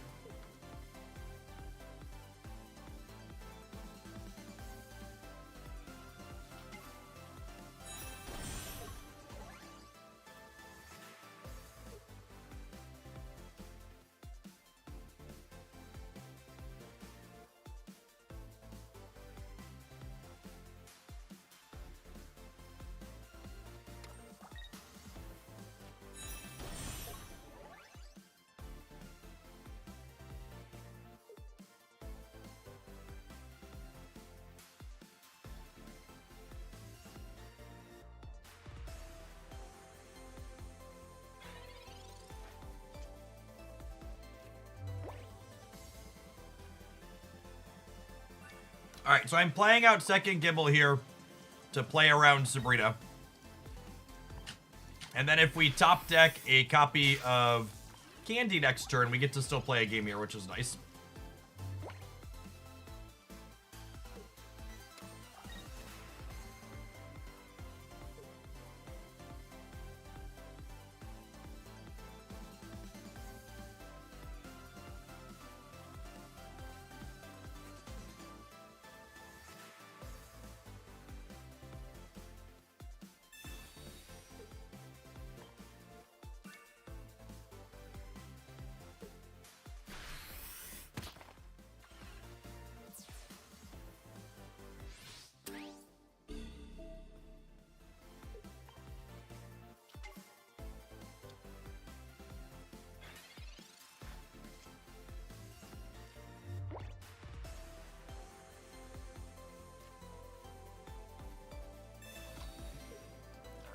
There's only one teenage thing in my deck.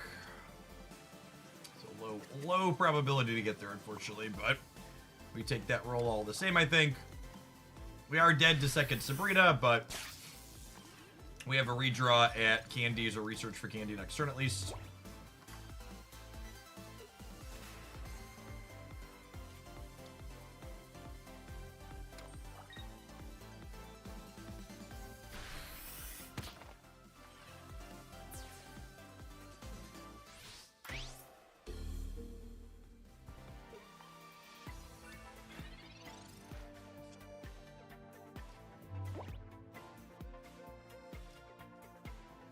I don't have any basics that survive a hit here, right? Unfortunately, we don't have our copy of Cape, so this just dies to the follow-up Lucario. We got any highlights today? Yeah, we climbed through half of Ultra 3 with Ilmia Arceus and Ilmia Greninja. Lima. Is the first Ice Island, is it Lima or Ilmia? I will accept a pronunciation correction this one time because I'm asking for it, and it's a person's name, not a Pocket Monster's name. I assume it's an actual name. Lima. Elema.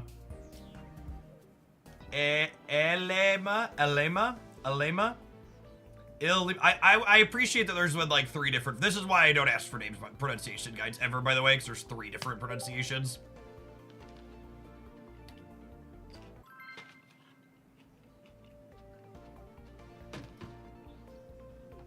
Like unironically, every time I occasionally ask for a pronunciation, you get 3 or 4 different pronunciation typed out in chat, and it's actually just worthless.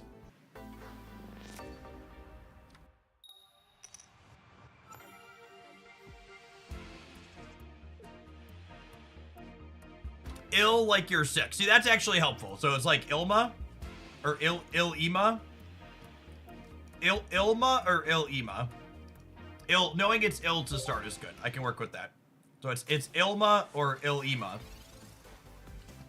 Ilma? I feel like Ilma's got to be it, right? Ilma. I'm gonna go with Ilma moving forward. Baby Chop, Baby Gibble, Baby Gibble, Baby Gibble. God, this hand is so good. Holy. We got fighting energy under this and a Greninja off the top, and we are just like off to the races.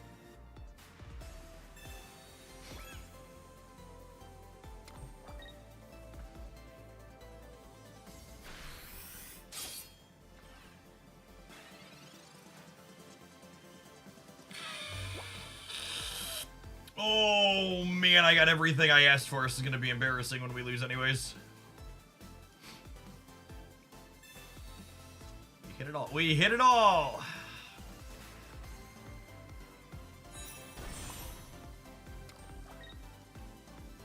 If we lose this game, I have to delete the deck, just so we're clear.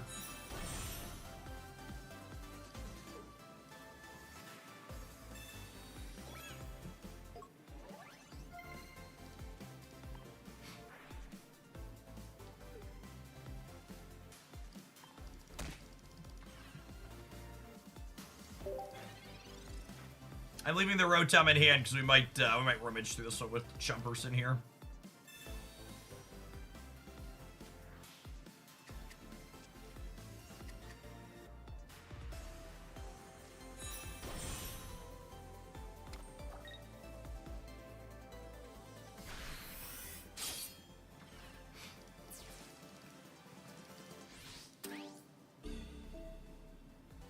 We have a real shot here.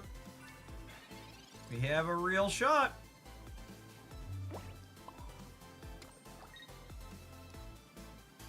Am I shearing the Rotom or the Chomp? I think I'm shearing the Chomp, because I think if we want to go into another Chomp, it's probably into EX Chomp.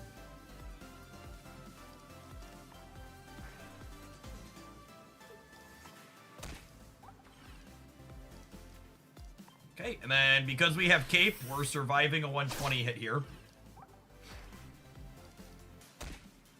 And this has 40 damage marked on it already. It's going to go down to 50 damage marked on it when it hits me, so we'll be at 130. So Cynthia off the top is lethal.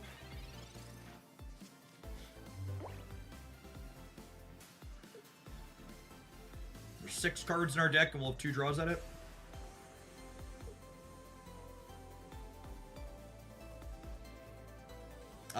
We died to Guzma. Guzma plus Leo Lion gets us here.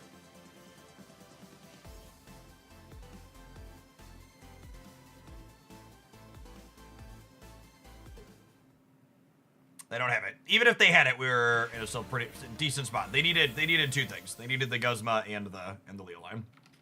All right, we can continue playing the deck. All right, we don't have to delete it. Garchomp lives to fight another day.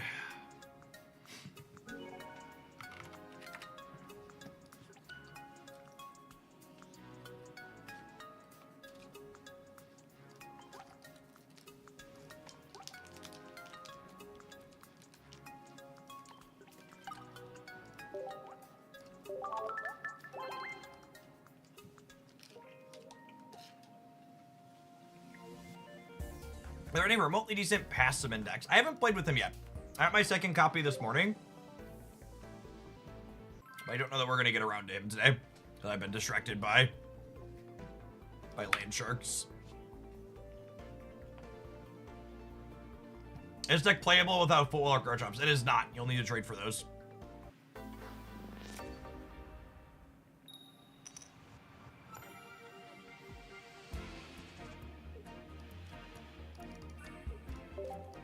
Babies. I need babies, chat. I need babies. Please. Please! Babies! I need babies!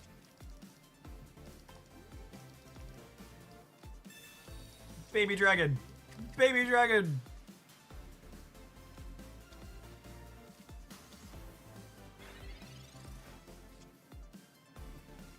Oh, that could be both of our babies, chat.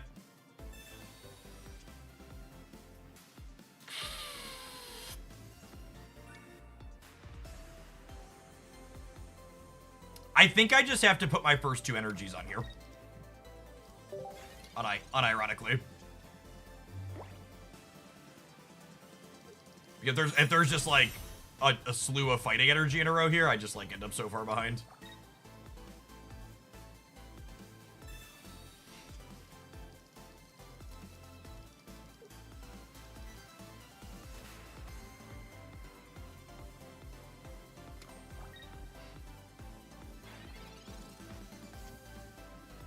Oh my goodness. Rewarded. Rewarded.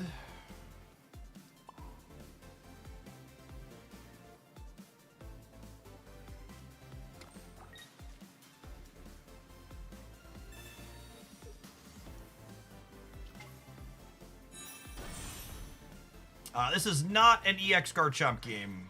Agree or disagree? Assuredly, everybody agrees.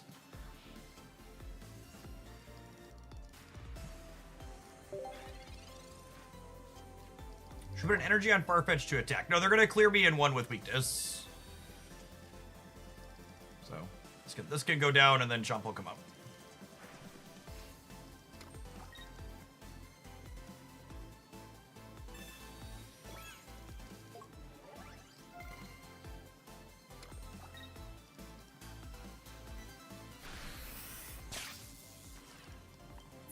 Only 8 cards left in my deck. Churn, Garchomp, churn.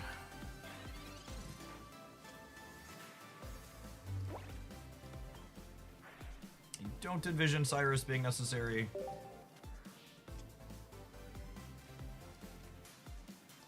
Baby frog, baby frog, baby frog. Baby frog a do do do do do, baby frog a do do do do do, baby frog a do do do do do do do. So baby frog draw there means if I find Cynthia next turn, we can one-shot Magnezone, which is nice. Don't think I'm playing out Rotom, because if I find Pokemon Communication, I might want to rummage it or swap it back in to dig for other Gibble.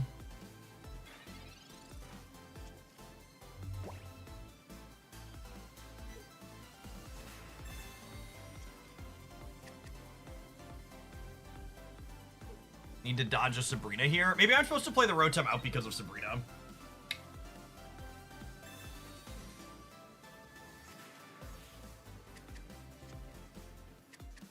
That's true too. I don't know that they're winning if they don't hit Chomp. I think it's a good take.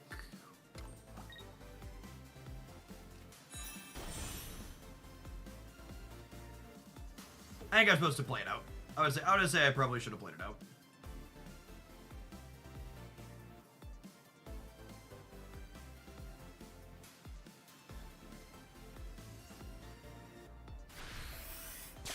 All right, one in 5 and then 1 in 4 to find Cynthia.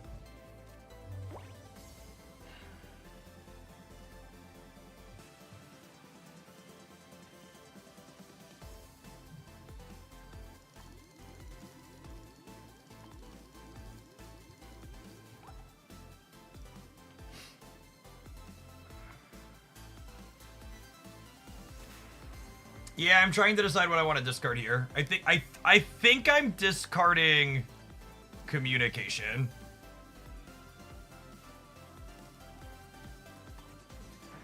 That's close though. It's probably Rotom, yeah.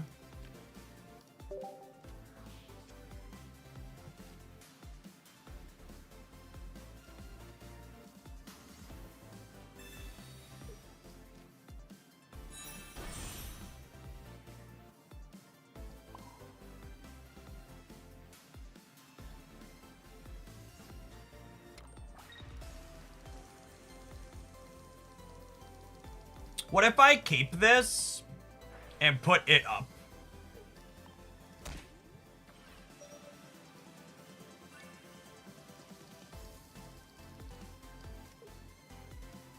I have enough time. No, fuck you! God, I hate this game. It's so terrible. Why does that animation take that long? Why did my animation take that long? That's so frustrating. I hate the complete and utter lack of basic features that this game has still at this point. The reason why the timers are so long is because all of the animations eat your timer. The reason why all of the timers are infinite time is because they're all too long.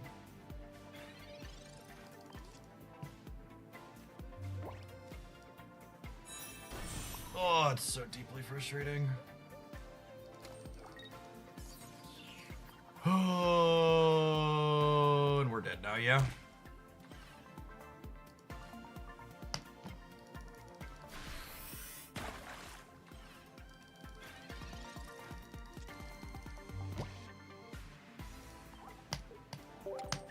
I don't have another water energy on top.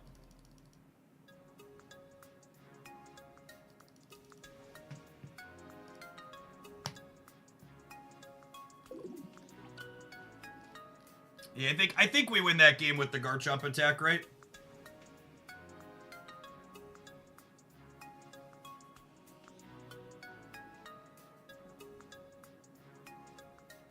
The problem isn't thinking faster. The problem is that when you start actually playing your cards, the problem is you don't actually know how long you have to think because of the long delay when you actually take your game actions. So it's not like I know I have 15 seconds to make my actions or 20 seconds to make my actions. It's because the variable amount of time for the number of things. Yeah, Hearthstone had this problem for a long time. Reasonable good software pauses your timer during animations.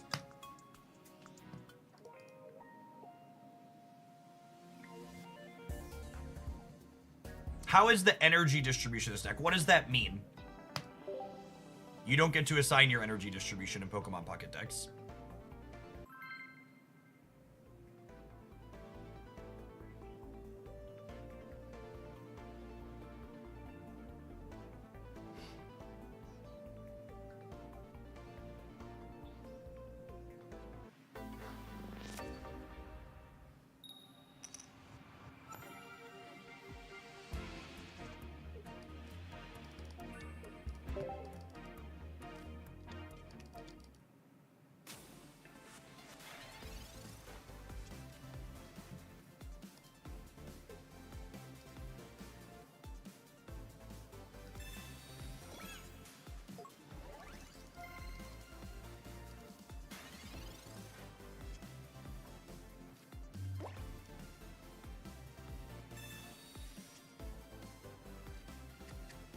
Ooh, that's a kind of spicy one.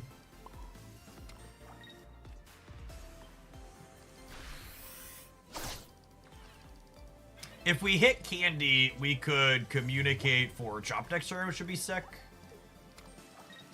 We can also just die to a Serena here.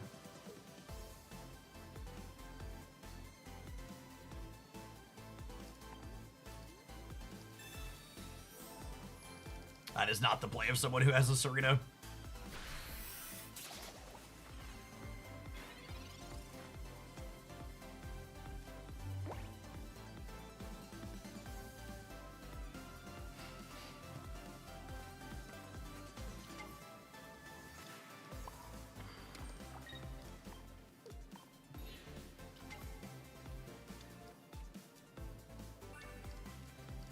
Charging my laser.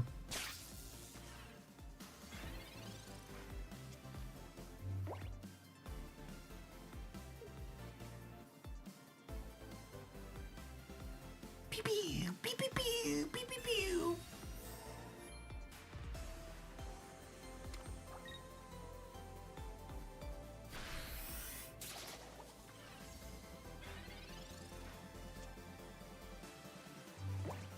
You're going to go ahead and communicate the Gibble because it could turn into a teenage dragon.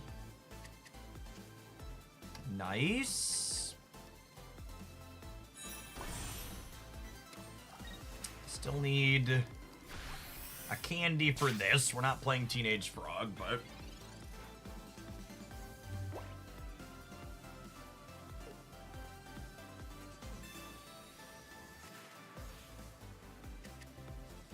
They need that one. Okay. They found a basic, so they're not cooked. They get to continue playing a game. If we have bad energy variants from here and don't hit fighting, we could lose this still, but otherwise we're in an okay spot. Oh, they hit the candy for the Serena too. I take it back. We're in trouble.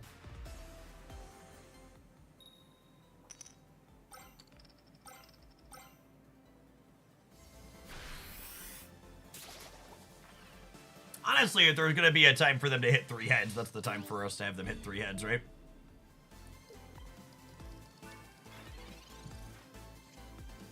I think we take those.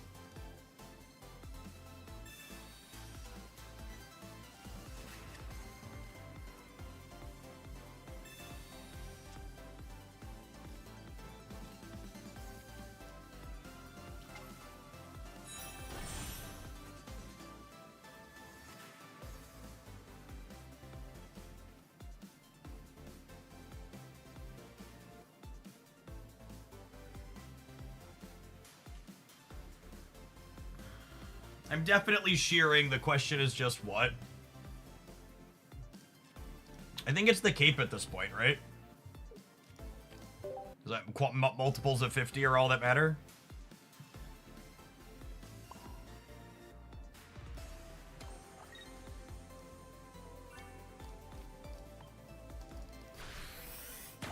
Boop. Alright, they're through 2 Ericas, so the question after that is how many lilies are they playing?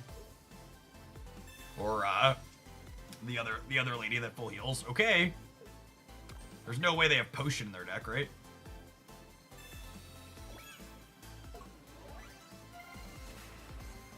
Oh, a grass cape.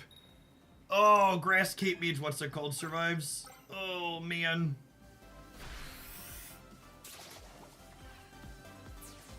Grass cape means this survives the Cynthia.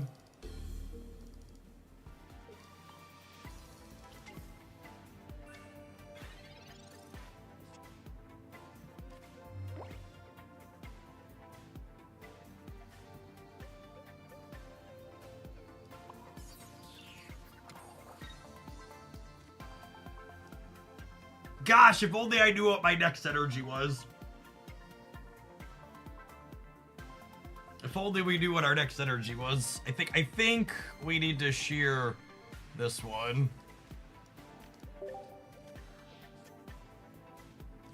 We're gonna need some coins to break our way this game.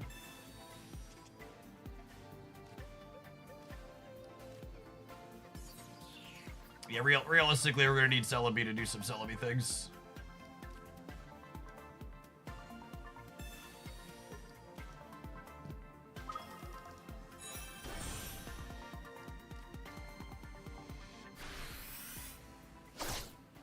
We're gonna need 2 heads and 7 coins.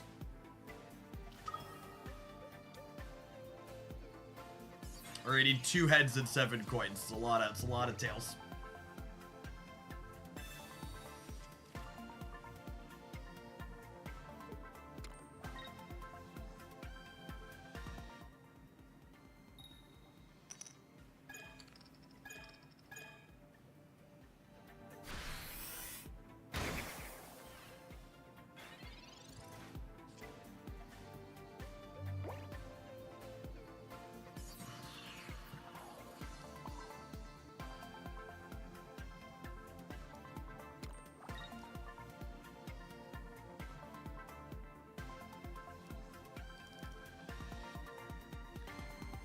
Do I retreat to EX Garchomp and linear attack them? So that way they need 3 heads next turn.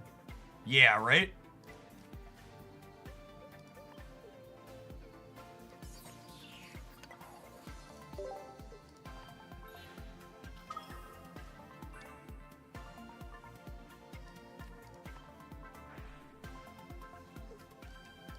And if I discarded the cape earlier, because I forgot about weakness, if I would have kept the cape, I would have they would have needed all 4 heads to clear this.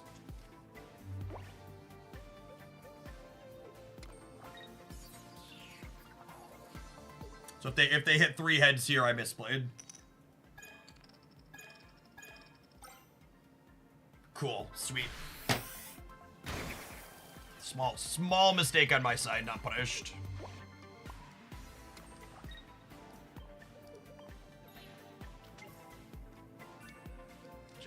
Just sell me things.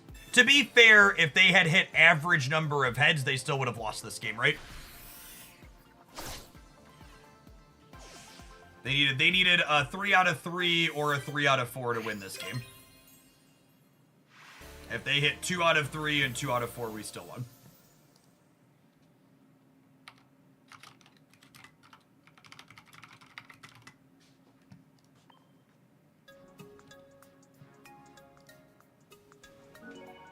And if I would have kept the cape thinking about weakness, I would have they would have needed 4 out of 4 on the last one. So they would have needed 3 out of 3 or 4 out of 4. Should have been a lot less likely.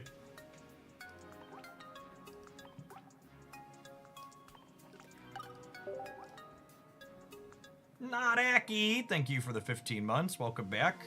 Appreciate it.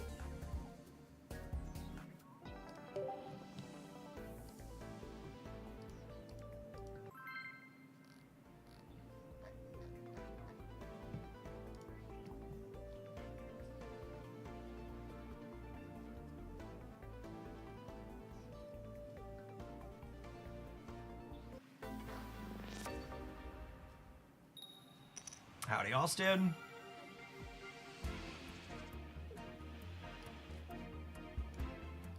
That's a piece of candy. I think this is actually the first game in like an hour of playing this deck where we will have candy and Garchomp on one.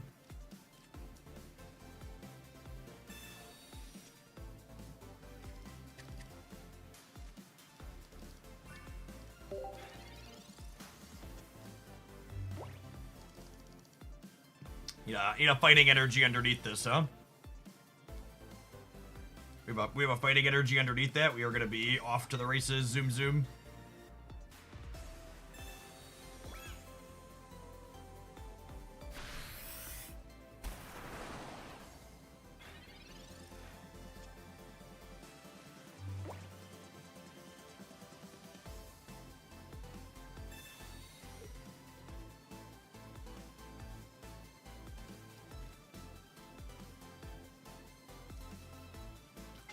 Am I shearing the Greninja? I think I am. I think I am.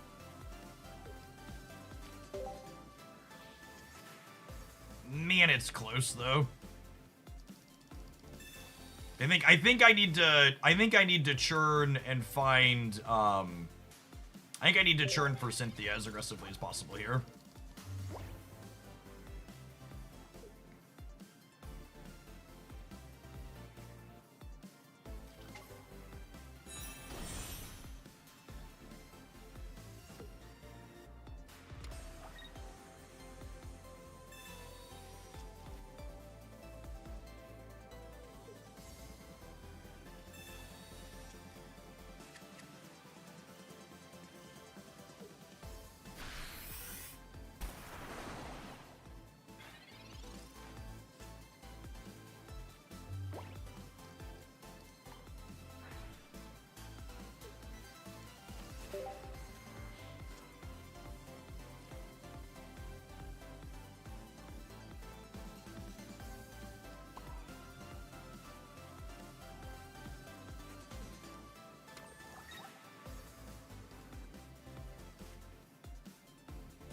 not going to rare candy, I'm going to cycle through this because I'm not sure which chomp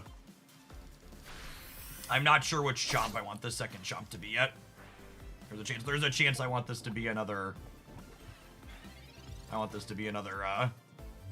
reading chomp.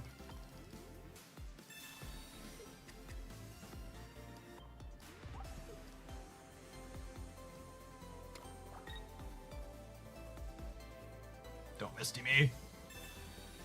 Irida. Irida's unfortunate. It means Rotom can't finish.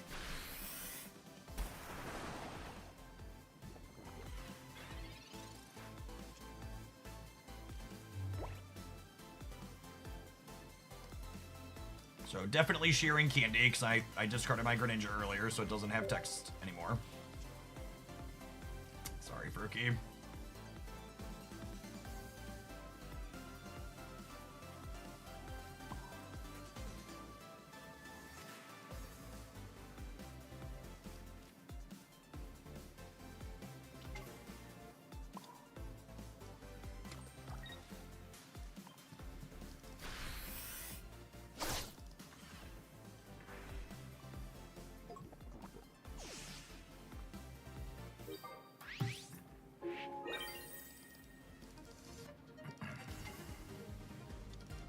They've played one Irido.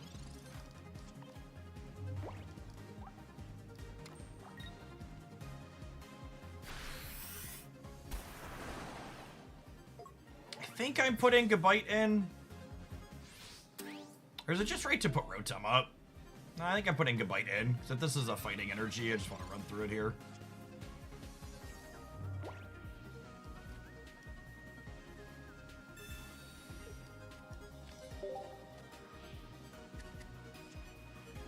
And that was guaranteed, yeah?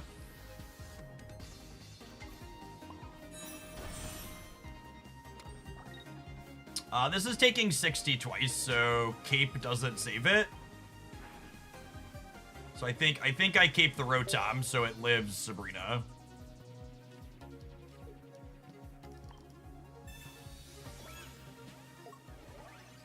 Feels like they're dead here. I haven't drawn any communication or professor's research at this game, and we're down to 4 cards in deck. I feel like is a relevant thing to call out here.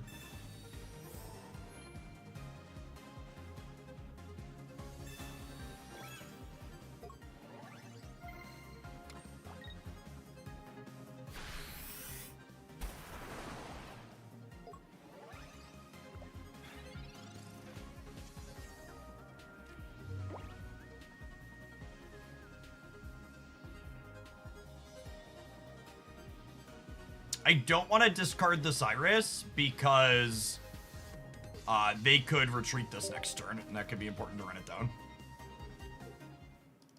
They're just leaving. Yeah, I think I shear the research to try and hit the Cynthia to win the game on the spot, and then when we miss there, I retreat and hit them with the Rotom. I think that's the plan.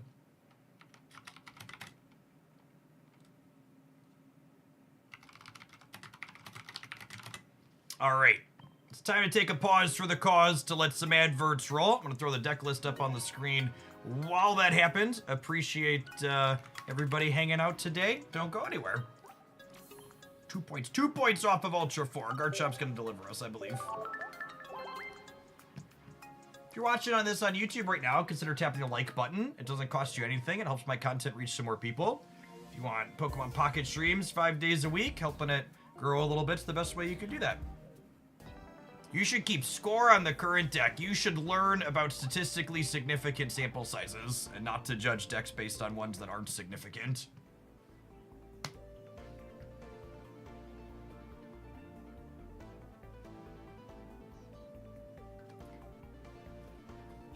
Gosh, people are so obsessed with. I think the most eye-roll-inducing thing I ever saw, I was watching a content creator who had a win streak up on their overlay, and they queued into someone, and their opponent retreated on one, and they shrugged and was like, "We take those," and they increased their win streak counter by 1 with, like, literally not playing a game. And I was just like, LOL, these are always misleading, but like, holy. we're really gonna do that. It's really just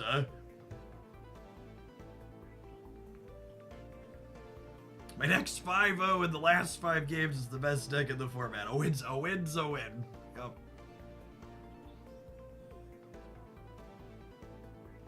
Should include an FAQ on statistically relevant numbers so chatters can ignore it. Yep.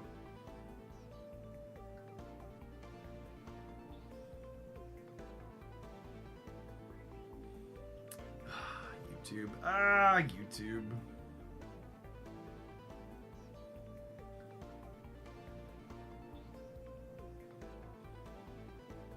Listen, if the number feels good, you should do things that feel good that are mostly harmless. It's just what's your record with the deck is a question people mostly ask for the sake of wanting to judge whether or not a deck is good or bad based on its current record. Just because a deck is 3-0 or 4-0 doesn't mean it's good, and just because a deck is 0-3 doesn't mean it's bad. Variance cuts harshly in both directions in games like this.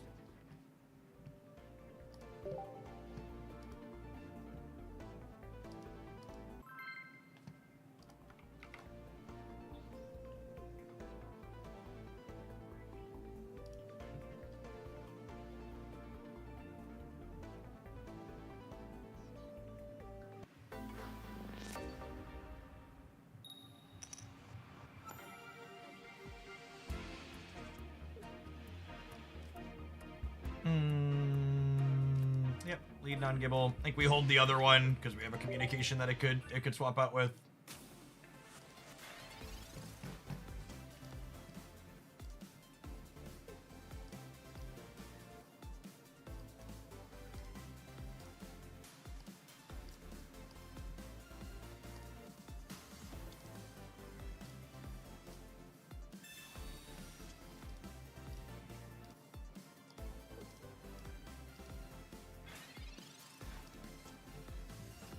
Research is lovely. We're looking for non-basics at this point, so we'll Pokeball first.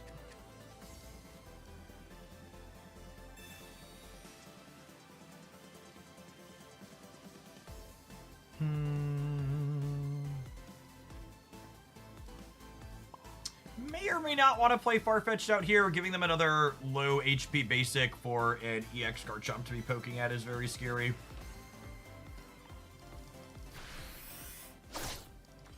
No Candy, no Chomp evolutions in hand here. Probably means we're in a little bit of trouble. Al, thanks for almost 4 years. Welcome back.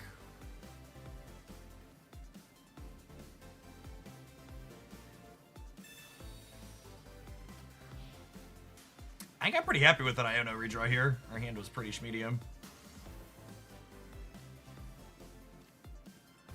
Missed on Candy. Hopefully they did too.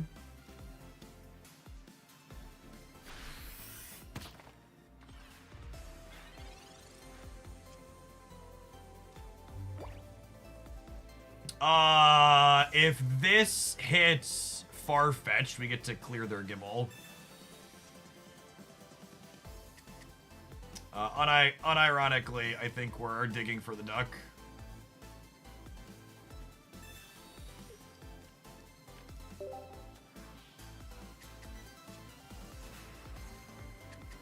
Unlucky.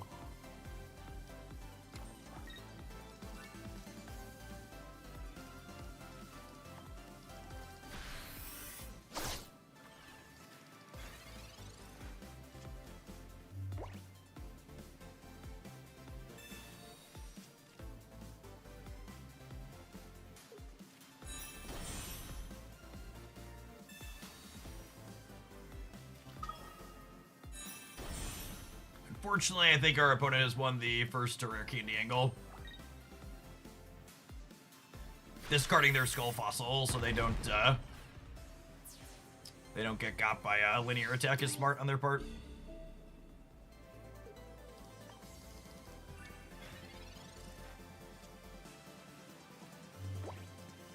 All right, we get a mulligan on our Ultra 4 battles. Only puts us down to -9 or 9 points off.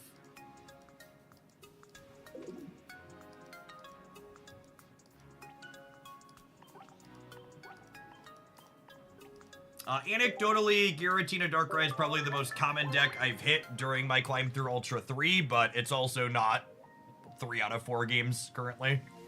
And I agree with the commentary that we're in that flux point in the metagame and don't know exactly what's good at the moment. It's definitely the case.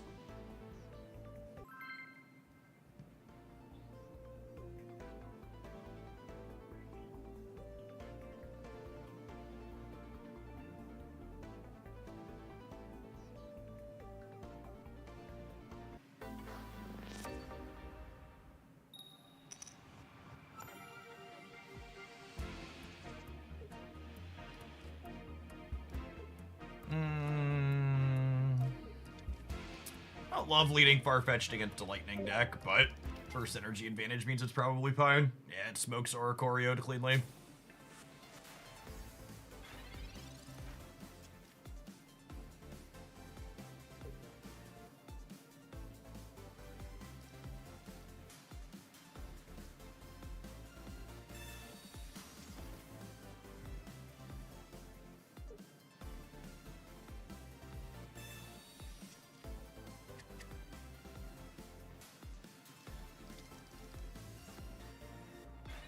This has been up there for decks we've been playing against a good bit too, but it hasn't seemed particularly impressive. But part of that could be the fact that I'm just playing a lot of non-EX decks as well while we're brewing.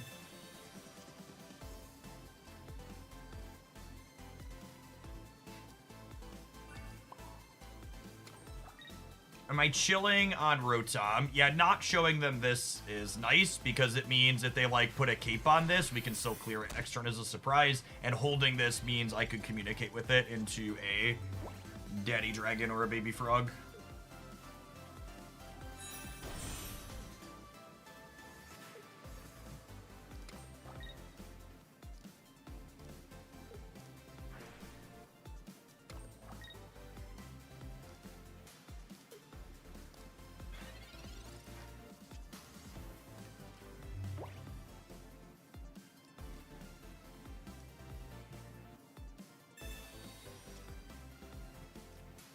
Oh, another Gible is unfortunate.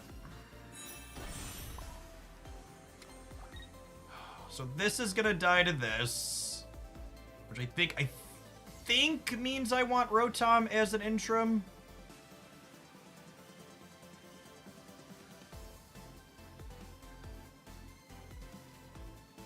That's close. Maybe I play the other Gible out because I have the candy. Definitely taking our knockout point here.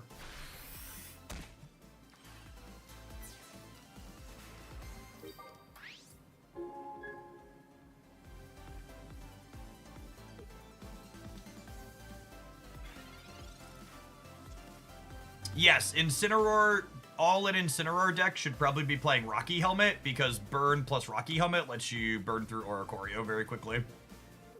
So you're not just stone cold there.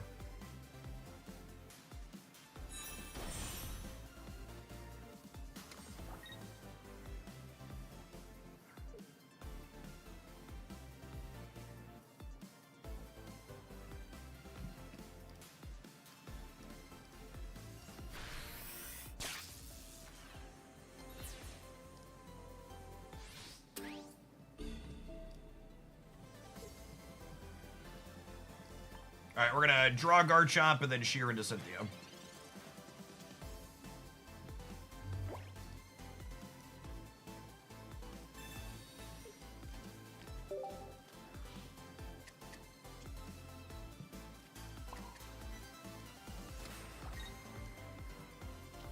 Could be, could be!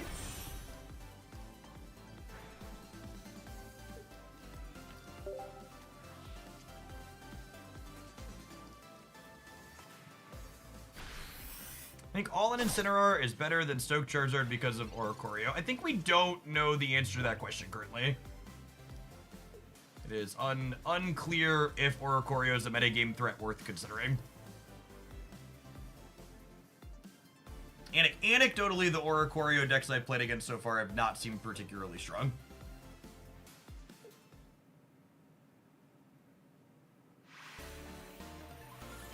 Sweet, and that puts us to Ultra 4 with Garchomp.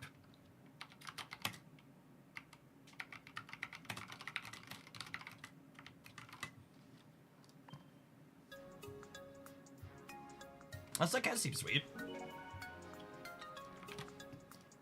So we started today halfway through Ultra 3. And we climbed with 3 different brews. We climbed with, Ilima. We climbed with Ilima Crobat, Ilima Greninja, and then Ninja Garchomp here at the end.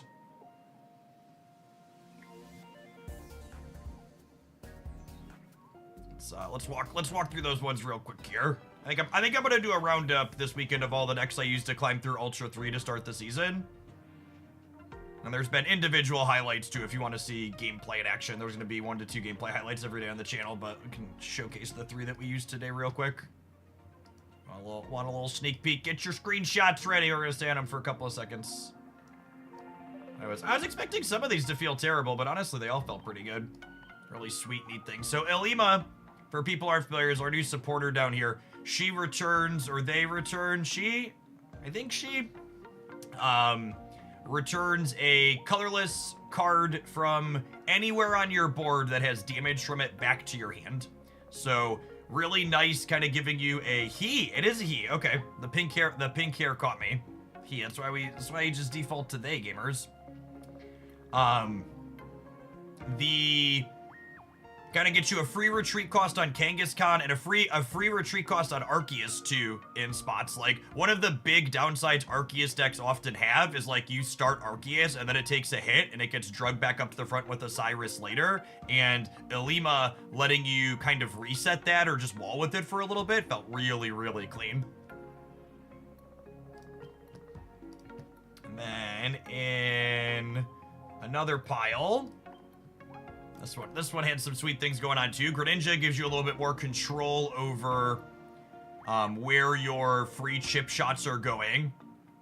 You have Snorlax, which is a great wall with Rocky Helmet that Ilima can pick back up. And Barry lets your Snorlax chunk for damage too. This deck list, I think the big upside to this one over the Arceus one is you're all single pointers. This deck list grinds a little bit better and goes long. Whereas the Arceus deck's a little bit more aggressive and finishes faster with the bigger 130 plus point hitter. And then the last one that we were playing there that pulled us over the final leg was this Garchomp pile.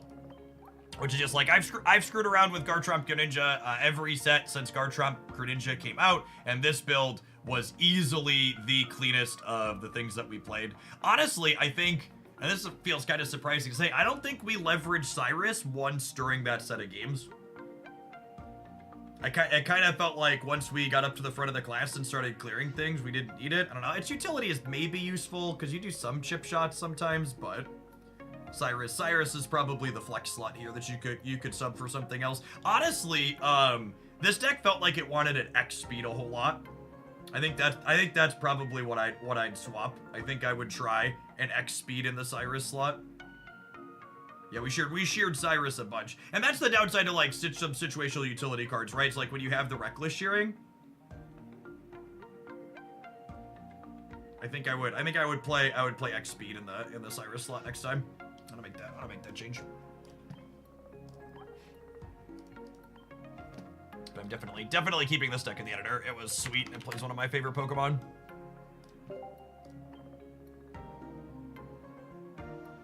Does Ilima Kangaskhan feel better over Cardivine? Well, with Cardivine, you can't attack with Crobat, which is relevant. Because then you can't play Dark Energy. What does Rotom do in this deck? There's just a lot of Pokemon tools.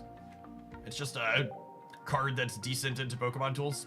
No. The Rotom could easily be a second Farfetch'd, but it makes your opponent hesitant to play their Pokemon tools. It cracks for 50 in the late game. It notably has 10 more HP than Farfetch, which is relevant against Rocky Helmets and Darkrais, which is nice. What do you think of Guzma? I think Guzma is a card that I'm not super interested in playing, but people are gonna play and it's gonna annoy me when they do. I think Guzma is a card that's gonna be very similar to Mars, and that there's gonna be positive feelings when you get people with it, even if it's not always going to be useful. I think the most compelling argument for Guzma is if you think your deck wants 2 copies of red, maybe it's better than the second copy of Red. Or maybe it's better than the first copy. But if I'm being honest, a lot of the decks I'm building after this expansion aren't playing copies of Red anyways. And I think it depends on what breakpoints you're looking to hit with those copies of Red as well. Like, for example, if you're looking to jump up and clear 150s from 140s, you'd still probably rather have Red.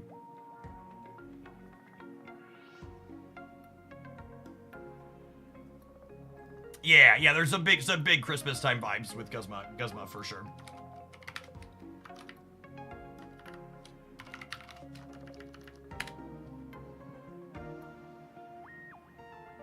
All right, it looks like the Snap developer update for the May season is out, so we're going to switch on over to doing some Marvel snapping. We're going to sign off on the Hooglandia Pocket channel. If you're looking for more Pocket content from me, I'm going to hit publish on a Baby Gengar Alakazam deck highlight. That was one of the sweetest brews that we've played so far. I've really been loving these double stage shoe decks. So if you're not super into Marvel Snap, look for that notification here momentarily on the Hooglandia Pocket channel. We're going to keep chilling on the Twitch side and check out this dev update together and then play some Snap, I think.